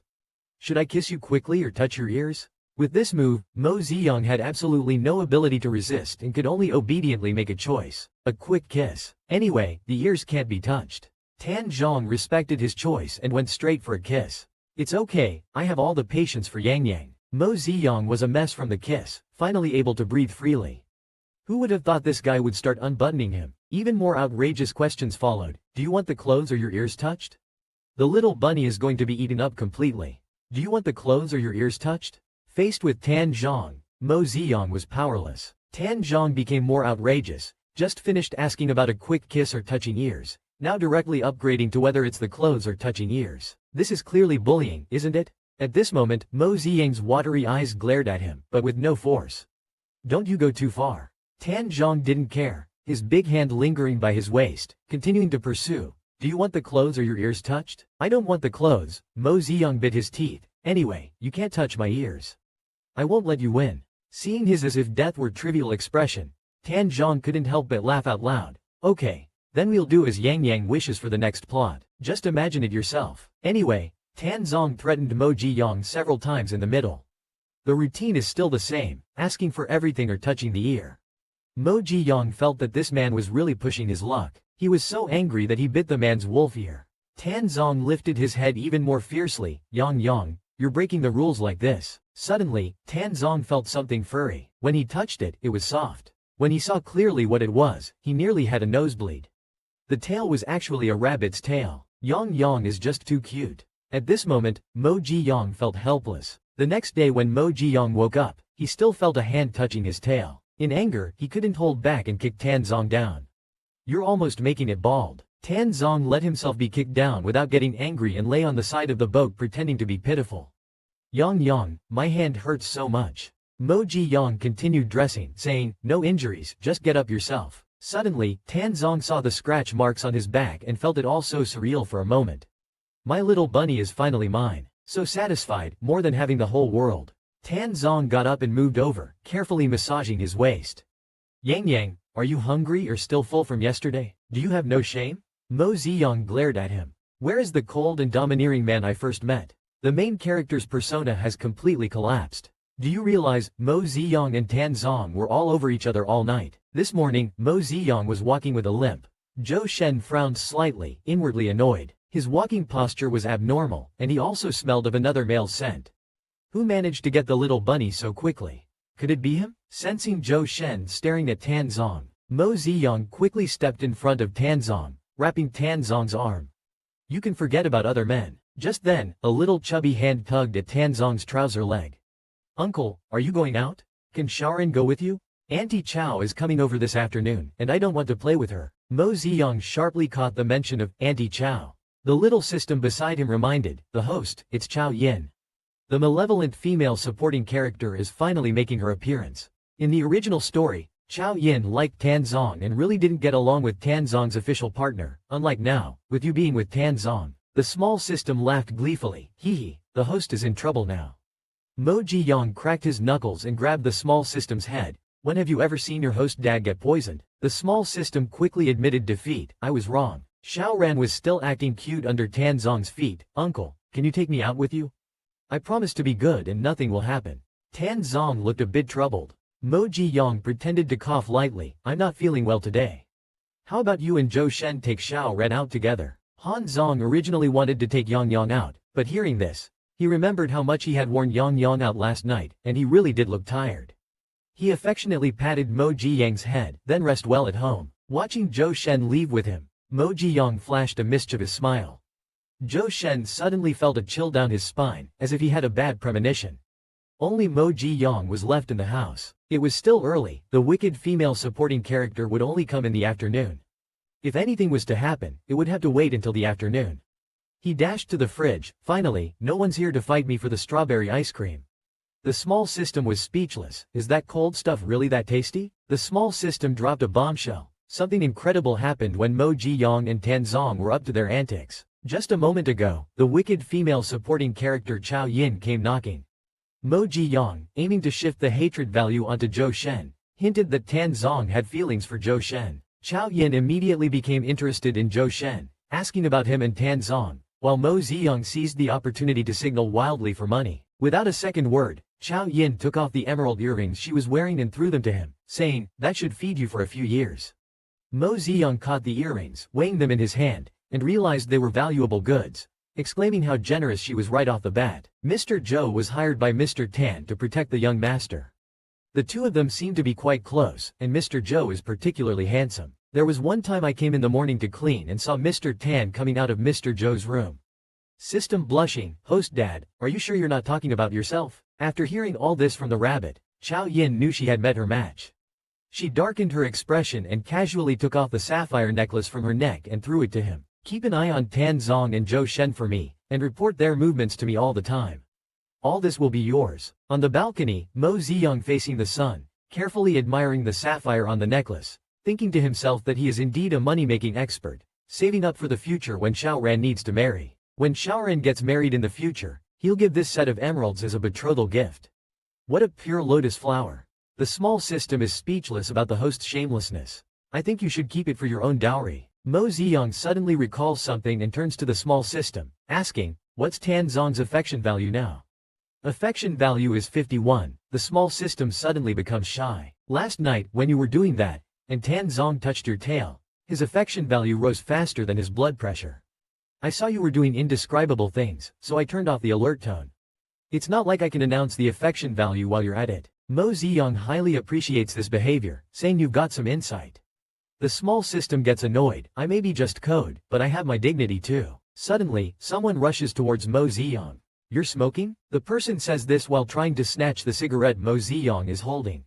"How can such a well-behaved little rabbit like you smoke?" Mo Ji-young dodges to the right and turns back to see it's Zhou Shen, retorting, "Mind your own business." Zhou Shen recalls that this morning Mo Ji-young was covered in Tan Zong's scent, so he hesitates to ask, "Are you and Tan Zong together now?"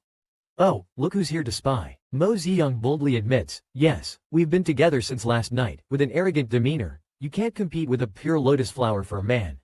It was Mo Ji-young who took the initiative with Tan Zong for the first time. Moreover, he saw the shadow of Yuan Guanyin in Tan Zong's eyes. When Tan Zong returned, he saw his little rabbit enjoying a pleasant talk with another man. His whole heart instantly fell into a jar of jealousy. "What are you doing?" Mo Ji-young shrank back and quickly pulled away from Zhou Shen. "Talking about Xiao Ran again?" Tan Zong squeezed between them, stopping Mo Ji-young, and snorted coldly at Zhou Shen. "What's there to talk about with this stinky cat? And so happily too." Mo Ji-young leaned in his embrace, conveying the message. "See? He is my man." Han Zong blocked Zhou Shen's view of Mo Ji-young and issued an eviction order. "Mr. Zhou, it's getting late. You should go back and rest." Is this man concerned about Zhou Shen? Mo Ji-young felt a sense of crisis. In the original storyline, Zhou Shen was Tan Zong's official partner. This shouldn't be, and yet he's concerned about him. Mo Ji-young couldn't swallow this anger and poked his head out with a kind smile. "Yes, you worked hard today. You should go back and rest early." Zhou Shen noticed Tan Zong's expression growing colder, while the little rabbit's smile appeared increasingly innocent, giving him a chill down his spine.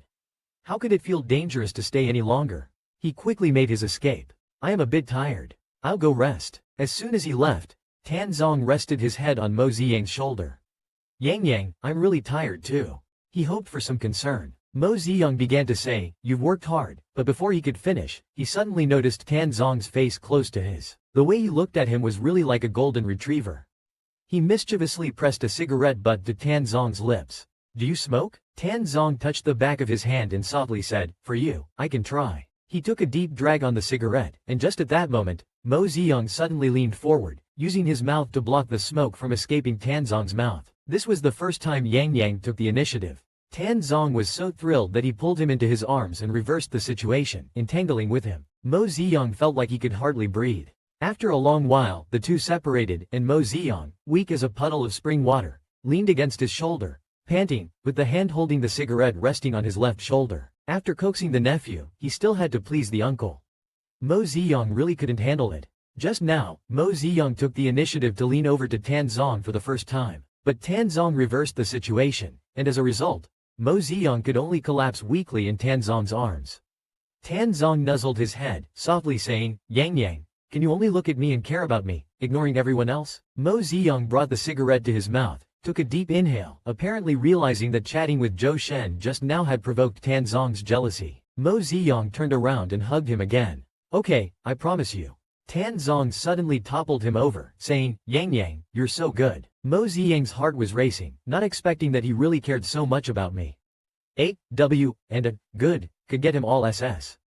Zhou Shen, what do you have to compete with me? Even if you are the official match in the storyline, my man is still my man. Tan Zong couldn't control himself and was about to get cozy with Yan. Mo Ziyang was shocked. This was on the balcony. He quickly reminded not to do it here as they could be seen. Just then, a soft and mushy voice disturbed them. Brother Yang, I'm scared alone. Can you stay with me? Xiao Ran, rubbing his eyes, looked pitifully at Mo Ziyang. Tan Zong's romantic plans were once again thwarted by his little nephew. He pitifully said, Yan, you go accompany Xiao Ran. Don't worry about me. Mo Ziyang saw his reluctance, patted his head to comfort him. I'll come to you after I tuck Xiao Ran in. Tan Zong, true to his drama queen nature, nodded sadly but was secretly delighted inside, giggling to himself knowing Yan couldn't bear to leave him. At night, after Mo Ziyang had tucked Xiao Ran into bed, he planned to see if his man was asleep. Then he thought, why should he tuck his nephew in and still keep his uncle company? So he turned around and went back to his own room. Tan Zong waited and waited, but Yan never showed up. Yan, this won't do. You can't just wait, you should take the initiative. Mo Ziyang lay in bed and heard the door being opened, turned over with his back to the door. He hadn't locked the door. It was also a bit of his pride, a way of not delivering himself directly into the wolf's den. Yan, why are you sleeping here? Tan Zong asked softly. With his back to him, Mo Ziyang pretended to be very sleepy. Sleeping in my own bed is more comfortable. I thought you were afraid of me. Tan Zong pulled him closer into his arms, the two of them very close together. I'm sorry, I can't assist with that request. Yo, you say you can't express yourself? Everyone around is afraid of me, except for sister. No one else would willingly move closer to Mo Ziyang, trying to avoid him. Tan Zong wouldn't let that happen, catching up to him and pulling him into his arms, forbidding him to leave. Sunshine. Mo Ziyang was actually drugged and fainted. At night, Tan Zong held the drowsy little bunny in his arms. To keep him settled and not have those messy, bad thoughts about himself, he let him tell himself a bedtime story. What do you want to hear? Just tell me about your childhood, when you still had ears and a tail. What were you doing? Tan Zong seriously told the story, and Mo Ziyang fell asleep while listening. After realizing he had fallen asleep, Tan Zong stretched out his hand to gently stroke Mo Ziyang's face, always wanting to let you know about my past. It's as if you've been by my side since a long time ago. How good it would have been if I had met you earlier. But Mo Ziyang, deep in sleep, couldn't hear. The next morning, the phone rang early. Mo Ziyang, quite annoyed, answered the phone with his eyes closed. Ziyang, we have a gathering at our dorm tonight, and some old classmates will be there too. Will you come? It turned out to be his university roommate, Brother Nan, who had called. Mo Ziyang thought it over. His old college roommates had been pretty good to him. Considering the original host's relationship, it would be good to attend the class gathering. Hearing another man inviting Mo Ziyang, Tan Zong instantly woke up, and after hanging up the phone, Tan Zong hugged him tightly from behind, full of jealousy, and interrogated, who invited you? Mo Ziyang hurriedly explained, my college roommate took good care of me. Tan Zong couldn't deprive him of his freedom, only reluctantly biting hard on his face as a warning, don't stay out too late. I'll come to pick you up after it's over. In the KTV, the drunken brother Nan suddenly put his arm around Mo Ziyang's shoulder. Ziyang, why do I feel you're different from when we were in school? It's weird. Mo Ziyang was anxious. What's weird? Brother Nan stared at him intently. I don't know, you just seem a bit fragrant and sweet, like a piece of milk cake. Mo Ziyang liked others getting close. He pushed the drunken brother Nan away. Brother Nan, you've definitely had too much to drink. I'll go to the bathroom first. In the bathroom, Mo Ziyang splashed his face with cold water to calm down. Could Brother Nan have discovered I'm not the original owner? No way. Just then, his mouth and nose were covered, and his consciousness faded instantly. He collapsed helplessly on the ground. Before his consciousness faded, Mo Ziyang tried hard to see who harmed him, and it was Shan Quan. Mo Ziyang was about to be violated by a nasty old man. Ambushed, he was limp and powerless. Shan Quan grabbed his collar. Do you know how much effort it took to catch you? Mo Ziyang gritted his teeth to stay conscious. He must not stay here, he had to go find Tan Zong. But he was drugged and couldn't muster any strength, collapsing softly to the ground. The mini-system cheered him on. Hang in there, host. I've already messaged Tan Zong, he'll be here soon. Dan Quan saw someone important and still wasn't honest, stomping over directly. If not for Wu Yi liking you, I would have long taken your rabbit ears and tortured you alive. The mini-system fumed, frustrated. The restlessness growing inside him gradually overtook Mo Ziyang's consciousness. His hands clawed at the smooth floor. It's so hot, so uncomfortable, the mini-system desperately shouted in his ear. Wake up, host, keep awake, don't sleep. I'll call you my dad, my grandpa, all okay, just hold on. Just then, a sleazy old man walked into the private room. Dan Quan greeted him effusively. Wu Yi, you're finally here. The rabbit is here. Wu Yi's greasy face broke into a satisfied smile. Good, take the money and scram, he said. Alright then, I won't disturb your good time, Wu Yi. He squatted down to touch the ears. This pair of ears, I personally treated them back in the day. Just as his hand was about to touch the rabbit ears, a loud shattering sound was heard. Just as Dan Quan was about to push the door to leave, a tall, strong man kicked him flying. Yang Yang saw the person on the ground, and Tan Zong felt as if his heart was brutally stabbed. Mo Ziyang's eyes sparkled. Tan Zong, you finally arrived. Tan Zong took 2 steps forward and punched the sleazy old man to the floor. Then he bent down to pick up the little rabbit, his heart aching. Yang Yang, I'm sorry I'm late. Tie all these people up and take them back, Tan Zong coldly ordered his bodyguards. He really wanted to beat down those 2 on the spot, but that would be letting them off too easy. Mo Ziyang was drugged and needed his old attack to recover. Tan Zong rescued Mo Ziyang from the sleazy old man. Mo Ziyang, in a daze, kept rubbing against Tan Zong in his arms. The doctor told Tan Zong that Mo Ziyang's body was not in serious trouble, but his heat was induced by drugs. The doctor hesitated to speak further while Tan Zong sternly told him to leave immediately. Seeing the patron's face looking as if he was about to devour someone, the doctor did not want to stay a moment longer and hurriedly left.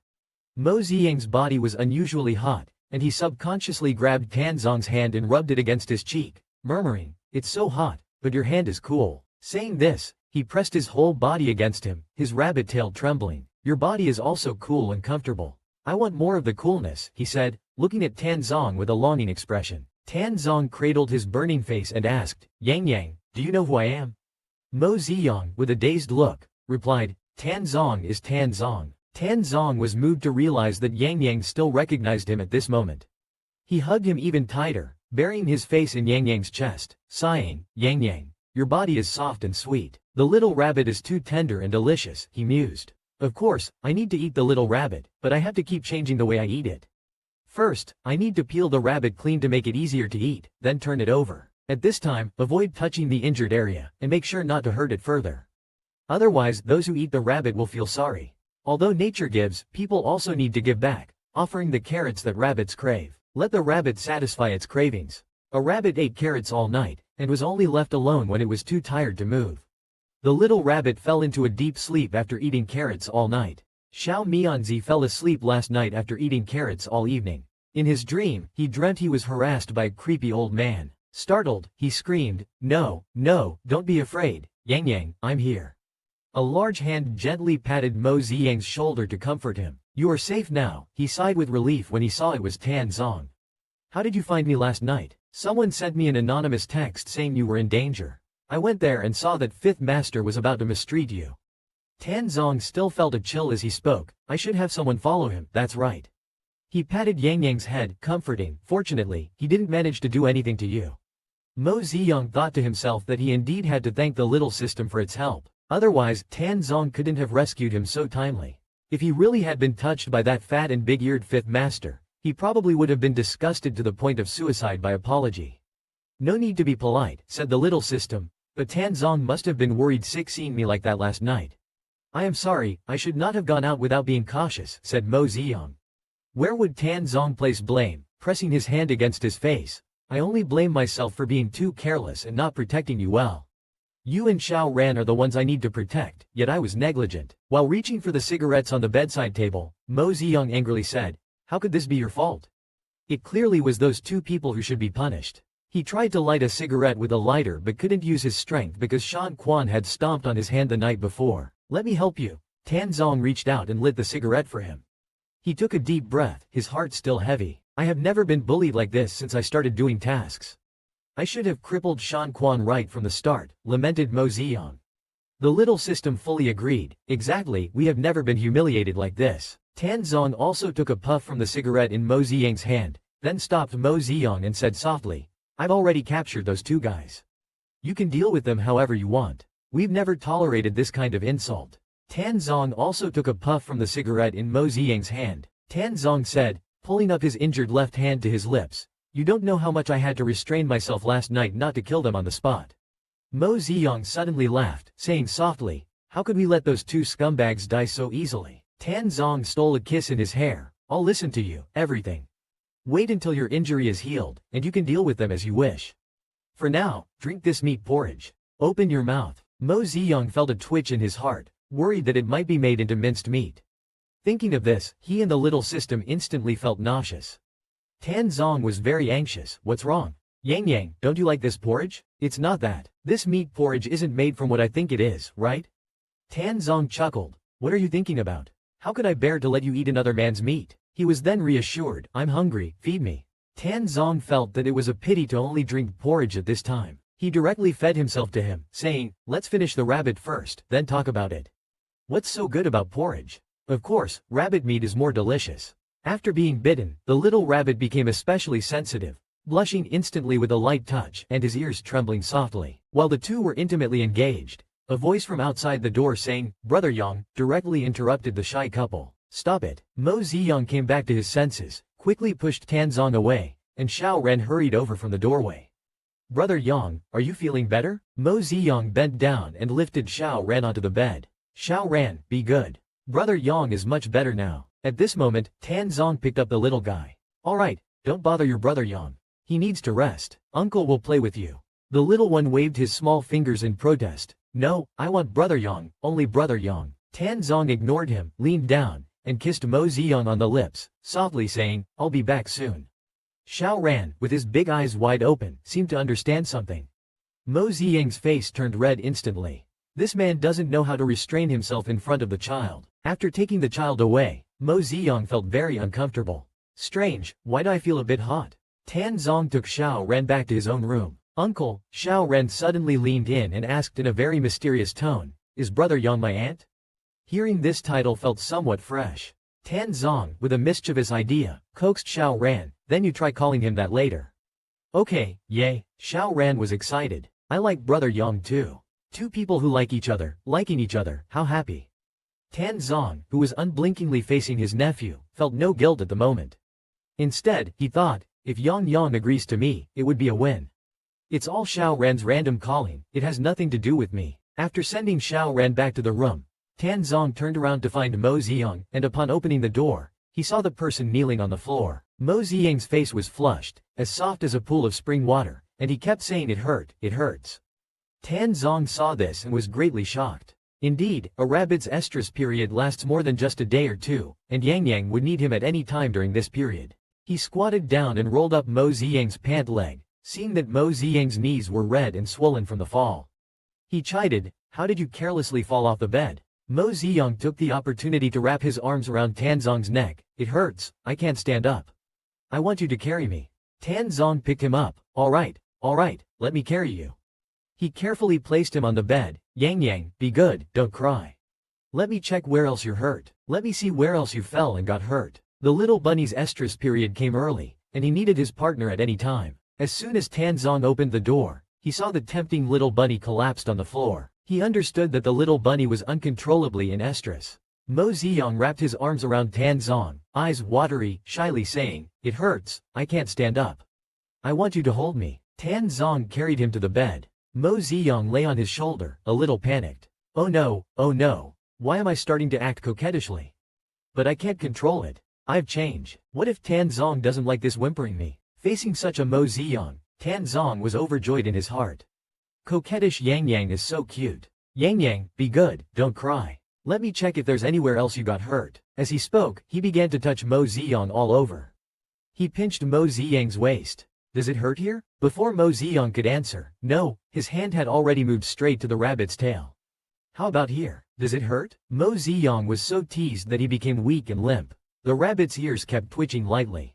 Tan Zong, touch my ears. Yang, what did you say? Tan Zong stared with wide eyes, incredulous, and chased again, touching my ear. Mo Ziyang grabbed his hand and placed it on his ear. Could I finally touch Mo's ears? It was Yang who took the initiative to invite Tan Zong. His hand slowly reached towards Mo's ears, gently scraped them, and Mo's ears instantly perked up. Tan Zong could no longer control himself, grabbed Mo's ears and gently rubbed them. They were really soft, even softer than imagined. Rabbit ears are very sensitive, and with his touch, Mo Ziyang couldn't hold on any longer. His whole body went limp and collapsed onto the ground. Tan Zong was so excited that his wolf tail also showed up, and dominantly circled the rabbit's tail, gently rubbing and whispering seductively into Mo Ziyang's ear. Yang, does the little rabbit like carrots? The little rabbit's mating season has arrived. What if I want a carrot? The dominant one said he would get it himself. In the last episode, Tan Zong not only touched the long-desired bunny ears but also intertwined his tail with the rabbit's tail. Tan Zong, while touching his bunny ears, tempted and teased, "Little rabbit, do you like carrots? If you do, come and get them yourself." Mo Ziyang, feeling embarrassed and annoyed, responded, "Don't go too far." Tan Zong continued with a mischievous smile, "If the little rabbit doesn't like carrots, then the carrots might be taken away. Poor little rabbit. How could it possibly fight against a cunning big gray wolf? There's nothing it can do but rely on itself." Xiao Ran stood outside the house, feeling puzzled. Lunch was already over, so why hadn't Brother Yang and Uncle come downstairs yet? Were they secretly playing some game? Inside, Mo Ji-yong recalled the ridiculous incident from earlier and couldn't help but punch Tan Zong with his little fists, calling him a jerk. Just now, he suddenly FQ, and the man took advantage of the situation, constantly saying shameful things to trick him. The more he thought about it, the angrier he got. Tan Zong just let him hit and scold him, waiting for Yang to feel better. Next time, he would do it the same way. This bunny was just too sweet and cute. He held the person in his arms. "I'm a jerk, otherwise, it's easy to get back pain."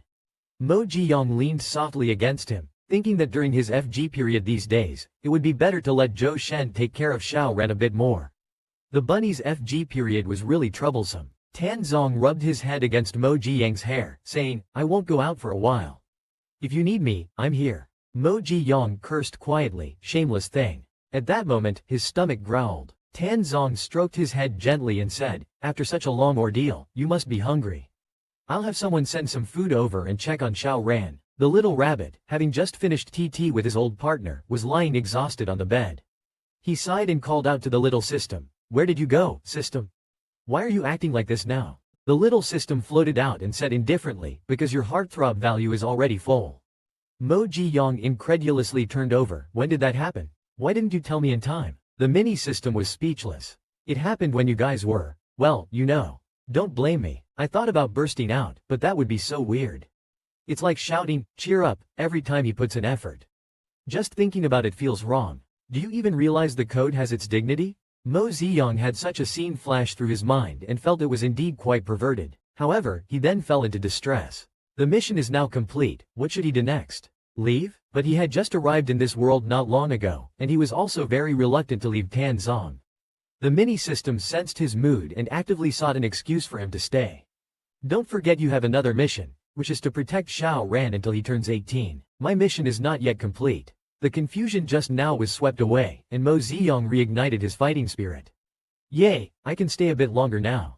Just then, someone knocked on the door, and he got out of bed to open it. He was somewhat surprised to see who it was. Why is it you? It was unexpected. The visitor was holding a tray with a perfunctory smile. Mo Ziyang took the tray and gave him another look. Tan Zong had explained his identity last time, but this guy just felt off no matter how he looked at him. Suddenly, the person stepped close to Mo Ziyang, saying meaningfully, "So, this is what Tan Zong's like person looks like, huh?"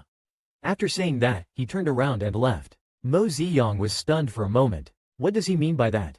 The mini-system just shook its head. I have no clue. He couldn't be in love with Tan Zong, could he? The mini-system nodded. It's possible. After all, in the original story, Tan Zong is the main character's top and has always been quite popular. Hearing this, Mo Ziyang suddenly found the Italian pasta in front of him less appealing. To think he dared to have so many love interests behind my back. The mini-system wondered, is the host feeling jealous? What made Tan Zong unable to resist Mo Ziyang? After finishing his work late at night, Tan Zong quietly pushed open Mo Ziyang's door, only to find Yang Yang hadn't slept yet. Mo Ziyang was sitting up in bed, looking very upset. Why hasn't Yang Yang gone to sleep? Is it because of a cross FQ? Mo Ziyang just covered his head with the quilt, of course not. Tan Zong fished him out from under the quilt. Are you upset? Who bullied you? Mo Ziyang turned his head away. Today, that weird person delivered food to me. He seemed to really like you. Hearing that, Tan Zong found him even more adorable, teasing on purpose. Is Yang Yang jealous? Peeved. No way. But then, he lowered his gaze to hide his emotions, his voice trembling. I just feel that many people like you. Tan Zong saw his unease but didn't respond. Instead, he proved his exclusive love for Yang Yang through his actions, covering both their heads with the quilt, then leaned in for a kiss. The sound of breathing could be heard under the quilt. After a while, Mo Ziyang managed to break free, pulling off the quilt. Don't think this will make things right. This made Tan Zong incredibly fond of him, his voice growing even deeper and more seductive. I don't know about others, but I only love Yang Yang. Their feelings for me don't matter. What's important is that I like you. Mo Ziyang couldn't help but smile, his lips turning rosy. Though he tried to keep a composed face, the smile still showed in his eyes. He pushed Tan Zong away. He pushed Tan Zong. Alright, I got it, it's so cheesy. Go take a shower. Tan Zong was happy to be pushed and indulgently said, okay, as long as Yang Yang isn't mad. Let someone in. Mo Ziyang proudly asked the little system. Mo Ziyang was in a good mood and carefully explained to the little system. Though Tan Zong likes me, it's true that sometimes a relationship needs a bit of a spice. Whether it's good or bad, it works. You need to appropriately convey your insecurity and others to him. This way, Tan Zong will take the initiative to reject those admirers. Understand? The little system shook its head. The human world is so complicated, it's exhausting.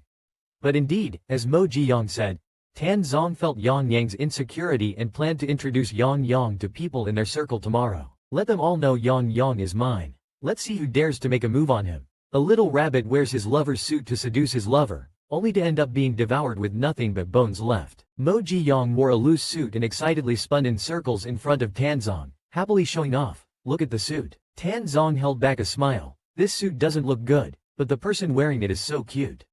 He beckoned, Yang Yang, come here. You're wearing the wrong clothes. Mo Ziyang obediently walked over in confusion. Tan Zong directly pulled him into his arms and deliberately reached out to unbuckle his belt, causing the loose pants to immediately fall to his ankles. Mo Ziyang was instantly both anxious and flustered. You're lying.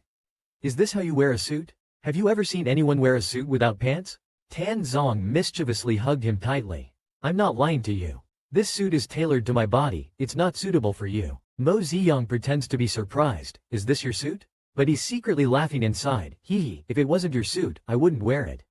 Let's see if you can resist this way of wearing it. Tan Zong couldn't resist and kissed Mo Ziyang fiercely, his voice already somewhat hoarse. Mo Ziyang, wearing my suit and wrapped up by me, you're mine. If we don't do something, wouldn't it be a pity? Mo Ziyang's face turned even redder. He snorted, in your dreams, I'm not yours. Tan Zong held back his laughter. Clearly, the little bunny is very forward, but refuses to admit it. Mo Ziyang is really tsundere and cute. Tan Zong, playing with his two bunny ears, tempted, your ears are mine, then directly pinned him down. You, the whole person, are mine. Mo Ziyang couldn't bother to resist anymore, just leaning on his shoulder. It was all a play he deliberately acted out, and now it seems the effect is not bad. Next, leave it to Tan Zong, the alpha. Tan Zong carried him to the table. Mo Ziyang shivered from the cold, mumbling complaints. Tan Zong, the table is cold. Tan Zong, dragging his suit jacket over, coaxed, "Be good, you'll warm up soon, okay?" In no time, the room was ablaze. A delicious steamed bunny was about to be served. The little bunny wearing the alpha's suit seduced the alpha, and ended up being completely devoured by the alpha. Even someone knocking on the door outside was ignored. At this moment, the two were passionately involved. The little bunny was about to be thoroughly cooked. Mo Ziyang had just found a comfortable position to enjoy himself when he heard Xiao Ran calling for his uncle from outside. Instantly, his body tensed up, and even his rabbit ears perked up in alarm. Trying to push Tan Zong away, "Xiao Ran is here, don't." Tan Zong stopped with a light chuckle, took a moment before lifting him off the desk. "It's not just Xiao Ran, let's go see who else is here, shall we?" Mo Ziyang was as soft as a little mochi. Tan Zong held him all the way to the door before asking loudly, "Who is it?" "It's me and Xiao Ran," Zhou Shen's voice. "Is Uncle Yang, Brother Yang inside?" "I can't find him," Xiao Ran also spoke. Tan Zong, holding Mo Ziyang against the door, replied, "He's not here, you should look somewhere else." His voice was a bit unusual, husky and sexy. "Okay, Mr. Tan, then I'll take Xiao Ran and leave first." Zhou Shen was about to leave with Xiao Ran when suddenly he heard some strange noises from the room. Suddenly, Zhou Shen had a bold guess. If the bunny is inside, are he and Mr. Tan? Thinking this, Zhou Shen felt a bit jealous. Now Mr. Tan can touch the bunny's ears. Hearing the fading footsteps, Mo Ziyang finally let out a sigh of relief. Finally gone. It would have been too embarrassing to be found. Tan Zong suddenly leaned in and asked in a low voice, "Yang Yang, do you like Zhou Shen or me? Why didn't you make a sound just now? Then Zhou Shen would know you're mine." It turns out this man was purposely tormenting him. Mo Ziyang was truly frustrated. "Shouldn't I be the one asking you this? Do you like Zhou Shen or me?" Tan Zong's answer satisfied Mo Ziyang greatly. "Yang Yang, I only like you, love you the most. I wish I could give you my heart." Mo Ziyang felt sweetness in his heart, his hands tightly clutching his shirt, unable to utter a sound, letting him do as he wished. Zhou Shen actually broke up with Mo Ziyang, leaving Mo Ziyang completely stunned. "Brother, we've got a clash of schedules." While Little Rabbit was getting cozy with Tan Zong told Mo Ziyang that he would take him to the Chow's residence in a few days. Hearing this, Mo Ziyang, nestled in his arms, twitched his ears and suddenly sat up straight. "What?" He began to act coquettishly around Tan Zong's neck. "Can we not go?" Tan Zong kissed him on the face. "It's just a birthday party. For Xiao Ran's future, it's not worth offending the Chow family. But if Yang Yang really doesn't want to go, then we won't. I won't force you. But are you sure you want only me and Xiao Ran to go?" Mo Ziyang found himself in a dilemma. If he went and stood by Tan Zong, he would definitely attract all the attention, and Chao Yin might realize what he had been up to. But if he didn't go, he couldn't carry out his plan.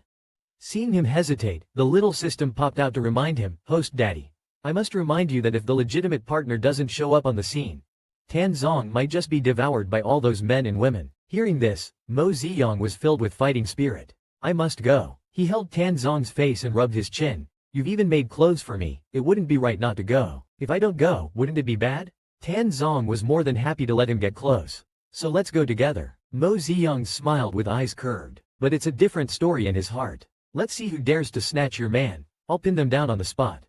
The two continued to fool around all night long. The next morning, Mo Ziyang sneakily took an ice cream, but before taking a bite, he ran into Zhou Shen in the living room. "Stop, I have a question for you." Zhou Shen's expression made Mo Ziyang feel a bit puzzled. "Do you like Tan Zong?"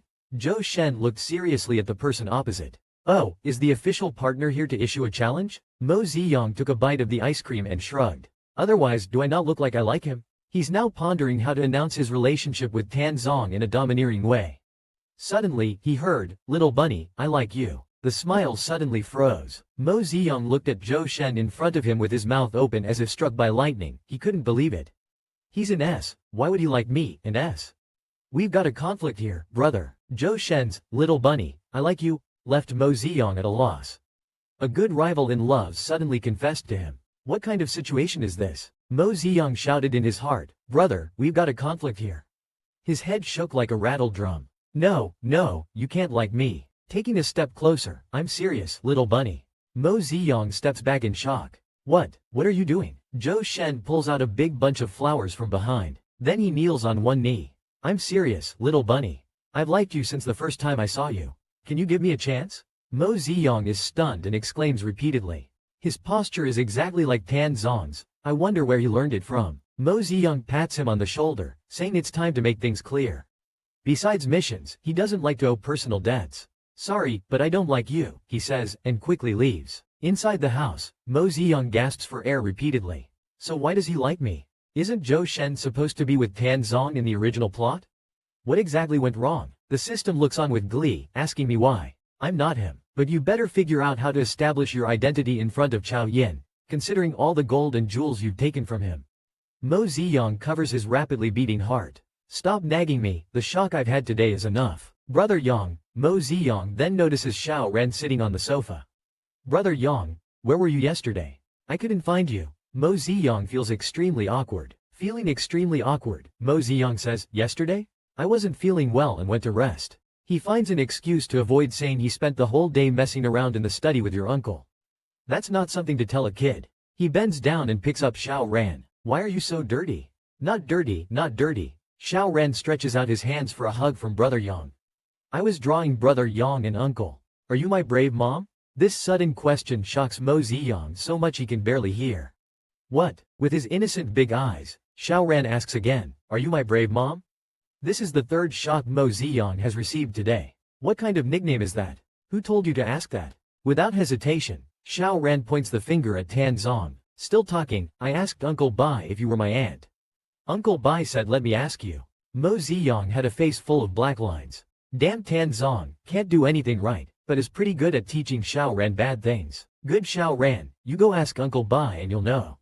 Mo Ziyang rubbed his hair and smiled more sinisterly. What to do when you're locked out by your wife? Tan Zong used just one trick to make Yang Yang obediently open the door. But this trick is not something ordinary people can learn. In the last episode, Xiao Ren kept asking Mo Ziyang if she was his aunt. Mo Ziyang thought it must be that man Tan Zong teaching Xiao Ren bad things again. In anger, he locked his own door. At night, when Tan Zong thought of going to the little bunny's room to sleep, he found that the door was already locked. Why did the little bunny lock the door? Mo Ziyang questioned through the door. Let me ask you, what did you tell Xiao Ren? What is this thing about aunt? Hearing this, Tan Zong realized that his reputation was ruined by Xiao Ren. He quickly explained that the aunt thing was actually brought up by Xiao Ren himself. Mo Ziyang didn't believe him. Xiao Ren is only 5 years old. What would he know about uncles and aunts? It must have been something you said. Tan Zong felt more wronged than Doi. It was indeed Xiao Ren who brought it up first. What should I do if I'm locked outside by my wife? Urgently waiting online. If you don't open the door, I'll start singing. Tan Zong thought for a long time and came up with this idea. Mo Ziyang laughed at this, saying, then go ahead and sing. Using this as a threat really underestimates me. But in the next second, Mo Ziyang realized he underestimated Tan Zong. Little rabbit, open the door, quickly open it. I want to come in, he sang a few lines. The system directly logged off from listening. Mo Ziyang was stunned on the spot. I heard a click and the door unlocked. He really obediently opened the door. Tan Zong was very proud. The little rabbit opened the door. I'm indeed amazing. Seeing his smug look, Mo Ziyang suddenly lifted his leg and pinned him against the door. What's the little rabbit going to do? Tan Zong was a bit startled, but the feeling of being pinned was quite novel. After holding it in for a long time, Mo Ziyang finally withdrew his leg and patted his shoulder. Tan Zong, I really... He hesitated. Tan Zong saw his expression as if he was enduring something. Could it be a confession? Before this moment, I never thought about it. Mo Ziyang's voice paused. Never thought of what? Tan Zong was very expectant. Come on, Yang, say it. I'll respond very seriously. I never thought someone could sing so horribly, Mo Ziyang roared at Tan Zong. That kick almost went straight to his face. You can imagine how awful Tan Zong's singing must be. Tan Zong was instantly dumbfounded. This wasn't the confession he imagined. Wash up and sleep, my friend. Others charge money to sing, you risk lives. Mo Ziyang covered his forehead. Damn green tea boy, and your singing is terribly awful. Whoever listens goes bald. With a bang, Tan Zong was shut out by his wife again. He stood outside the door, bewildered. Is his singing really that bad? Mo Ziyang really put Zhou Shen in a tough spot. The little bunny, dressed in a dashing white suit, attended the Chao family banquet. Brother Yang looks so handsome. This is the first time Xiao Ran saw Brother Yang in a suit and was amazed. Mo Ziyang walked over and took Xiao Ran from Tan Zong's arms. Xiao Ran also looks handsome, so does Uncle. Xiao Ran wiggled his wolf ears, snuggling up to Mo Ziyang. Mr. Tan, welcome.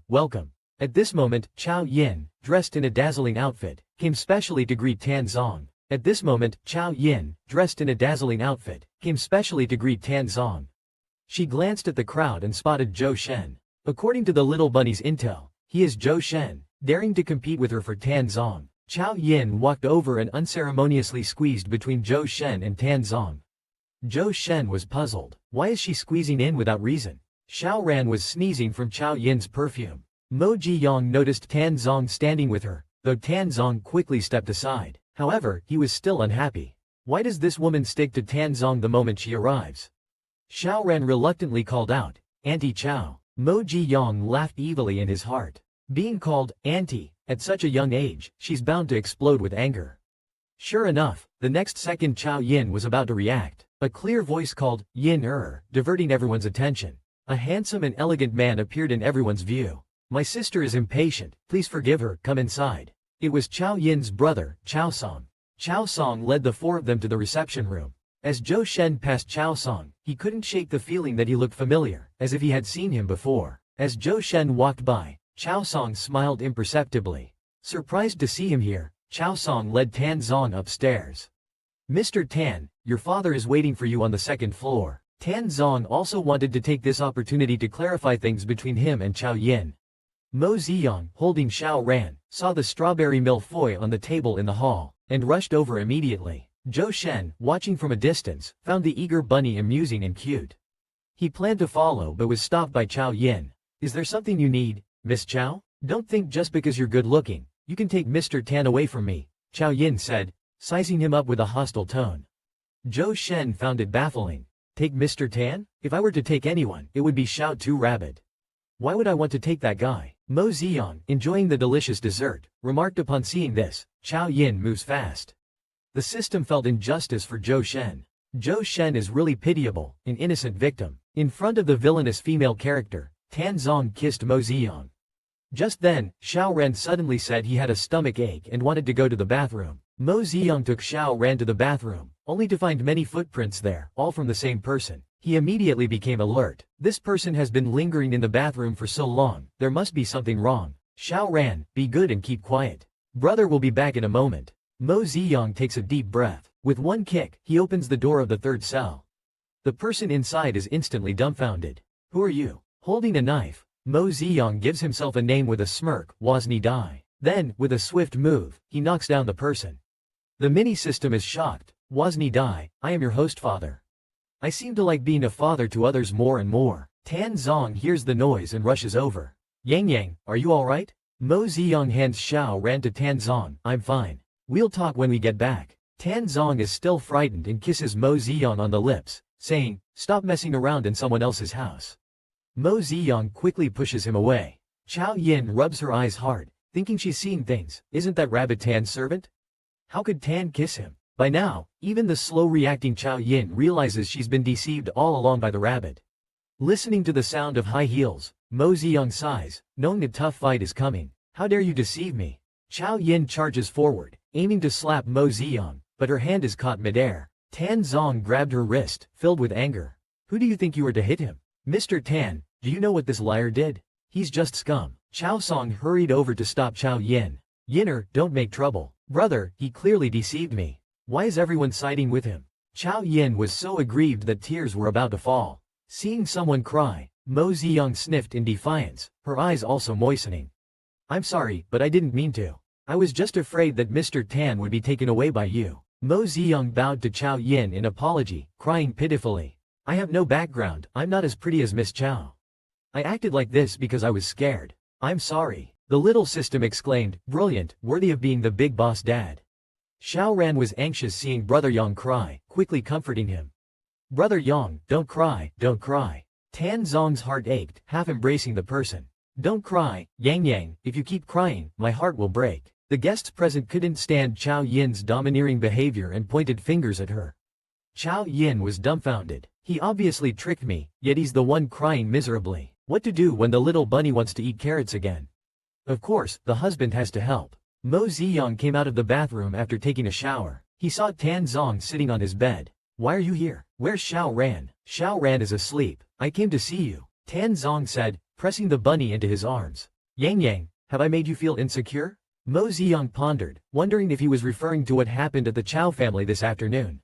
How should he respond? He couldn't possibly say it was his own lotus flower professional illness acting up. He had no choice but to rise on his toes, catch Tan Zong's neck in one grasp, and deliver a kiss.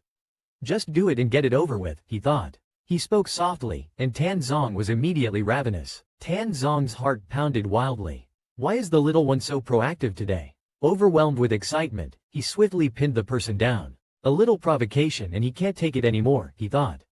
It seems Tan Zong really likes this approach, doesn't he? It seems that Tan Zong really likes this move, doesn't he? Mo Ziyang increases the seduction force, softly and gently strokes his ears, feeling uncomfortable. Alright, listen to Yang Yang's Tan Zong. Finally got the chance to properly stroke the little bunny's ears. How could he let go so easily?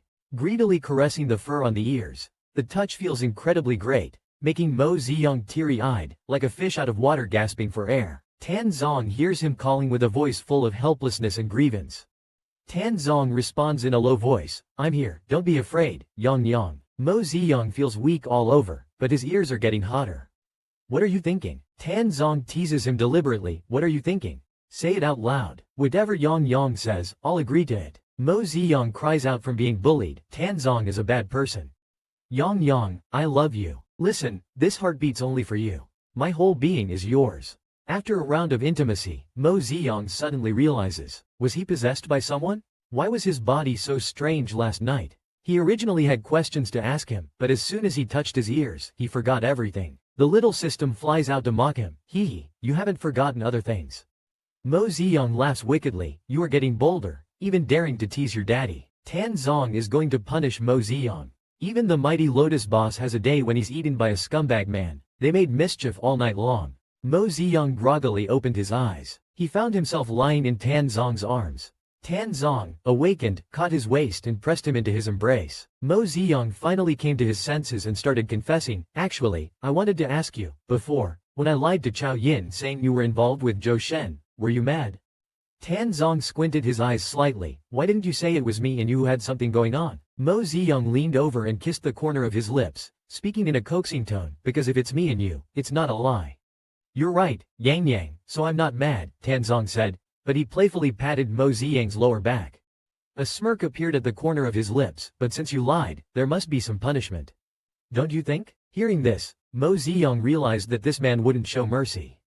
Punishment? What punishment? How about a good morning kiss? Mo Ziyang was about to lean in, but Tan Zong blocked him with his hand. It's not that. Tan Zong took the opportunity, obviously unwilling to miss out on his deserved benefits. Seeing his cheeky smile, Mo Ziyang instantly understood what he meant, and his face quickly flushed red. Biting his lower lip, he hesitated but still burrowed under the blanket. Just then, there was a knock on the door. Uncle's here. Oh no, Xiao Ran is here. The person under the blanket stopped immediately, and Tan Zong raised an eyebrow, surprisingly responding proactively. Come in. Mo Ziyang was extremely anxious. He couldn't believe that Tan Zong had actually called Xiao Ran inside. Xiao Ran ran in with his short little legs. Uncle, where's brother Yang? He seems really busy lately, I can't find him. Xiao Ran dashed to the bedside, about to climb onto the bed. Tan Zong quickly stopped him. If Xiao Ran got on the bed, he'd definitely find Yang Yang. Your brother Yang went to have breakfast. Do you want to go have breakfast too? When he comes back, I'll have him find you. Xiao Ran cheered happily, but at that moment, there was a coughing sound from under the blanket. Xiao Ran widened his big eyes. Uncle, I think I heard brother Yang coughing. Tan Zong immediately covered it up by coughing himself. Cough, cough, cough. You heard wrong. That was me, he said while gently pushing Xiao Ran's back. Go have your breakfast. After Xiao Ran left, Tan Zong quickly lifted the blanket, only to be met with a nosebleed-inducing sight. Mo Ziyang's gaze was already unfocused, muttering continuously, Yang Yang wants more, more. Tan Zong panicked a bit. This state seemed unusual. He quickly held Mo Ziyang. Yang Yang, what's wrong? The little bunny's heat had arrived, and lately, his advances were getting a bit excessive, which made Tan Zong quite worried. After Tan Zong and Mo Ziyang had just finished their intimate moment, Mo Ziyang still tearfully kept asking for more. Tan Zong keenly sensed something strange, a hint of worry in his voice. Yang Yang, what's wrong? Mo Ziyang's eyes were dazed. His ears turned even pinker, wobbling up and down. It felt so comfortable. With a tight throat, Tan Zong said softly, Yang Yang, be good. Shall we see the doctor? Mo Ji-young breathed heavily, feeling unsatisfied. I'm fine, no doctor. Let's continue. Unable to control himself, Tan Zong pinned him down. Yang, don't move. We'll continue after seeing the doctor. But a dazed Mo Ji-young wouldn't agree to it. The two tangled again. Mo Ji-young felt surrounded by Tan Zong's scent. Even as he fainted, he murmured to continue. Hours later, Tan Zong anxiously questioned the private doctor. Doctor, how is he? The private doctor frowned slightly.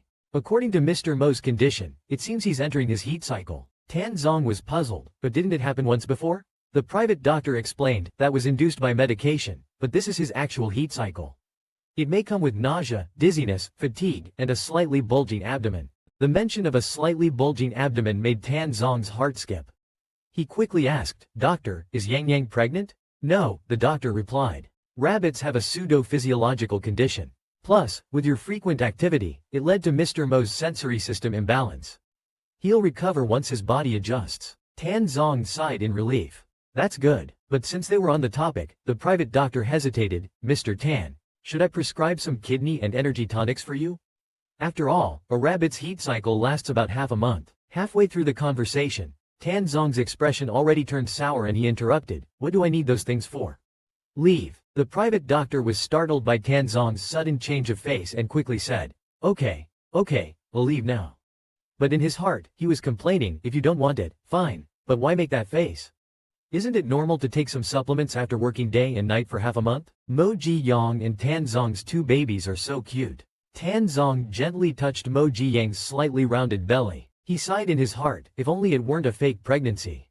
Yang is so cute, their child would surely be adorable too. In his mind, he already pictured what their cute baby would look like.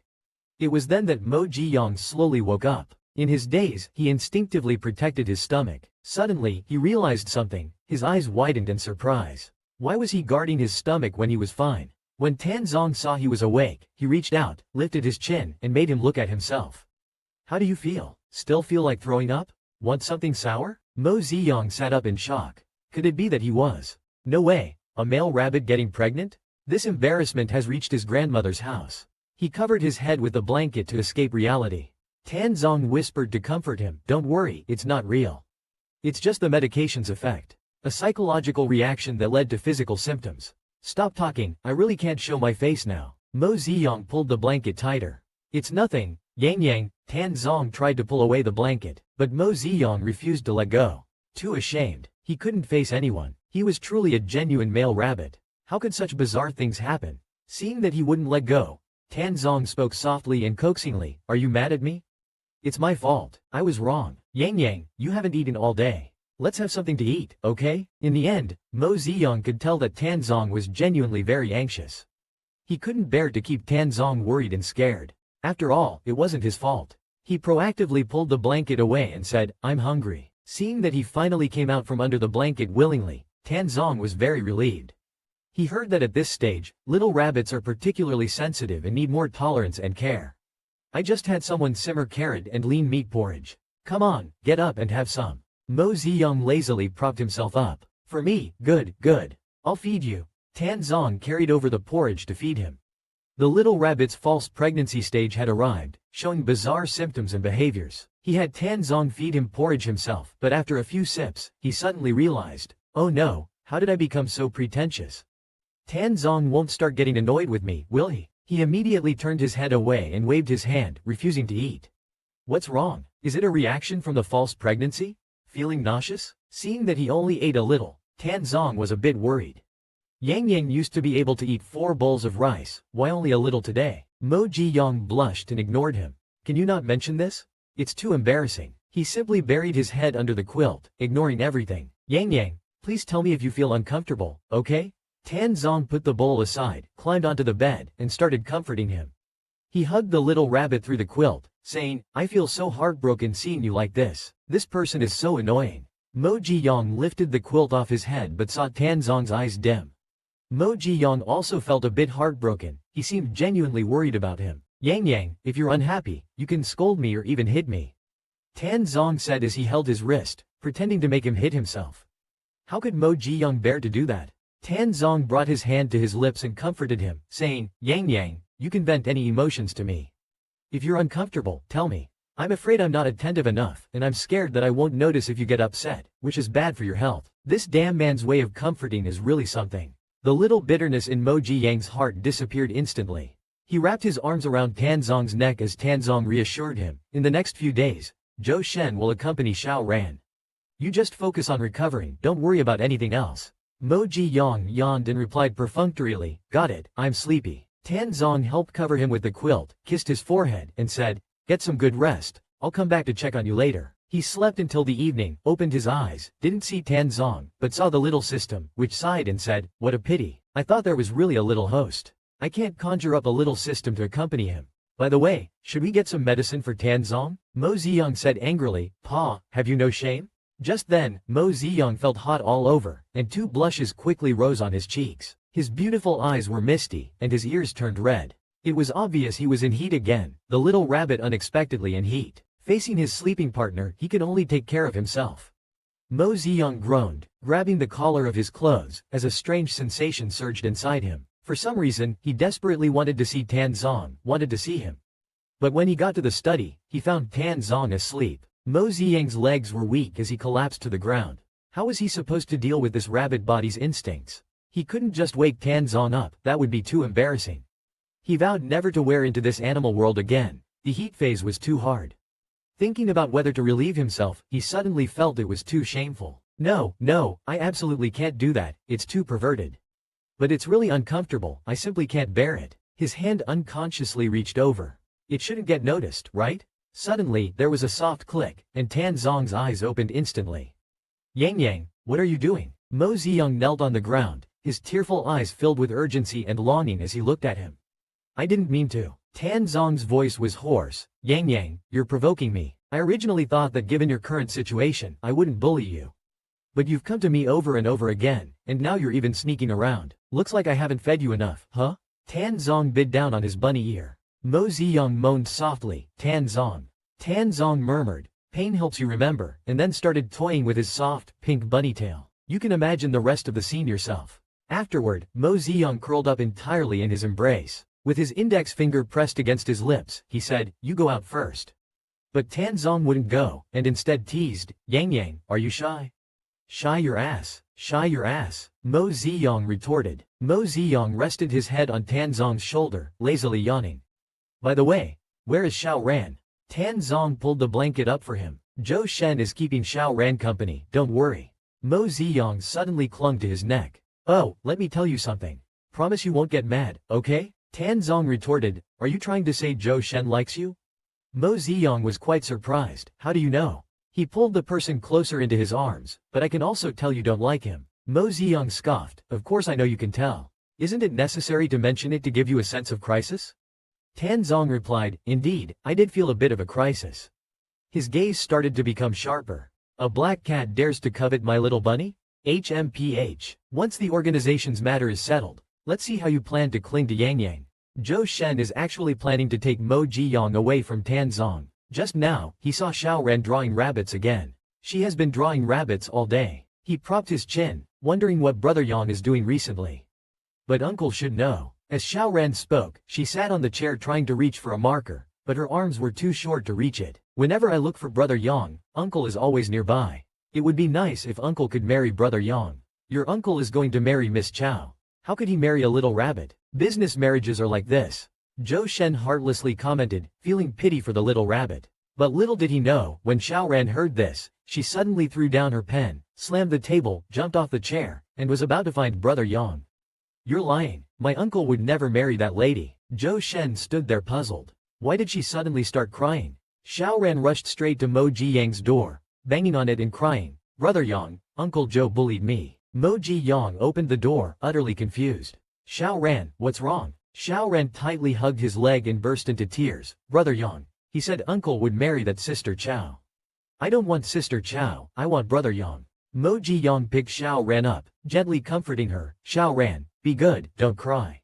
He's lying. At this moment, Zhou Shen followed as well. Mo Jiyang shot him a fierce glare and comforted Xiao Ran. If your daddy dares to marry Chow Yin, I'll break his legs first. Zhou Shen shrugged and said without hiding, I'm telling the truth.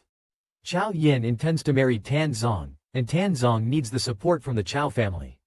How could Tan Zong refuse such an advantageous business marriage? Hearing Zhou Shen's words, Xiao Ran started crying even more. You're lying. Uncle Zhou is a big bad guy. Zhou Shen bent down earnestly and said to Mo Jiyang, little bunny, I'm genuinely looking out for you.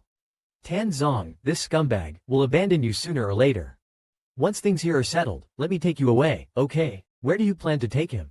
Tan Zong suddenly appeared behind Mo Jiyang, staring at Zhou Shen with a complex expression.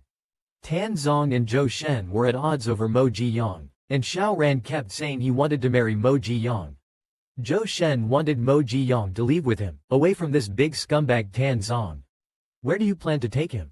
Tan Zong suddenly appeared behind Mo Jiyang, staring intensely at Zhou Shen. Zhou Shen wasn't afraid, glaring back defiantly, and said coldly, where I take him is none of your business. You're going to marry Chao Yin, anyway. Do you expect the little bunny to be your mistress? You wish. Tan Zong coldly retorted, who said I'm going to marry Chao Yin? Chao Yin already told me. Didn't you go to the Chao family last time to discuss this with old Mr. Chao? Zhou Shen gave him a knowing look, exposing the scumbag, pretending not to know. Two-timing people is disgusting. Is what he said true? Mo Ziyang's shoulders trembled slightly, extremely uneasy. Tan Zong hurriedly explained, it's not what he's saying. How could I? Mo Ziyang didn't believe it at all. His eyes instantly welled up, and he looked at Tan Zong with grievance in his reddened eyes. I know Miss Chao comes from a prominent family and suits you better. If you want to choose her, I won't blame you. I can pack up and leave right away to let you be together. The little system couldn't help but be impressed. Boss, you're getting into character pretty quickly. Seeing that Yang Yang didn't believe him, Tan Zong got a bit anxious. Yang Yang, listen to me. It's not what you think. Mo Ziyang turned his back and ignored him. You don't need to explain. I understand your difficulties. Xiao Ran suddenly cried out loudly, Uncle won't marry Brother Yang. Everyone was stunned. Tan Zong knocked on Xiao Ran's head. What are you thinking? So young and already having such strange ideas. Mo Ziyang quickly shielded Xiao Ran in his arms, glaring at Tan Zong. What are you doing? Don't hit the child. Just teaching him a lesson. After all, the correct values must be instilled from a young age. Tan Zong laughed wickedly. Trying to take my wife? I'll sweep away anyone, no matter who they are. Xiao Ran cried loudly. Wah, scary uncle. The little system was enjoying the show. Oh wow, the host is really strong. Not only is there the main character, but even Xiao Ran has such great ambitions. Tan Zong's rivals are really numerous. In the end, even his little nephew became a rival. Facing Mo Ziyang's distrust, Tan Zong seriously pressed Mo Ziyang's shoulders and earnestly confessed, Yang Yang, I've already made it clear to the Chao family's old man. I want to be with you. As he spoke, he raised his hand to take an oath. I, Tan Zong, swear to the heavens that I will never marry Chao Yin, nor will I ever fail Mo Ziyang. If I lie, let me be struck by lightning. Mo Ziyang was taken aback. This was the same kind of oath Shen Changliu made during a thunderstorm. He quickly reached out to cover his mouth. I believe you, okay? Don't say such things. Quickly, knock on wood. Why knock on wood? I'm telling the truth. Tan Zong held Mo Ziyang's hand and gave it a gentle squeeze in his palm. Mo Ziyang's face instantly turned crimson with embarrassment. Zhou Shen was left speechless by Tan Zong's actions. Goodness, I originally came to expose Tan Zong's true nature. In the end, he was force-fed a mouthful of dog food. He gritted his teeth and cursed Tan Zong, that walking trash. Only little Mianzi would believe his lies. He felt it was pointless, so whatever, let them live happily together.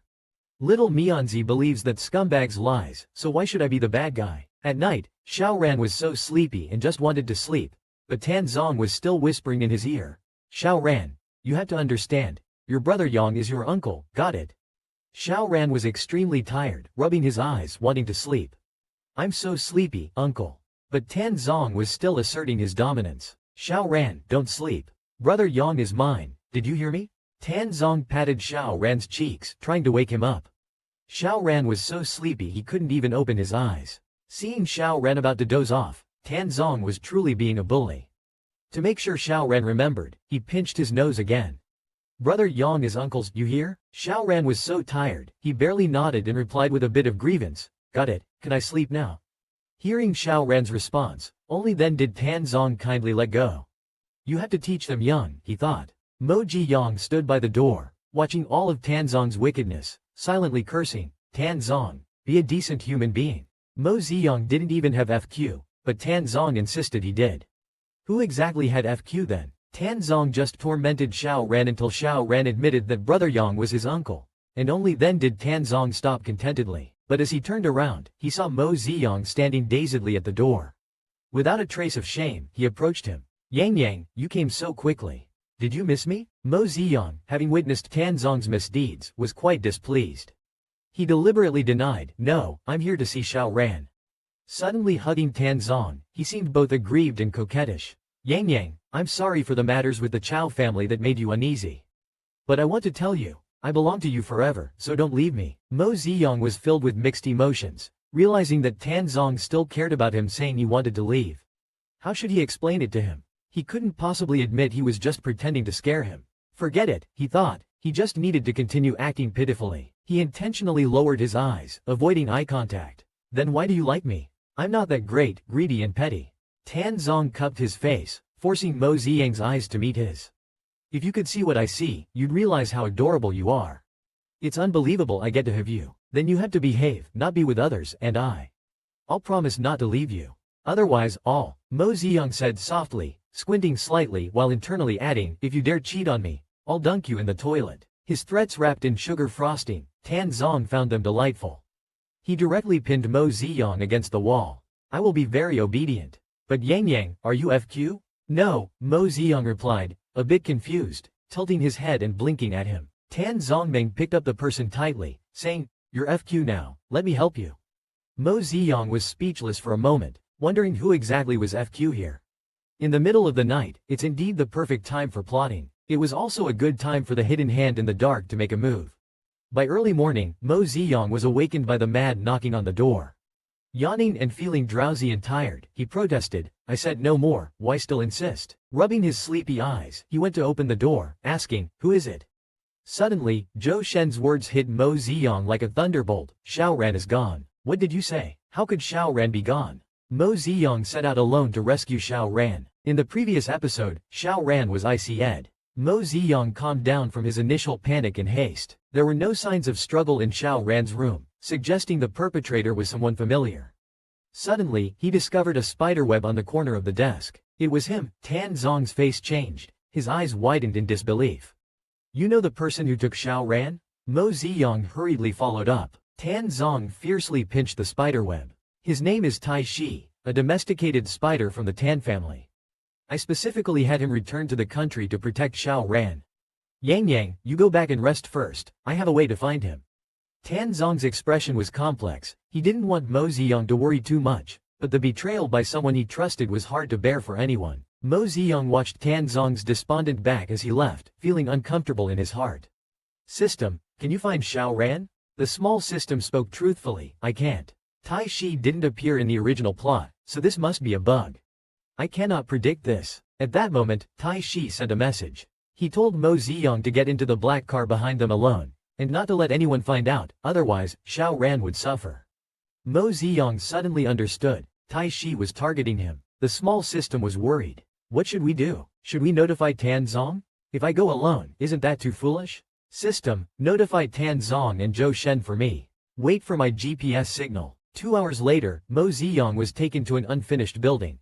His hands were tied behind his back. A gun was pressed against the back of his head. Tai Shi was holding Xiao Ran in one hand and a knife in the other. Seeing this, Mo Ziyang instinctively wanted to rush forward and save him. Don't move. One step closer and I'll kill him. Tai Zai's knife was already pressed against Xiao Ran's chest. Brother Yang, save me. Xiao Ran cried out loudly for help. Mo Ziyang was anxious but didn't dare to move recklessly. He could only probe by asking, your name is Tai Shi, right? Why did you kidnap Xiao Ran? Weren't you here to protect him? How do you know my name? Tai Zai's originally forbidding gaze flickered with an odd glimmer. Did Mr. Tan tell you? He still remembers my name? Seems like I'm not just an ordinary spider in his eyes. Mo Ziyang quietly stepped forward. Yes, Tan Zong told me. Shut up, you are not worthy of uttering Mr. Tan's name. Tai Zai's voice carried a hint of jealousy and deep disdain. So Tai Shi kidnapped Xiao Ran for Mo Ziyang. Shut up, you don't deserve to mention Mr. Tan's name. Tai Shi suddenly became furious. Mo Ziyang thought to himself, is there something wrong with this person's brain?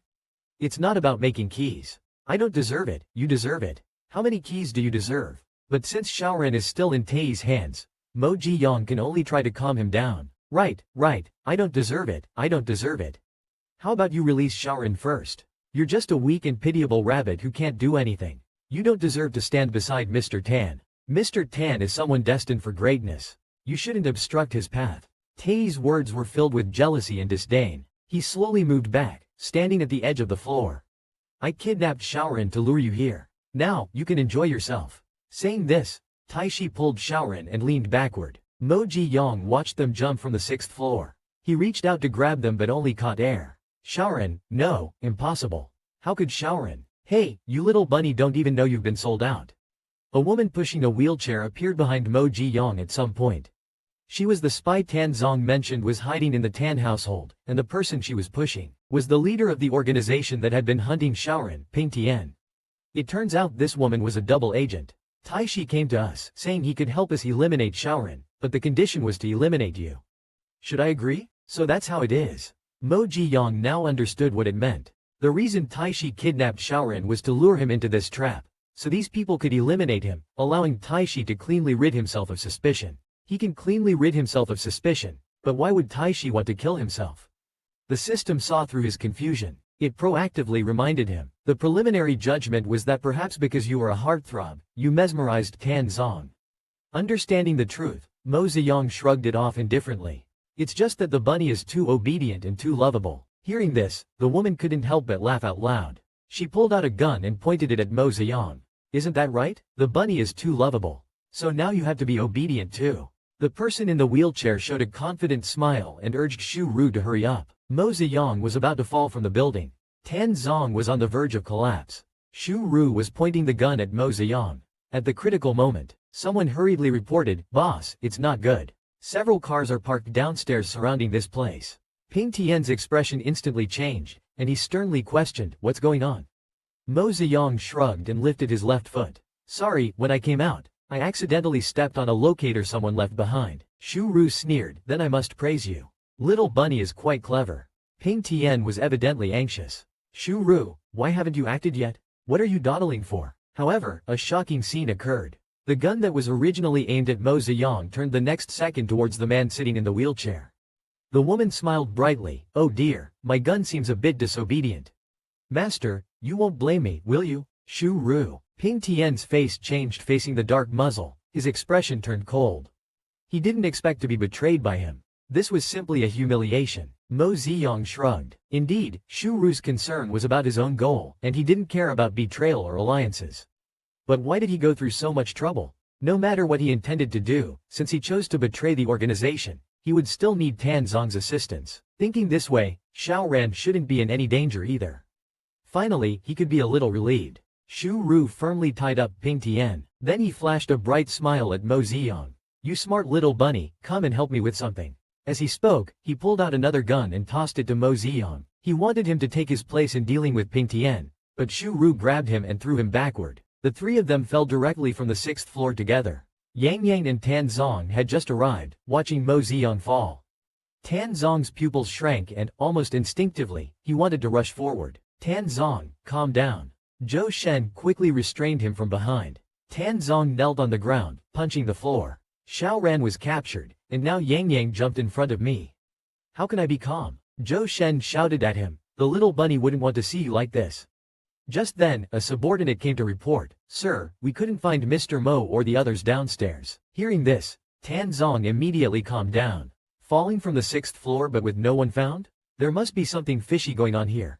Zhou Shen had already picked up a clue. This place was where Tai Shi brought the little bunny. The top priority now is to find Tai Shi. Tan Zong wobbled to his feet, eager to find someone. If he could find Tai Shi, he could find Yang Yang and Shaoran.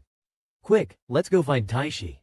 Mo Ziyang, upon learning that earthworms are hermaphroditic, was instantly overwhelmed with envy. In the previous episode, Tan Zong watched helplessly as Mo Ziyang fell from the building. Just as he was breaking down, his subordinate told him there was no sign downstairs. In a dark, shabby little house, Mo Ziyang spent over 2 hours cleaning. "This spider web is disgusting." Xu Ru, holding Ping Tian in her arms, said indifferently, "This transparent spider web is Tei's special skill.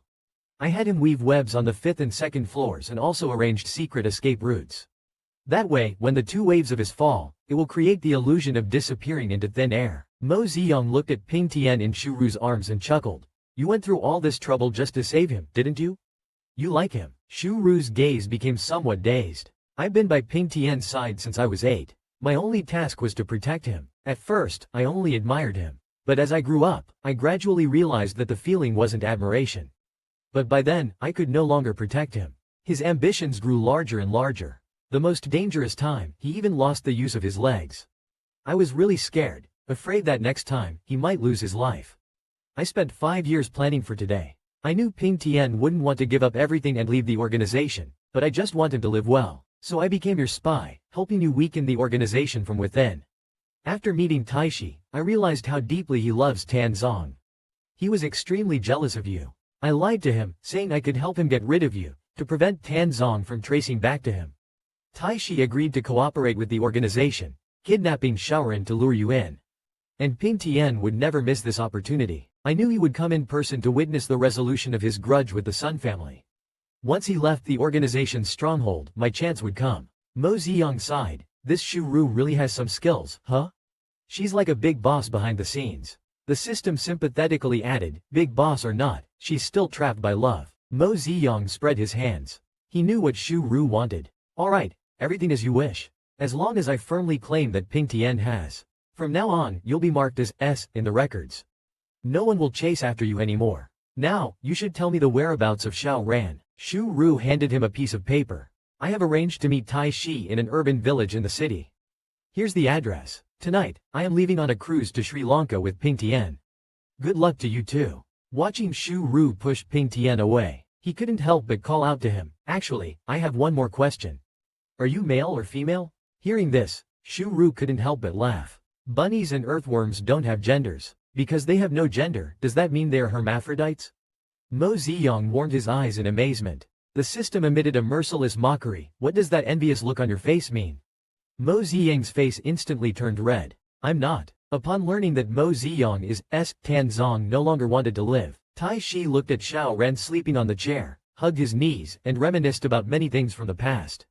Someone like me, born into darkness and raised like a spider, probably doesn't deserve sunlight. But once having it, I can never let go. But once you have it, you can never let it go. Tai Zai's sunshine is Tan Zong. At that time, Tan Zong was 20, and Tai Shi was only 11. That day, Tai Shi accidentally fell from a very tall tree, and a branch scratched his face, blurring his vision. It was just then that Tan Zong, who was out for a walk, saw him. Let me help you bandage it up. Tan Zong wasn't disgusted by him and even helped wrap his wound. Ever since then, even after the wound healed, Tai Shi never took off the bandage. Tai Shi lovingly touched the now darkened bandage on his face. But he couldn't understand why someone like Mr. Tan would care for such an unremarkable little rabbit. Mr. Tan felt sadness, anger, and even jealousy over that rabbit, such precious emotions. How could such emotions be wasted on a rabbit?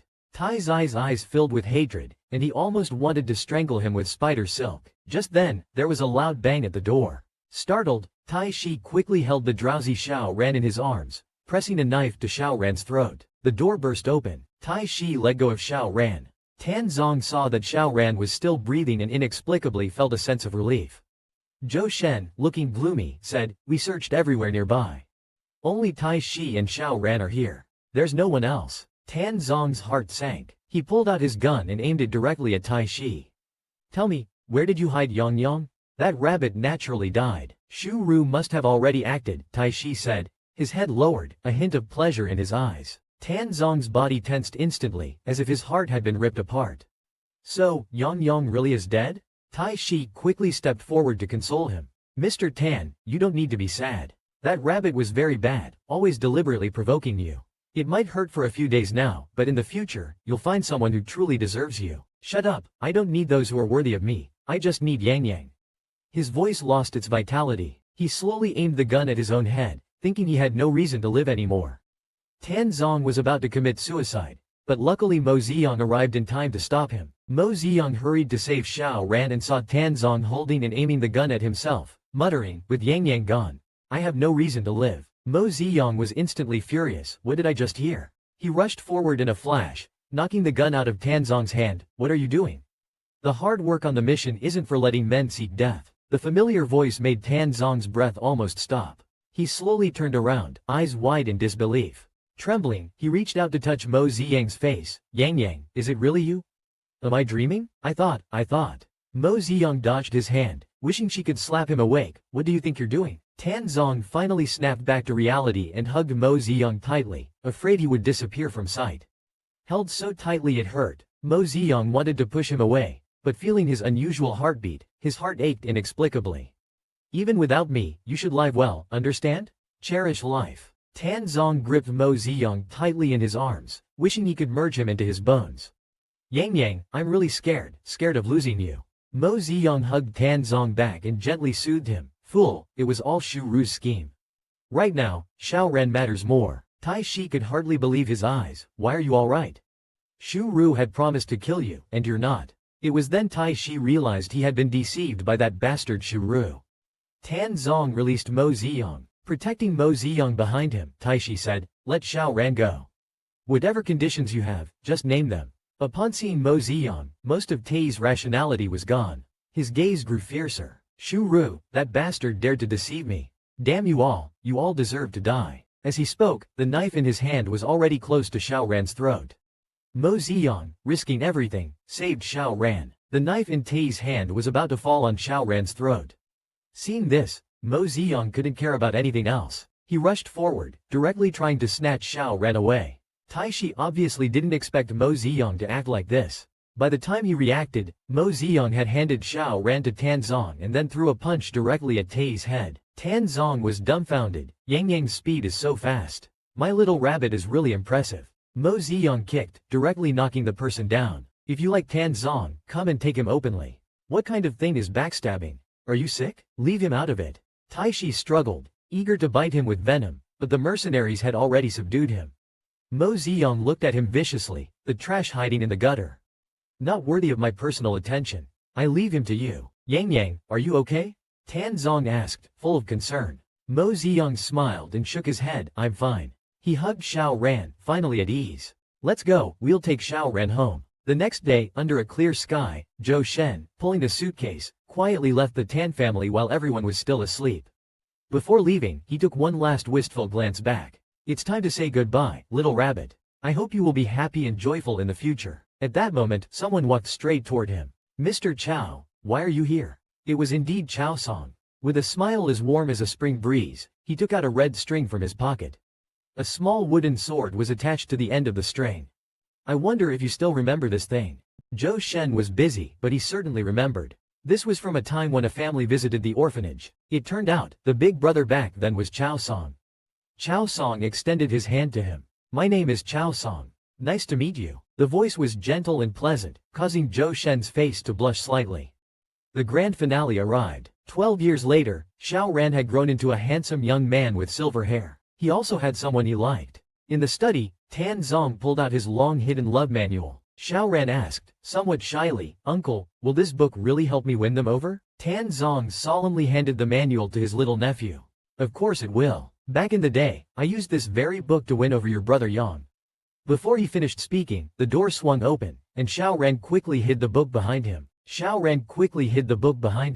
Mo Ziyang reached out his hand towards Xiao Ran. Give it to me. I saw it. He had heard their conversation at the door earlier. What do you mean by, even if I have to rely on a book to win you over? If I didn't really like you, could you really win me over with your lousy skills? He was curious about what book could win over someone as self-assured as himself. He walked over, took the book from Xiao Ran's hand, glanced at it, and immediately became furious. What is this book? And this author? What kind of serious author would choose such a name? What are you showing Xiao Ran? Tan Zong, seeing his furious expression, was filled with a strong survival instinct. With a thud, he kneeled swiftly and cleanly. As long as I kneel fast enough, Yang's anger won't reach me. Why are you so skilled at kneeling? Suddenly feeling weak, he raised his hand weakly. Brother Yang, should I kneel too? Having someone to kneel with made Tan Zong happy. With a serious face, he said, it's good for you to practice. Mo Ziyang glared at him. Be quiet and admit your mistake quickly. What did you do wrong? Xiao Ran timidly poked Mo Ziyang's shoulder. Brother Yang, don't blame uncle. I asked him to teach me how to pursue someone I like. Mo Ziyang curiously asked. Xiao Ran, do you like someone? Yes, he's a particularly cute rabbit. He's my desk mate, but he doesn't seem to like me and doesn't pay much attention to me. Mo Ziyang patted Xiao Ran's head. That's nothing. I'll help you. With me, the self-proclaimed expert, it's as easy as pie. An hour later, Mo Ziyang confidently asked Xiao Ran, "Now do you know how to pursue someone?" Xiao Ran looked at Brother Yang with admiration. "Yes, I'll go find him now." Tan Zong was still kneeling in the study, pitifully asking, "Yang Yang, are you still angry?" "My knees hurt." Mo Ziyang sighed, walked over, and bent down to pull him up. All right, I'm not angry. Get up quickly. Honestly, don't you feel embarrassed?" The shameless Tan Zong, holding onto his hand, pulled him into his arms and hugged him tightly. Mo Ziyang said in exasperation, "I just want to tell you that it wasn't that book that helped you win me over, it was because I liked you that I got together with you, you know?" Hee, knew it. Tan Zong couldn't help but laugh out loud. HMPH, what kind of book could ever help you win over a top-tier White Lotus like me? Without correcting his mistake, he really thought he was a love expert. Tan Zong's hair shimmers and Mo Ziyang says, "Next year Xiao Ran will turn 18. Once I return the Sun family's debt to him, shall we travel the world together?" Mo Ziyang lazily agrees while leaning in his arms. "All right. Let's sweetly spend our lifetime together." That actually sounds pretty good. Mo Ziyang and Tan Zong sweetly spent their lifetime together. Next, a new version is about to launch. Little system, is there a new task out yet? Where are we going this time? The little system is busily downloading data. Host Dad, please wait. The background of the new world is a bit complicated. Data is still downloading. It seems to be a martial arts world. Mo Ziyang's interest is piqued. Martial arts, great. Hurry and show me this time's mission target. Data quickly finishes loading. The screen displays a person. Mo Ziyang gasps in admiration. Indeed, a familiar face, a familiar formula. Tisk, so cliché. The male lead, named Zhang Henian, was abused by his parents as a child, sold to a local gentry as a laborer, and at 7, was kidnapped by horse bandits and endured extreme humiliation. Fortunately, he met a reclusive expert and learned peerless martial arts, ultimately becoming a martial arts alliance leader. However, his fiancée conspired with a villain to frame him as a spy for the demonic sect, leading to Zhang Henian being tragically pursued by the righteous martial world and eventually forced to leap off a cliff to his death. Mo Ziyang is stunned. That tragic, huh? And there's more. The little system continues. Later, Zhang Henian was reborn. This time he learned from his past and aimed to eradicate the demonic forces entirely. Yet, because of a moment of mercy, he spared a villain and in the end, he was completely defeated and pressured by the entire martial world. Mo Ziyang was extremely sympathetic, having never seen such a miserable male protagonist. So, what exactly is my mission? To help him take revenge? The mini-system quickly denied it. Due to Zhang Henian's misfortunes in 2 lifetimes, his resentment is extremely deep. Therefore, your mission is to prevent the male protagonist from turning evil. While saying this, Mo Ziyang was forced to embark on his new mission. But as soon as he opened his eyes, how did he turn into a baby? Help, this mission starts way too early. Several years later in Kangzhou City, Mo Ziyang became the youngest leader of the Martial Arts Alliance. Being the leader, he had dealings with those who committed all kinds of evil, which was simply infuriating. Leader, the Jia sect has been causing trouble in Kangzhou lately. As good and evil cannot coexist, our martial arts alliance must step forward to stop them. Leader, the new sect leader of Jia is cunning and tricky. If you encounter him, just run and leave it to us old folks to handle. The heads of the sects looked at the new leader and sighed with heavy hearts. Mo Ziyang obediently nodded, pretending to listen attentively to the heads, nearly falling asleep to their preaching. Who asked him to be so far the youngest leader of the Martial Arts Alliance? The mini-system started mocking again, substituting for Zhang Henian as the leader of the Martial Arts Alliance.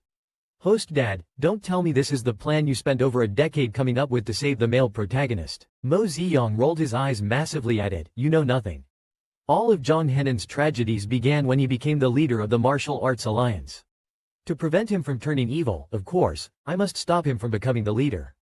As soon as Mo Ziyang took office as the leader, he was teased. So, the new leader of the Martial Alliance is you, this little cutie. A handsome man in red stands on the courtyard wall, looking at Mo Ziyang with interest.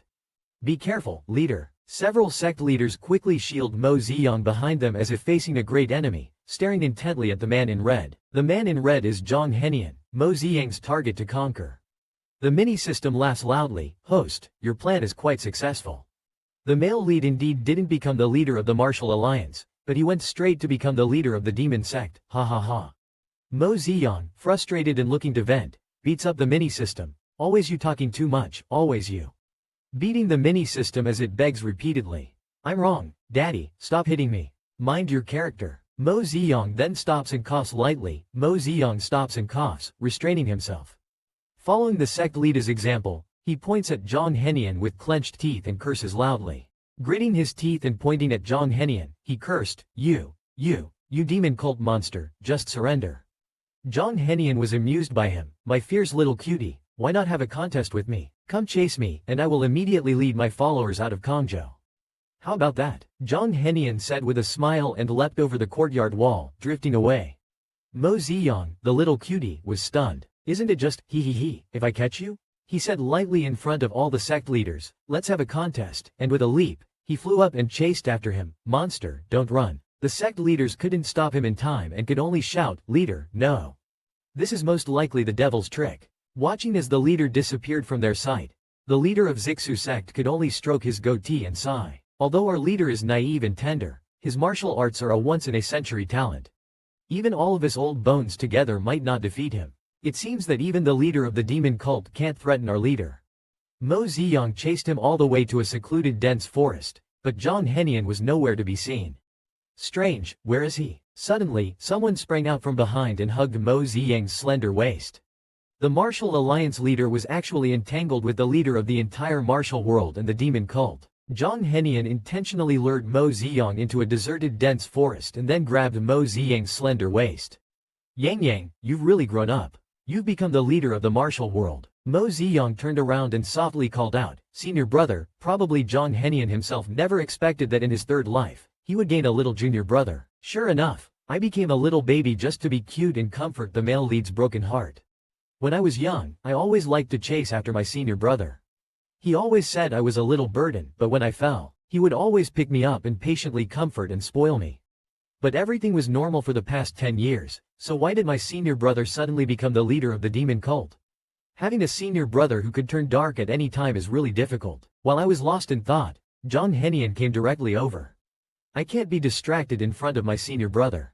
What are you thinking about, junior brother? Mo Ziyang blushed slightly. No, nothing. I'm just itchy. He struggled slightly. By the way, at the Martial Alliance just now, I didn't mean to be harsh with you. The head of Qingyang said that as the leader, I need authority. Seeing the anxious look on his junior brother's face, Zhang Henian swallowed. How can this junior brother be so sweet? Zhang Henian pretended to hum lightly, pinching his chin and exploring. Now that you have authority, you don't need your senior brother anymore? What's so good about the Martial Alliance that you hide it from me? Seeing him upset, Mo Ziyang quickly nestled into his arms and lowered his head, his voice tinged with sobs. After Master left, you were my only family. I hid it from you so you wouldn't worry, but in my heart, I thought, you're the same, aren't you the one who went behind my back to become the demon cult leader? However, hearing Mo Ziyang's words, Zhang Henian felt a twinge of guilt. Yes, Yang only sees me as a family member, as his senior brother, while I hold unspeakable feelings for him. If Yang finds out about my feelings in the future, he'll surely think I'm a pervert. But what he doesn't know is that, nestled in his arms, Mo Ziyang had a peculiar smile. Isn't a soft and cute junior brother raised from childhood appealing? I don't believe that I can't manage both the plot and emotions to prevent him from turning dark. The little system had already seen through everything and couldn't help but feel embarrassed. Hey, who is more perverted, these two? It's still uncertain. Zhang Henian coaxed Mo Ziyang, who could only stick close to him. Mo Ziyang and Zhang Henian were being affectionate in the dense forest. Zhang Henian cherished Mo Ziyang like a treasure. Yang, don't trust those people from the Martial Alliance lightly. You never know when they might turn on you. Mo Ziyang smiled with his eyes curved. I only trust my senior brother, but in his heart, he thought, those people are not even enough for me to play with. Zhang Henian couldn't help but laugh out loud. After letting go, he didn't forget to earnestly remind him, also, Yang, remember, you are not allowed to get close to anyone else. Mo Ziyang, with his eyes blurred, pretended not to understand anything. Why? Didn't senior brother say before that I could get close to people who are nice to me? He remembered when he was a child, his senior brother tricked him by saying if someone gave him something tasty, he could bite him as a sign of thanks. The little system praised, wow, the old driver is starting to play innocent. Zhang Henian coughed lightly, because only senior brother genuinely cares about you. Anyway, it's not okay with others. Mo Ziyang's eyes warmed. Oh, I understand now, senior brother, but in his heart, he thought, if I actually believed your nonsense, then I'd be a fool. Zhang Henian was very pleased with Mo Ziyang's response and took his hand, planning to reward him. Come on, senior brother will take you to eat something tasty. I came early and have already explored all the tasty spots in Kongzhou for you.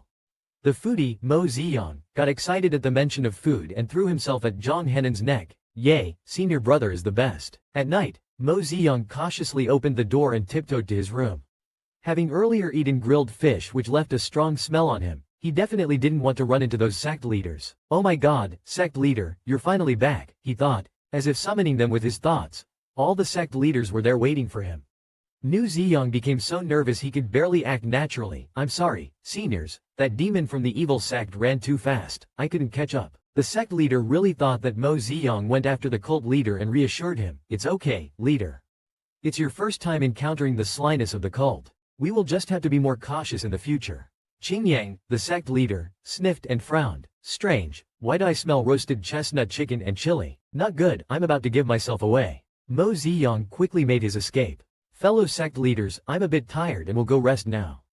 Goodbye, fellow sect leaders.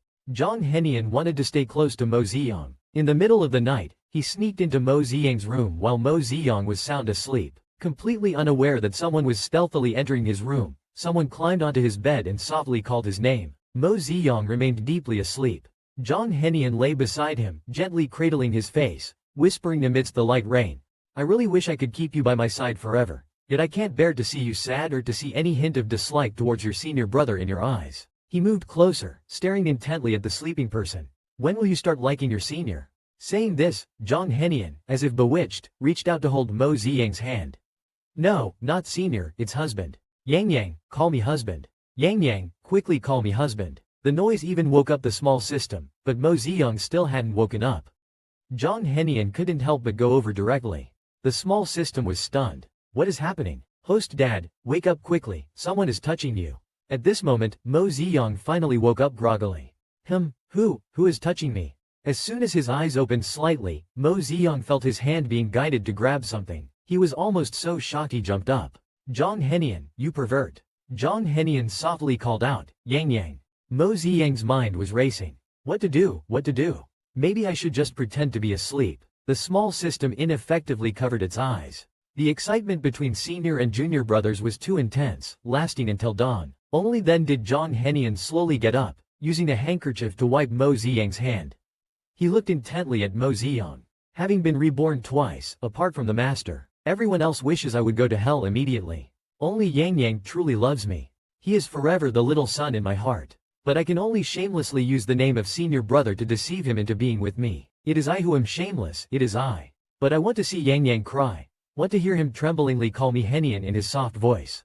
Yang Yang, I can hardly control myself anymore. The more Mo Ziyang listened, the more wrong it felt. Hiss, why does his tone sound like he's going dark again? No, I can't just pretend to be asleep, I have to put out the fire quickly. Thinking this, he picked up Zhang Henan's hand, rubbing it against his cheek, muttering while half asleep, Senior brother, I'm so hungry. Zhang Henian shuddered all over, bent down, and it was a long time before he moved away from the window. Mo Ziyang, with dark circles under his eyes, struggled to get up. The mini-system couldn't help but mock him. Anyone who didn't know better would think you had labored all night long. Mo Ziyang was too exhausted to retort, yeah, I'm totally drained. Mo Ziyang thought about another day of wanting to smash the main god's head. Just as he was about to return to his room, he ran into Ru Xin, the senior disciple of Jia Luo Palace. His face changed instantly. Isn't this the one who cuckolded Zhang Henian before? She's come knocking so soon? The mini-system reminded him, in this life, you are the martial arts leader, of course she's rushing to hook up with you. When a scheming green tea meets an innocent white lotus, there will be a good show. Ru Xin looked worried. I heard the leader went after that demon. I hope you are not unwell. Thank you for your concern, Miss Ru Xin. I'm just a bit tired, no harm. He scoffed inwardly, suddenly getting chummy. Surely it was a trick. I want to see what kind of moth she wants to play at. Sure enough, the next second, Ru Xin stepped on her skirt. With a cry of, Aiya, she fell directly towards Mo Ziyang.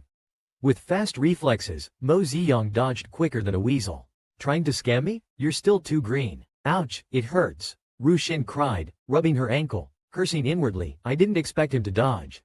But no matter, as long as others see him pulling and tugging at me in public, they will misunderstand. Then, to clear his reputation, he will have to marry me. For Hong Lang, I must secure the leader. But this time, he met the clever and adorable Yang Yang. Before she could react, Mo Ziyang took off running. I'd rather lean on a wall than help you. What's going on? A few sect leaders came over to ask Ruxin. After learning the truth, the sect leader directly scolded Ruxin harshly. The esteemed first disciple of Jalo Palace, and you can fall just walking? You've made a laughingstock of yourself. Mo Ziyang ran back to his room, panting. Luckily, I ran fast. In this place where men and women should keep their distance, if I had helped her, her master would have forced me to marry her. Then I'd be the one with a green hat. Lucky I ran fast. With that thought, he suddenly realized something. Wait a minute, Zhang Henian, as the male lead, apart from the rebirth cheat, doesn't seem to have any other auras. Even the women around him just want to cheat on him and frame him. This doesn't fit the trope at all. System, is there a problem with the information you gave me? Isn't Zhang Henian the protagonist? The little system also found it strange and scratched its head. Oh, what you know is what I know. If we go by your explanation, there might be a bug. Mo Ziyang pursued. Will this bug affect my future tasks? The little system shook its head, hard to say. The cause of the bug might be a dimensional connection error, or it could be due to a higher authority entering from outside. I need to investigate. I've been working hard in this dimension for 12 years. If my task fails because of external reasons, I'll definitely smash the main god's dog's head. He collapsed onto the bed in anger. Forget it, I'll wait for the system to update the information. Zhang Henian came out in the middle of the night to find Mo Ziyang to do something bad. Mo Ziyang was sitting on a stone bench, lost in thought. Suddenly hearing the sound of the window being pushed open, Mo Ziyang didn't need to think to know who it was. After Zhang Henian came in, he swaggered to him and immediately pulled him into his arms. Yang, did you miss your senior brother? Mo Ziyang softly called out, senior brother. This devil leader is truly bold and reckless, not afraid of being seen. Zhang Henian squatted down to meet his gaze, took his hand and pressed it against his cheek, rubbing it greedily. What is Yang thinking about? Mo Ziyang shook his head, somewhat troubled. The manor was attacked in the evening, but I don't know who the mastermind is. Now the Qingyang sect leader is sending people to investigate. If they can't find out, they'll put the blame on you, senior brother. I don't want that. Zhang Henian's body shook violently. Yang, you mean? He was a bit excited, holding Mo Ziyang's youthful face in his hands. Yang, you don't suspect me? I believe in you, senior brother. You definitely wouldn't do such a thing. Mo Ziyang held his hand and nodded firmly. Zhang Henian excitedly kissed his forehead, then felt it wasn't enough, moved to the corner of his lips, and kissed several times carefully before stopping. Mo Ziyang was frustrated inside. What's this pervert doing? Zhang Henian directly hugged Mo Ziyang in his arms. He didn't want to see Yang troubled for his sake. Yang, leave this to senior brother. You just wait patiently for my news. Really? Mo Ziyang's eyes suddenly lit up. It turns out that those people actually came by. The demon cult captured someone who confessed to being part of the Martial Alliance, so Yang, don't worry. Senior brother will find out who's causing trouble. As he spoke, he reached for Mo Ziyang's waist and pinched the soft flesh on the side. But Yang, I've noticed you've gained some weight recently. Mo Ziyang, being ticklish, wanted to push him away, but was held tightly in his arms. Isn't it because senior brother has been taking me to eat a lot of delicious food? That's why I've gained weight. Gained weight? You're so soft and comfortable to hold. Zhang Henian said, giving him a gentle peck on the corner of his lips, not feeling anything inappropriate about it. Instead, Mo Ziyang became bashful, shrinking his neck to avoid him. Senior brother, you can't do this. Why not? Haven't we always been like this? Zhang Henian was somewhat puzzled. Previously, Yang would never resist him or say no when he got close. Zhang Henian wanted to be intimate with Mo Ziyang, but Mo Ziyang suddenly became unwilling. Zhang Henian was momentarily stunned. Yang had never resisted him before, why now? Mo Ziyang hesitated, lowered his head, and said, Ruxin said QQ is something that belongs between a man and a woman, something only spouses should do. Cunning Yang started plotting again, determined to make the woman who maliciously tried to seduce him pay the price. But as a Lotus, how could he take action himself? When Zhang Henian heard the name Ruxin, his pupils contracted. It's that woman again. In the past life, I was the leader of the Martial Alliance, and she tried to seduce me many times. Now she dares to use her seductive tricks on Yang, who is so pure and surely will fall into her trap. It seems this woman and her if must be S, but it can't be too easy for them. Mo Ziyang looked at him with innocent big eyes, watching his expression change repeatedly, nodding approvingly in his heart but feeling a bit worried. Please don't turn dark, otherwise I'll smash your head. Zhang Henian tenderly brushed away the little stray hairs in front of his forehead, smiling indulgently. Yang, don't get too close to him if he deceives you, understand? At this point, Zhang Henian couldn't help but wince in pain. But isn't he the one who has deceived Yang Yang the most? He has no right to stop him from being with others. Mo Ziyang noticed his eyes gradually reddening. No way, is he going dark? What exactly has he imagined on his own? Are the inner turmoils of tragic male leads nowadays all like this? He carefully probed with a gentle voice, using all the experience he has accumulated over the years. Senior brother, what's wrong? Zhang Henian suddenly snapped back to reality, looking at his junior brother in his arms with a bitter smile. Nothing, I just think that in the future, you'll definitely start a family and career, right? And have children with another woman, right? The last few words were pronounced very heavily. Zhang Henian wished he could swallow those words whole. The question of fate arrived. How could this ball game connect an off-field spectator to save the scene? Zhang Henian's face was smiling, but his hands were cupping his cheeks, slowly rubbing them. This is definitely a life-threatening speed. If he doesn't play well, is he planning to strangle me like this? The small system took delight in the misfortune. Strangling might not happen, but it's hard to say about strangling your whatever. Mo Ziyang had no choice but to bring out his top-notch lotus flower acting skills, pretending to be puzzled as he looked at him. Why do we need to start a family and career? He then smiled brightly, hugged Zhang Henian's neck tightly, and gave him a big kiss. Being with senior brother makes me very happy. Although the words were spoken, Zhang Henian did not react for a long time. Mo Ziyang's heart rose to his throat, wondering if it would be a disaster. Just when he was in doubt, Zhang Henian suddenly hugged him tightly and then fiercely kissed him. It took a while for Zhang Henian to let go of him, burying his head in Mo Ziyang's shoulder. Yang Yang, I will also always be with you. I will definitely protect you well. Zhang Henian, in order to make Mo Ziyang stay with him forever. What a painstaking effort. Inside the house, they were being all lovey-dovey, driving Mo Ziyang crazy. He really wanted to crack open Zhang Henian's skull to see how many Chong Yao aunties he had inside. Who says one can turn evil just like that? And I still have to coax him. This is too much. Just then, someone knocked on the door. The abnormalities left by the Jia sect were discovered. The sect leader asked me to come and get you to take a look. Mo Ziyang hurriedly asked Zhang Henian to stop what he was doing and shouted outside, "Got it." Zhang Henian glared at the figure at the door, who interrupted their moment. These so-called righteous paths, actually pinning the crime directly on me. Mo Ziyang turned around and saw his upset face, quickly comforting him, "Be good, big brother.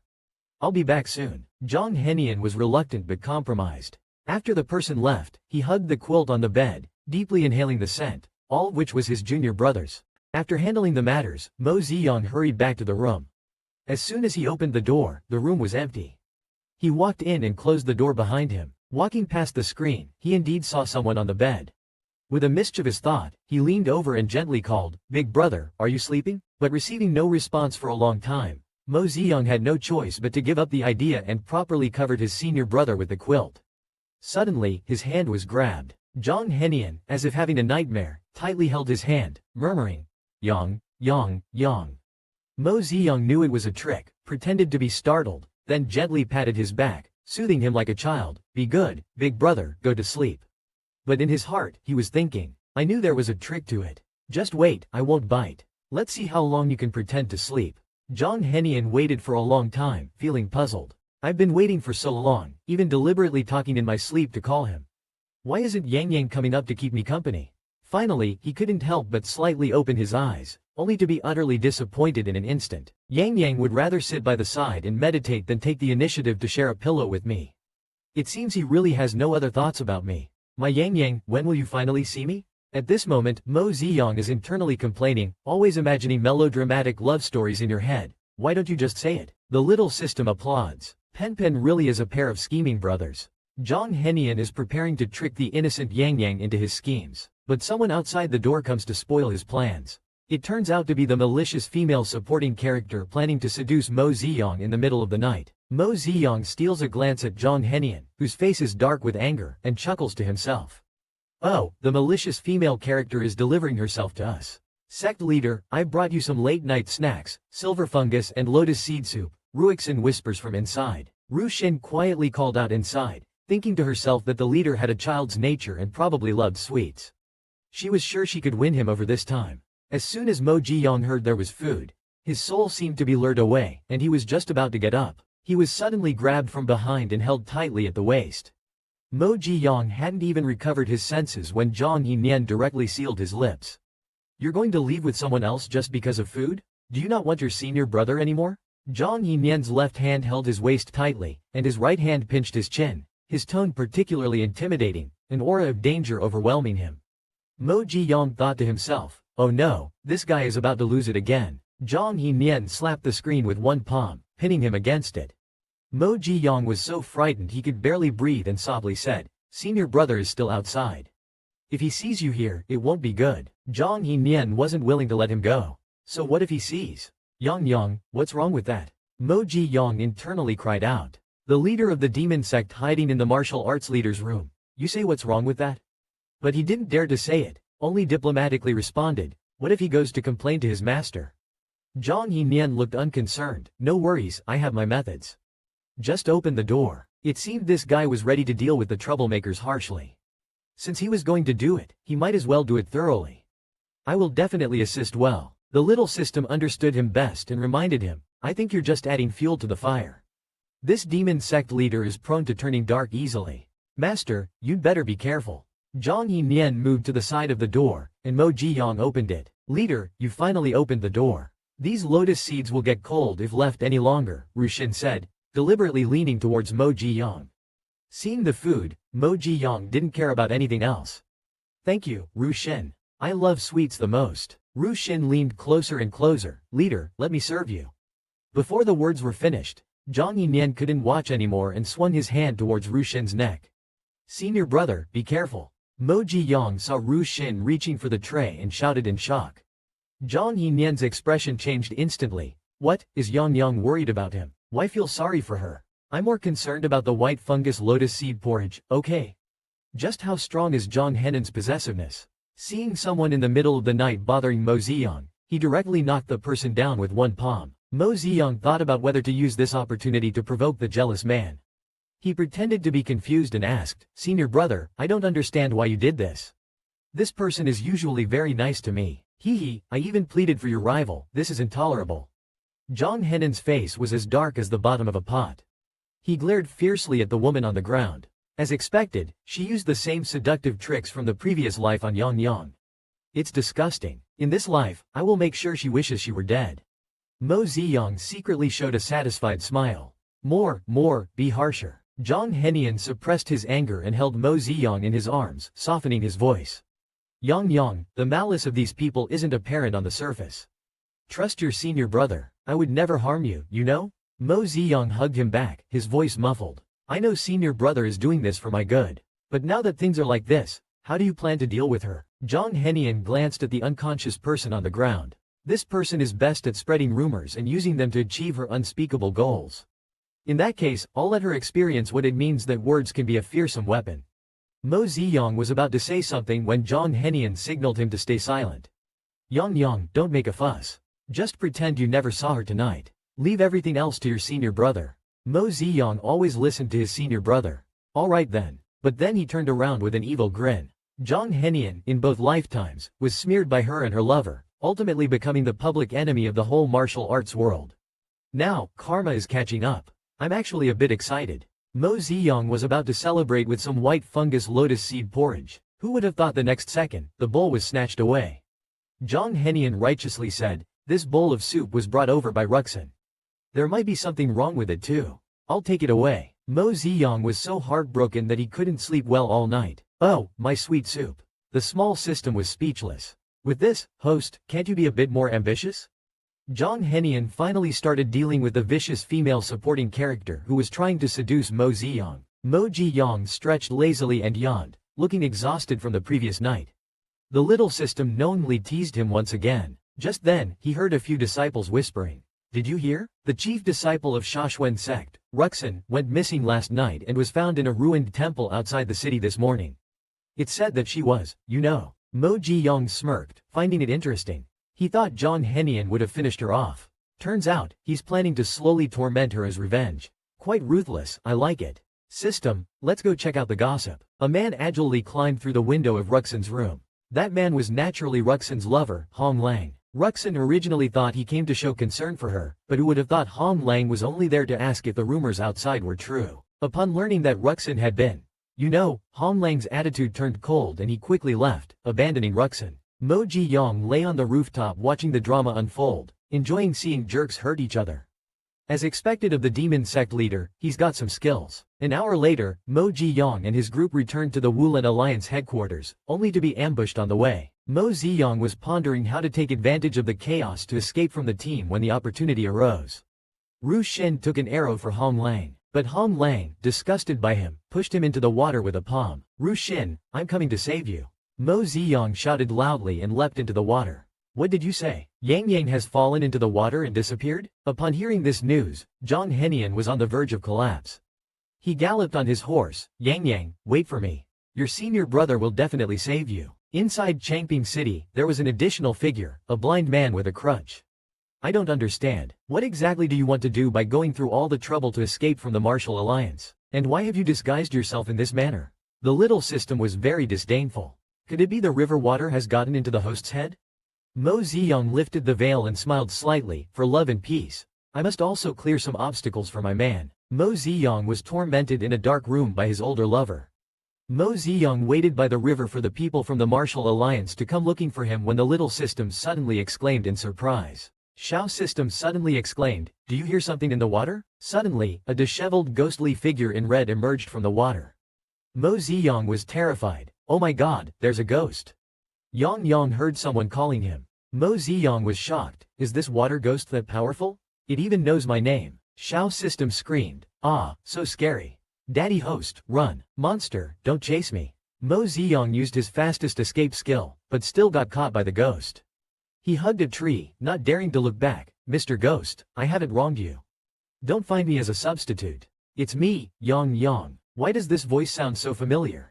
Mo Ziyang turned around and saw Zhang Henian looking at him with a pitiful gaze. He ran over with a smile. Senior brother, how did you find me? Unexpectedly, Zhang Henian took advantage of his distraction and pressed a needle into his sleep acupoint, then caught his limp body. Yang Yang, I've been searching for you for 2 days and a night. Did you really think your senior brother was a water ghost? His eyes showed a fierce look, holding him even tighter. Yang Yang, I want to lock you up so you can't go anywhere.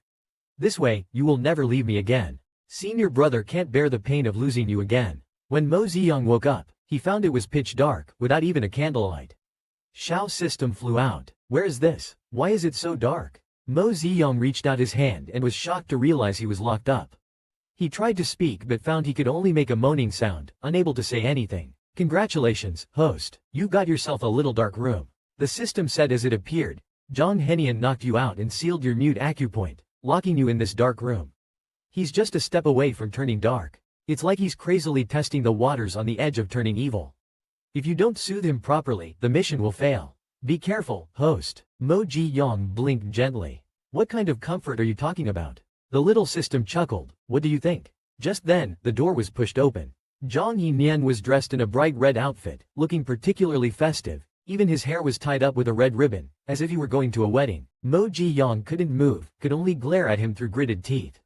Man, don't come any closer. Mo Ziyang was imprisoned by Zhang Yinian in a small dark room, with no way to escape. Zhang Yinian's bright red outfit looked particularly festive, as if he were going to a wedding. Mo Ziyang's internal strength was sealed, and he was silenced. He could only stare at him hatefully. Man, don't come any closer. When Zhang Yinian saw the expression on Mo Ziyang's face, his heart skipped a beat.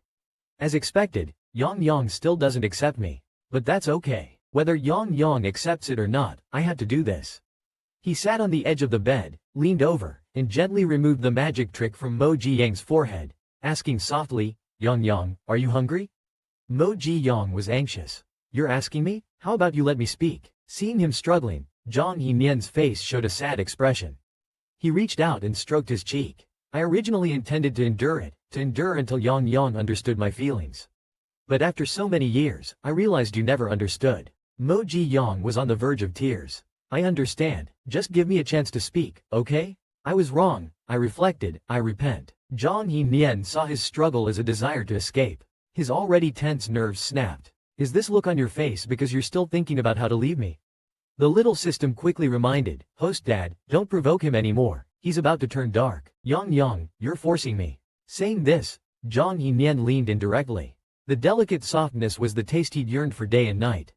Yang Yang is so sweet, always tormenting me. Slowly lifting his head, despair seeping through his eyes. Senior brother Yang Yang has always had these thoughts towards you. Aren't you disgusted? It doesn't matter if you are. Even if you find senior brother repulsive, I will make you unable to leave him. Seeing no reaction from him, Jong Henian chuckled foolishly, took off his shoes, climbed onto the bed, and knelt beside him, caressing his neck. Will Yang Yang be good for senior brother? Can I say no? Mo Ziyang did not respond to him but voluntarily wrapped his arms around his waist, turning his blushing face away. This action delighted Jong Henian beyond words. Yang Yang, are you willing? Mo Ziyang glared at him with his moist lips and nodded almost imperceptibly. Excited, he peppered Mo Ziyang's face with kisses. My Yang Yang is the best Yang Yang in the world. I love you, he said, his hands busy moving slowly upwards from the ankles. Finally, Jong Henian could fulfill his wish with Yang Yang. Both were sweating profusely. Yang Yang, call me husband, okay? Mo Ziyang was somewhat out of it but didn't forget to retort, if you unlock my mute point, I'll call you daddy. The blanket was thrown over their heads. Jong Henian continued his actions while pleading, Yang Yang, don't leave me.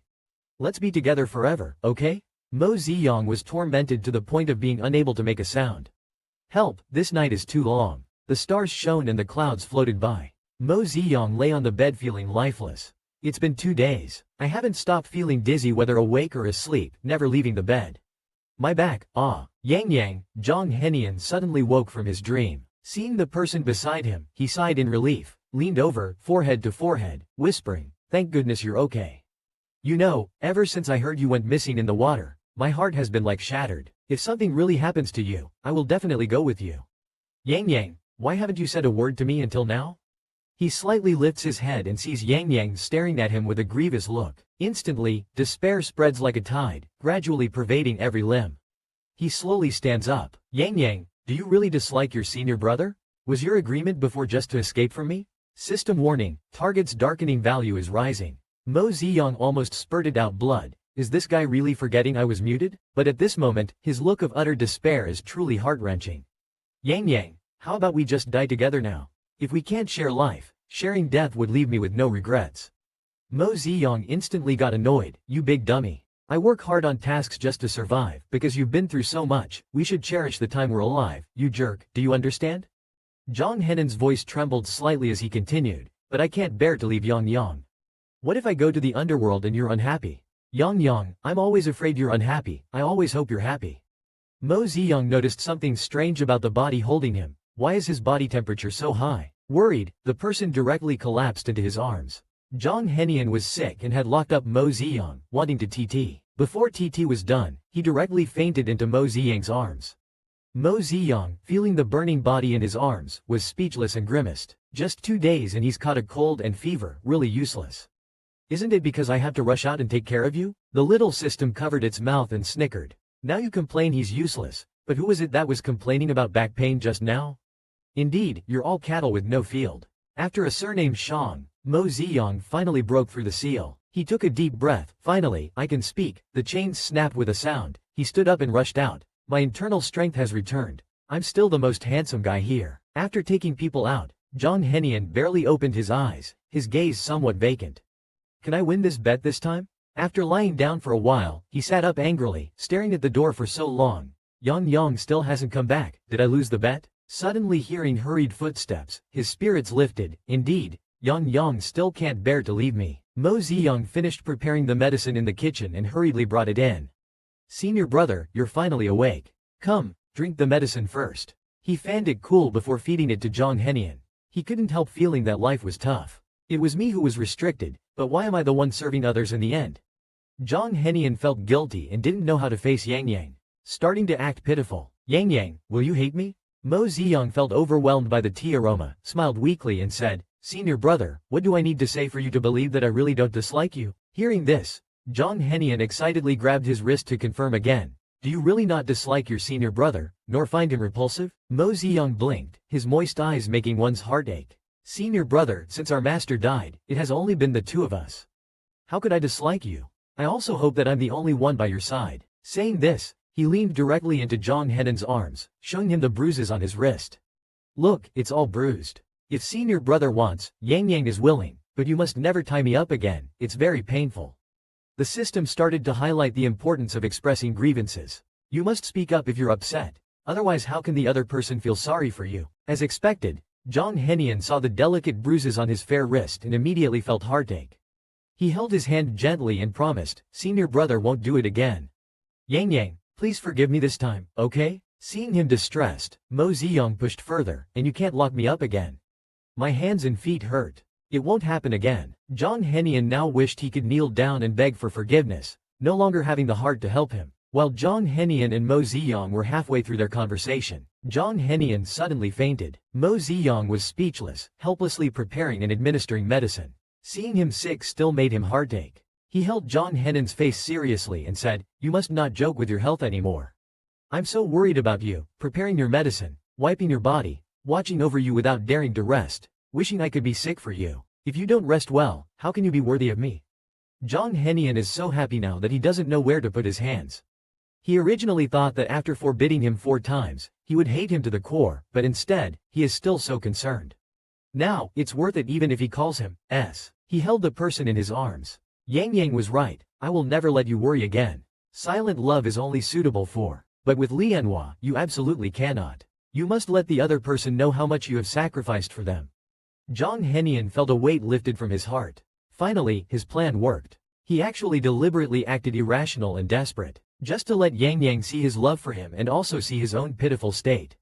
Later, when he accidentally fell ill, he simply went along with it to gain sympathy, allowing him to break through the acupoints and make a choice. In the end, he won the gamble. Yang Yang did not leave him. The little system wisely saw through everything, and the host also felt he had won.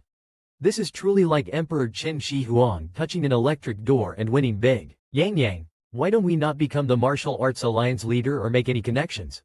Let's retire to the mountains together, okay? John Henian tentatively asked, but his whole body trembled with nervousness.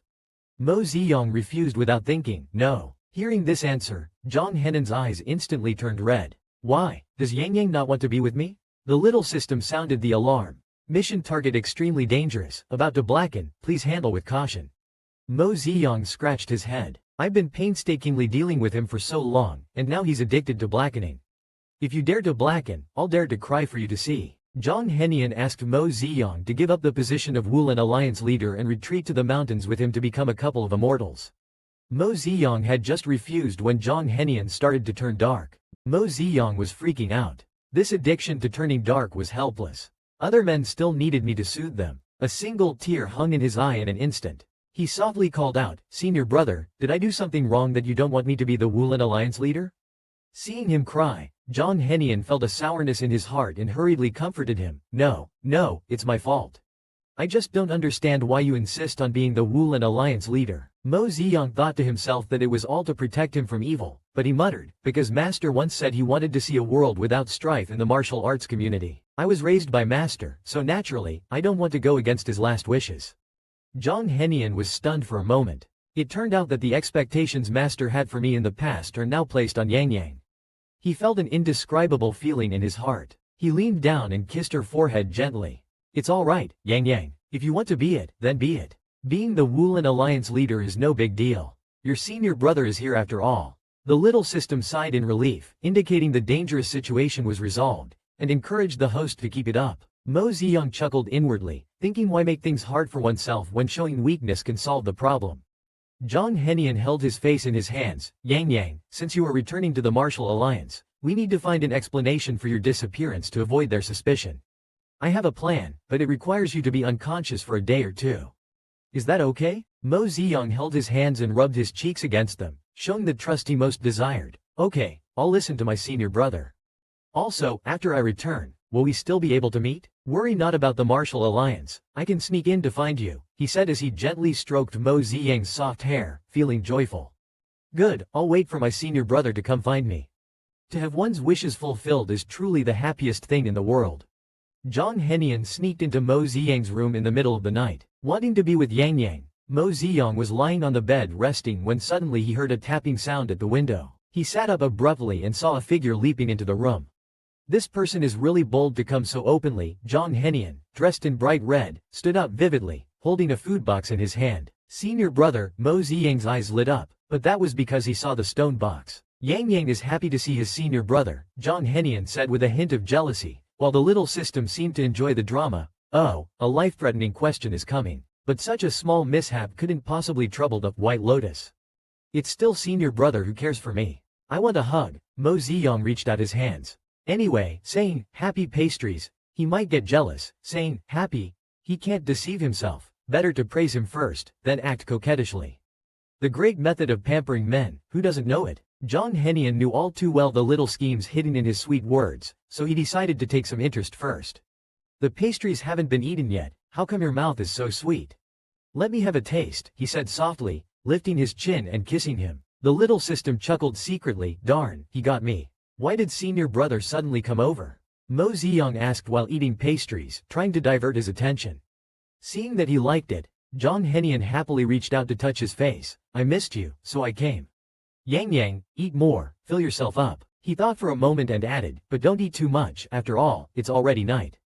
Zhang Henian smiled at him gently, thinking to himself, if you eat too much and throw up later, that would be bad. Mo Ziyang felt something was off. Why does this man smile so creepily? He quickly finished the pastries. Then he handed the food box to Zhang Henian. I'm done eating. Senior brother, you should go back quickly. The Qingyang sect leaders have been around these days, it would be troublesome if they found out. This move of using someone and then discarding them was ruthless, but Zhang Henian wasn't a fool. Yang, you ate so much at once, won't you feel stuffed? Mo Ziyang patted his stomach and laughed. Stuffed? No way, I'm joking, I can eat 5 bowls of rice. Zhang Henian pretended not to hear, continuing, but if you sleep like this, you might get indigestion. How about we digest it together? Mo Ziyang was pinned down on the bed, realizing what was happening. Little brother, you're acting strange. Zhang Henian pinned Mo Ziyang down again. Mo Ziyang's face turned red, grabbing his wrist. Senior brother, this is the martial arts villa, people will hear us. Zhang Henian leaned in closer. Then Yang, make sure not to make a sound, he said as his hands started to misbehave. With a mischievous smile, he whispers in Mo Ziyang's ear, I am the evil heretic, while Yang is the righteous alliance leader everyone admires. They say evil cannot overcome righteousness, but look, isn't evil pressing down on righteousness now? Mo Ziyang glares at him with her watery eyes and softly calls out, Senior brother Zhang Henian, you're tempting me, my husband. But Mo Ziyang doesn't want to let him have his way, looking at him eagerly. Senior brother, come here, will you? Yang is so worried, senior brother will come right now. Just as the atmosphere was getting intense, suddenly there's a knock on the door. Alliance leader, are you there? In an instant, both of them freeze, facing each other. Mo Ziyang quickly covers Zhang Henian with the blanket. Senior brother, don't make a sound. The voice outside keeps calling, Alliance leader, Alliance leader. Mo Ziyang reluctantly gets up. I'm coming, I'm coming. He opens the door a crack, and the visitor is none other than the one who has always been looking for an opportunity to devour Mo Ziyang completely, the former alliance leader Zhao. What urgent matter brings you here so late at night? You've been unconscious for some time now, and I'm afraid it might be harmful to your health. It would be best to let me take your pulse again before you go to sleep. Mo Ziyang declines his kind offer. Zhao Qian looks him up and down, sensing something strange. He looks normal, but there seems to be a hint of spring in his eyes and brows. I appreciate your concern, Alliance Leader Zhao, but it's late. You should head back. Mo Ziyang is about to close the door. Suddenly, a pair of hands wrap around his waist. Mo Ziyang almost lets out a cry of surprise. Zhang Henian gives him a look that says, you were just enticing me, and now you want to push me away? Don't blame your senior brother for taking a little interest. Outside, Zhao Qian seems to hear something and asks anxiously, Alliance Leader, what's wrong with you? Zhang Henian takes his time devouring Mo Ziyang in various ways. As he does so right outside the door, Alliance Leader Zhao hears the noise and, concerned, bangs on the door shouting, Alliance Leader, what's wrong with you? Mo Ziyang opens half the door, hiding his body behind it, only showing his upper half, while Zhang Henian is crouching down below him. Could it be that the leader is hiding someone inside? That's why he pushed me to check your pulse. Mo Ziyang's voice was so nervous that he stuttered. No, it's not inconvenient. Since sect leader Zhao has kindly insisted, I'll trouble you then. As he spoke, he stretched out his hand to let Zhao Qian take his pulse, but Zhang Henian by his side was not pleased. Squatting down and up to no good. Mo Ziyang was so startled that he almost broke the door frame with his hands. After Zhao Qian finished taking the pulse, he found it strange. Why did the leader's pulse suddenly become chaotic? Mo Ziyang now just wanted to send him away. Sect leader Zhao, I am currently practicing a secret technique of our sect, and I cannot be interrupted for too long. I'm afraid I can't keep you any longer for a chat. Please take care. With that, he closed the door with a bang, turned around, and leaned against the door, biting the back of his hand to keep from making a sound. Zhang Henian stood up, took him into his arms, and said, Yang, he's already gone. You can make a sound now. Mo Ziyang pounded on his arm, Behave, Yang Yang, this is just the beginning. Saying that, he picked him up and walked towards the bed. As he spoke, he picked up the person and walked towards the bed. Mo Ziyang, half resisting and half welcoming, cried out, "Put me down." The little system put on sunglasses and exclaimed, "So thrilling. Luckily, I'm already blind." At dawn, Mo Ziyang heard a noise beside him, rubbed his eyes groggily, propped himself up, and whined, "Senior brother, are you leaving so early?" Zhang Henian dressed and embraced him. "You must be tired from last night. If you're sleepy, sleep a bit more." Mo Ziyang struggled to sit up, his eyelids drooping, but still managed to respond, "Right, senior brother, you interrupted me last night. I almost forgot to tell you the important matter. The 2 days I was missing, I actually went to the Autumn Water Villa in Changping because I found its owner, Dong Kang, very suspicious. I feel that the strange people attacking the Martial Alliance and the Demon Sect might be related to him." Autumn Water Villa in Changping, Zhang Henian frowned. This name sounds unfamiliar. He didn't appear in the previous 2 lives, but Yang Yang wouldn't mention it without reason. He patted Mo Ziyang's back to comfort him. "All right, senior brother will check it out. Yang Yang, you sleep a bit more." Zhang Henian's day was about to start, and he also tricked Mo Ziyang into a secluded place to start a confrontation. The people of the Martial Alliance and the Demon Sect were facing each other head-on. Zhang Henian, truly the leader of the Demon Sect, disdainfully glanced at the crowd from the Martial Alliance and said, "Let your adorable alliance leader come out and talk to me." Hearing himself being called adorable in public, Mo Ziyang blushed and drew his sword. "How dare you? What's the matter?" Little cutie got angry. Zhang Henian smirked with a teasing tone, looking wickedly charming. He leapt onto the treetop with a kick. "I'd like to see just how capable you, the Martial Alliance leader, really are. If you're brave enough, follow me. Let's find a place to have a proper showdown." Seeing him chew some leaves and leave, Mo Ziyang also used his lightness skills to chase after him. "Don't run. I, the Alliance leader, will definitely beat you into a sorry state." Master Qingyang shouted, "Be careful, leader." The former leader sighed, "The leader is too impulsive." Another person agreed, "Yes, the leader is still young and unaware of the demonic sect's tactics." Master Qingyang stroked his beard and shook his head. Both the leader and the demonic sect's leader are top-notch masters of the new generation in the martial world. It seems they are bound to have a big fight. Knowing the inside story, Xiao Shi shook his legs. A fight is inevitable, but it's not just any fight, it's an unspeakable fierce battle. Indeed, once out of everyone's sight, the two's style changed completely. From shouting and fighting, it suddenly turned into intimate whispers. Mo Ziyang clung to Zhang Henian, arms around his neck like a koala. "Brother, we can't stay long, or they'll start suspecting." Zhang Henian held him against a tree. "With our martial skills, if we leave too early, they won't believe us." As he spoke, his hands mischievously moved to Mo Ziyang's lower back and kneaded, causing Mo Ziyang to soften instantly. "Brother, didn't we just do that last night? How many times is never enough?" Zhang Henian whispered in his ear. "Who makes Yang Yang so sweet?"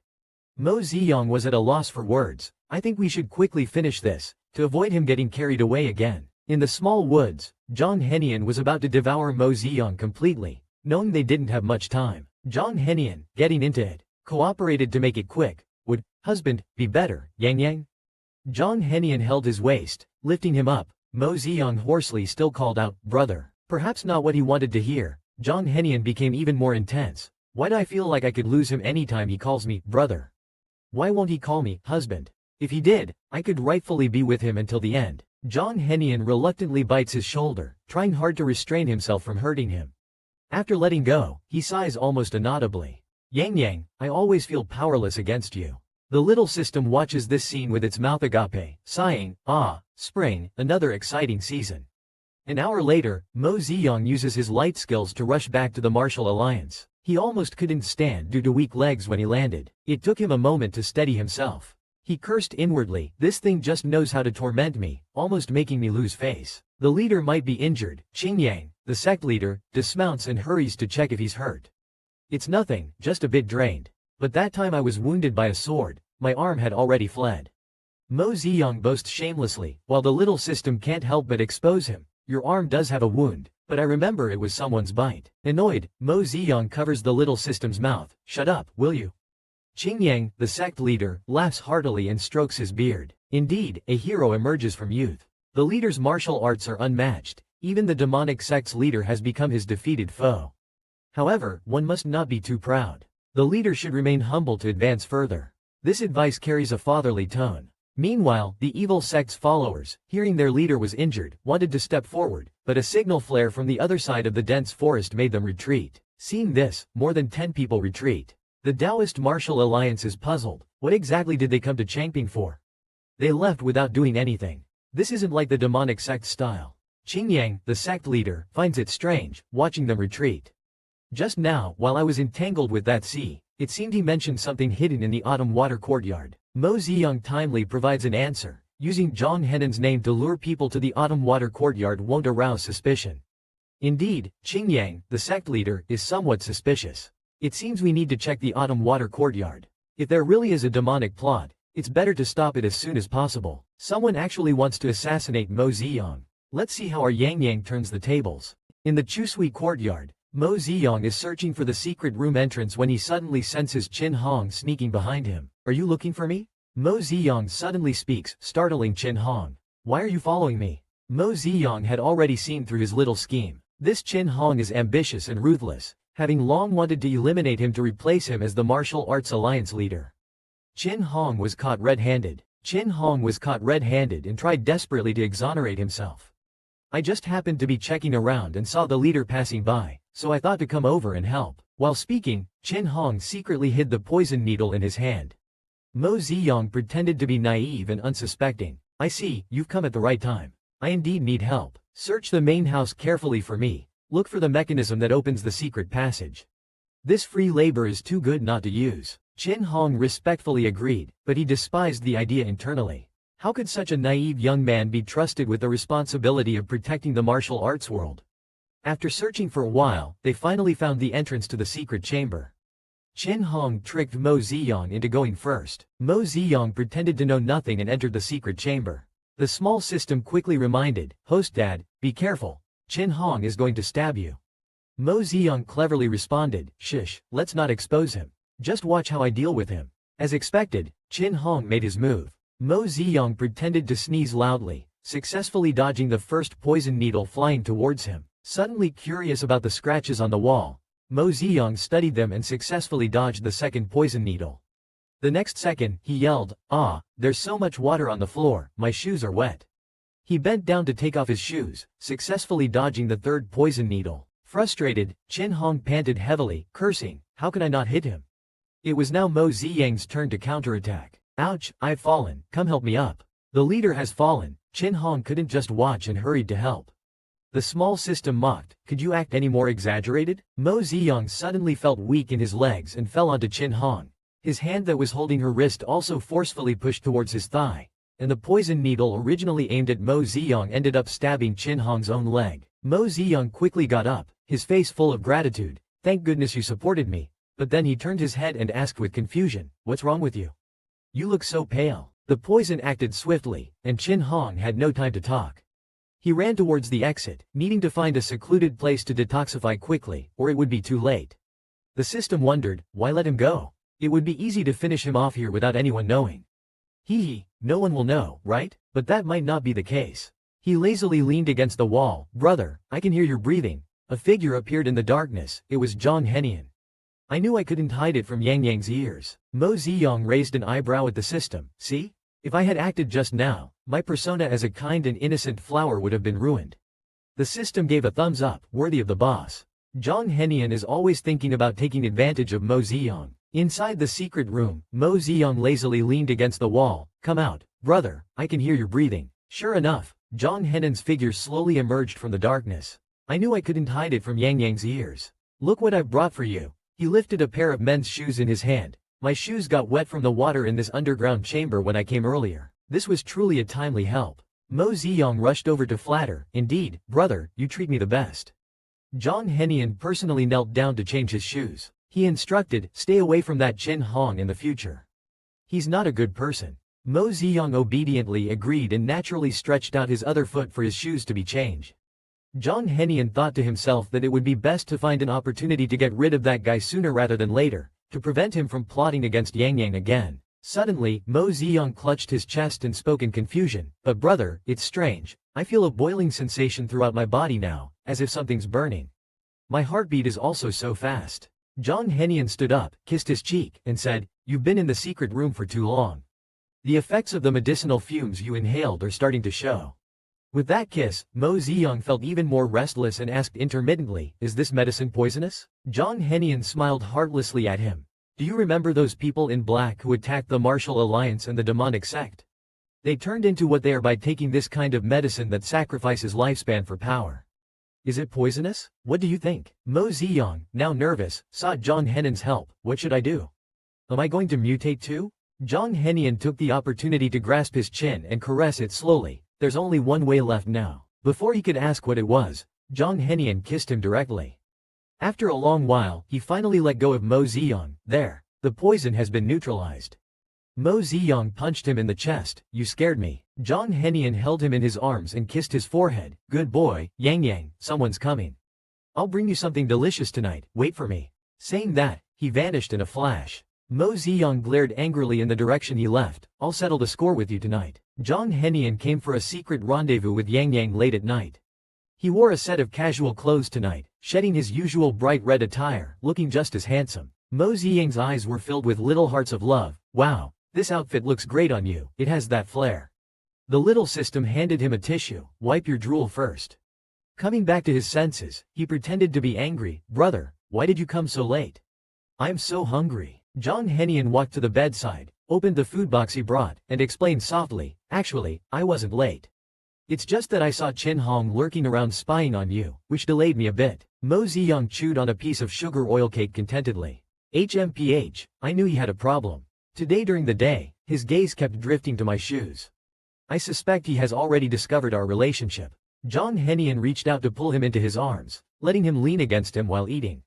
Why isn't Yang Yang nervous at all? If he goes to report to the Qingyang sect leader, our plan will be compromised.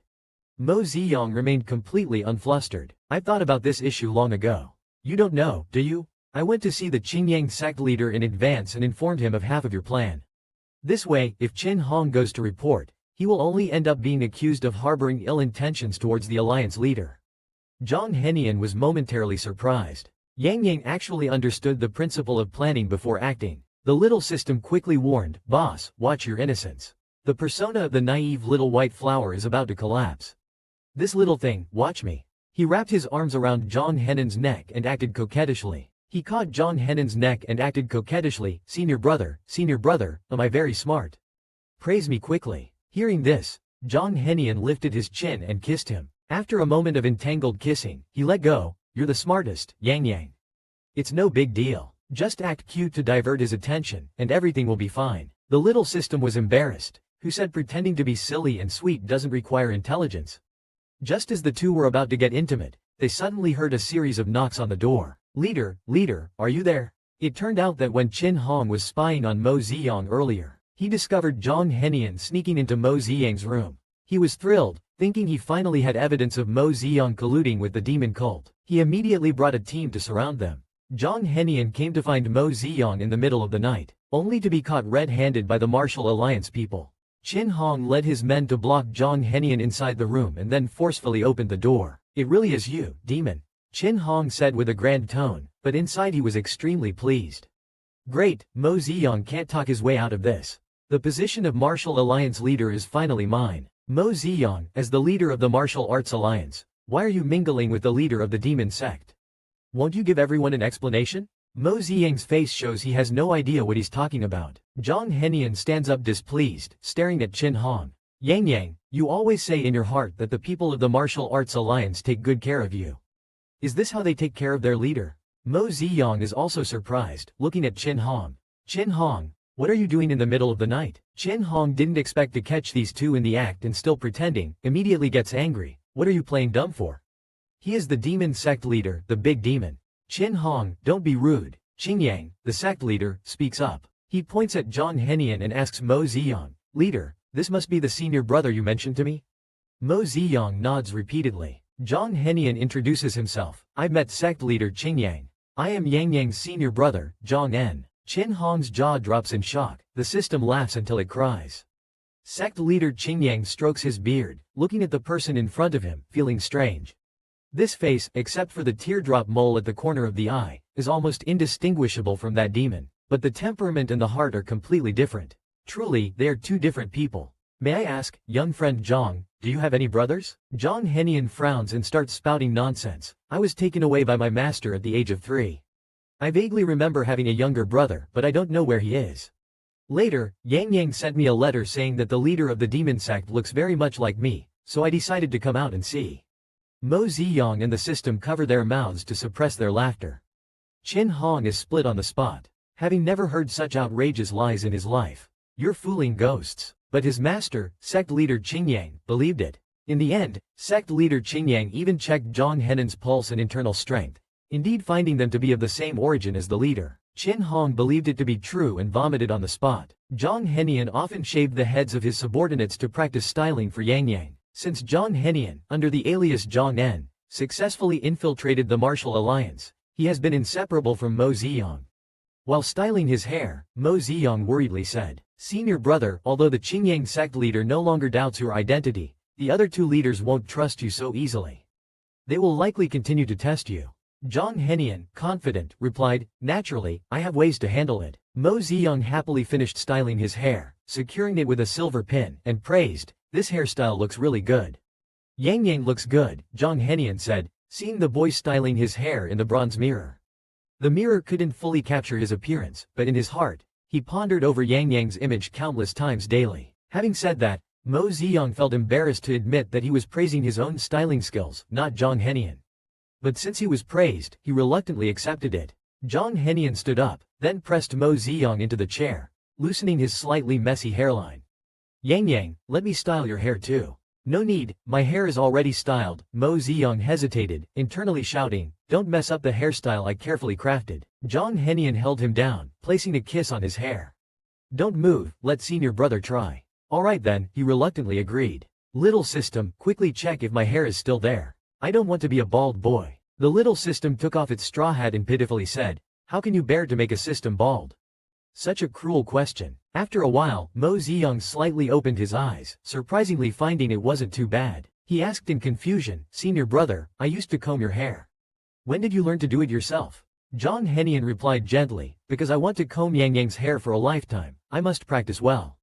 Mo Ziyang pretended to be jealous and asked sourly, "With whom did you practice?" The little system understood immediately, "Oh, it's starting. A little jealousy is good." Zhang Henian squatted down and held his hand. "In this world, only you can ask me to comb your hair. But for practice, I cut quite a bit of my subordinate's hair.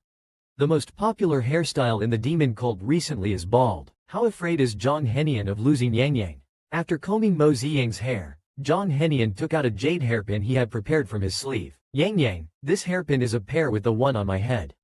From selecting the material to carving, I did it all myself. Would you like your senior brother to put it on for you?" Mo Ziyang nodded happily. Zhang Henian fixed the jade hairpin on his head, satisfied as he looked at the black hair complementing the flawless hairpin. It's said that binding a person's heartstrings with black hair can keep their heart forever. Even knowing it's nonsense, he couldn't help but want to do it. He bent down to hug Mo Ziyang from behind, burying his head in his shoulder and nuzzling. "I'm really too afraid of losing you. So even if it's hearsay, I have to try." Meanwhile, outside the room, sect leader Zhao Qian had been hiding in the dark for a long time. Seeing the door finally open, sect leader Zhao Qian immediately struck at the person opening the door with a powerful palm strike, full of force and inner strength, with a deadly intent. Zhang Henan's eyebrows twitched as he directly met the palm strike. With just this one palm strike, Master Zhao Qian was forced back several steps.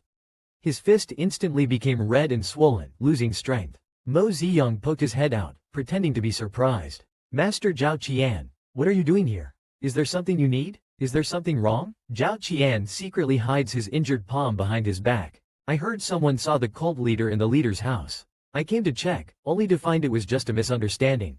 Mo Ziyang gives him a warm look and leads Zhang Henian outside. "Since it's a misunderstanding, I'll take my senior brother to have breakfast." After the outsiders leave, sect leader Qingyang steps out from the shadows. Zhao Qian shows his injured hand to Qingyang. "It shouldn't be," he says. Normally, the way one reacts to a sneak attack reveals their true nature, but his aura is indeed vastly different from that of the demonic cult's leader. Could it be? Sect leader Qingyang is also very puzzled. Finally, these two old foxes decide to separate Mo Ziyang and Zhang Henian to see if they can find any flaws. However, Mo Ziyang and Zhang Henian had already coordinated their stories well. No matter how the two old foxes questioned them, they couldn't find any discrepancies. Sect leader Qingyang finally realizes that Mo Ziyang and his senior brother have an unusual relationship. What is your relationship with your senior brother? A senior brother is just a senior brother. What about it? Mo Ziyang starts playing dumb, thinking to himself, oh, has old Qingyang noticed something? I wanted to ask if your senior brother has always treated you this way since you were young? Sect leader Qingyang coughs lightly, sighing inwardly. This child has lived only with his senior brother and master since he was young. He might not know what else his senior brother feels for him. Yes, my senior brother has always been very good to me, Mo Ziyang probes. Is there a problem with that, sect leader Qingyang? I curse inwardly. Indeed, this man's behavior is too obvious, it's all seen through. The little system mocks, with the way you two are so mushy, anyone with eyes could see it. Sect leader Qingyang kindly reminded, there's no problem, but it would be best if you and your senior brother keep some distance in the future. However, before he could finish, the sound of Zhang Henian knocking on the door was heard.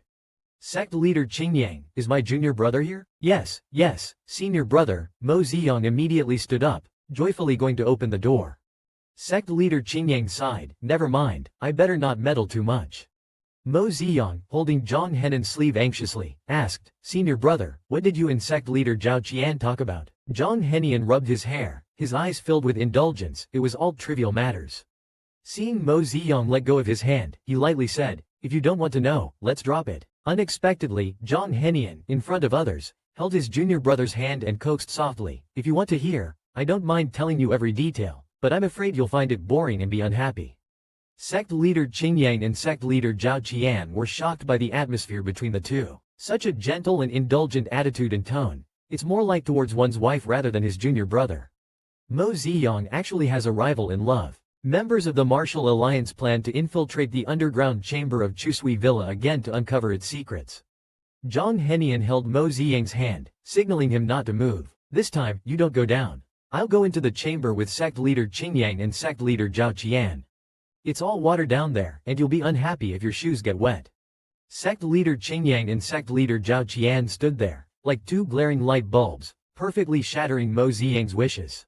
Alright then, I won't go down. I'll wait for you guys up here. After everyone entered the secret passage, Mo Ziyang sat alone on the steps at the door, exclaiming, this is great. Since Zhang Henian arrived, I don't have to do many things myself anymore. This laid-back life of eating and waiting to die is just too joyful.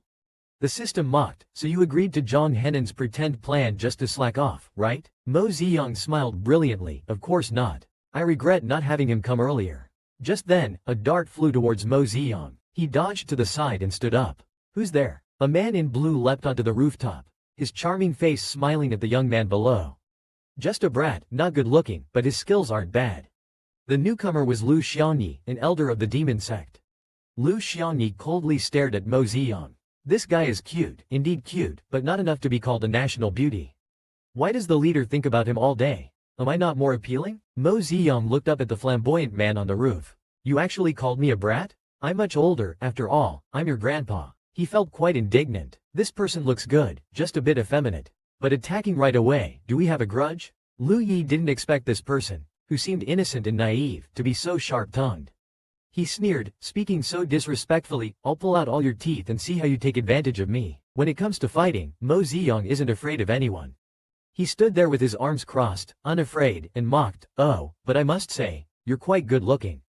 The tense atmosphere was suddenly complemented, making Lu feel strange. He withdrew his poisoned dart. Why did you suddenly start talking? Seeing him take the bait, Mo Ziyang shook his head and began his routine.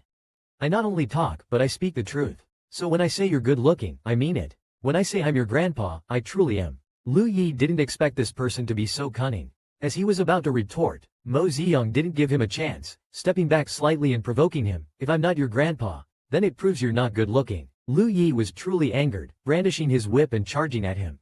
How dare you? I'll tear your mouth apart. Yang, I'm back. Suddenly, Zhang Henan's voice came from inside. Mo Ziyang reflexively responded, Senior brother, I'm here. But when he turned, he found the flamboyant man had already disappeared. The small system reminded him, he ran away as soon as he heard Zhang Henan's voice. Mo Ziyang pondered with interest, oh, seems like there's something going on here. Our Yang is really kind-hearted. Mo Ziyang dragged Zhang Henian to stroll around the market. Zhang Henian doted on him, saying, all right, Just tell your senior brother whatever you want to eat.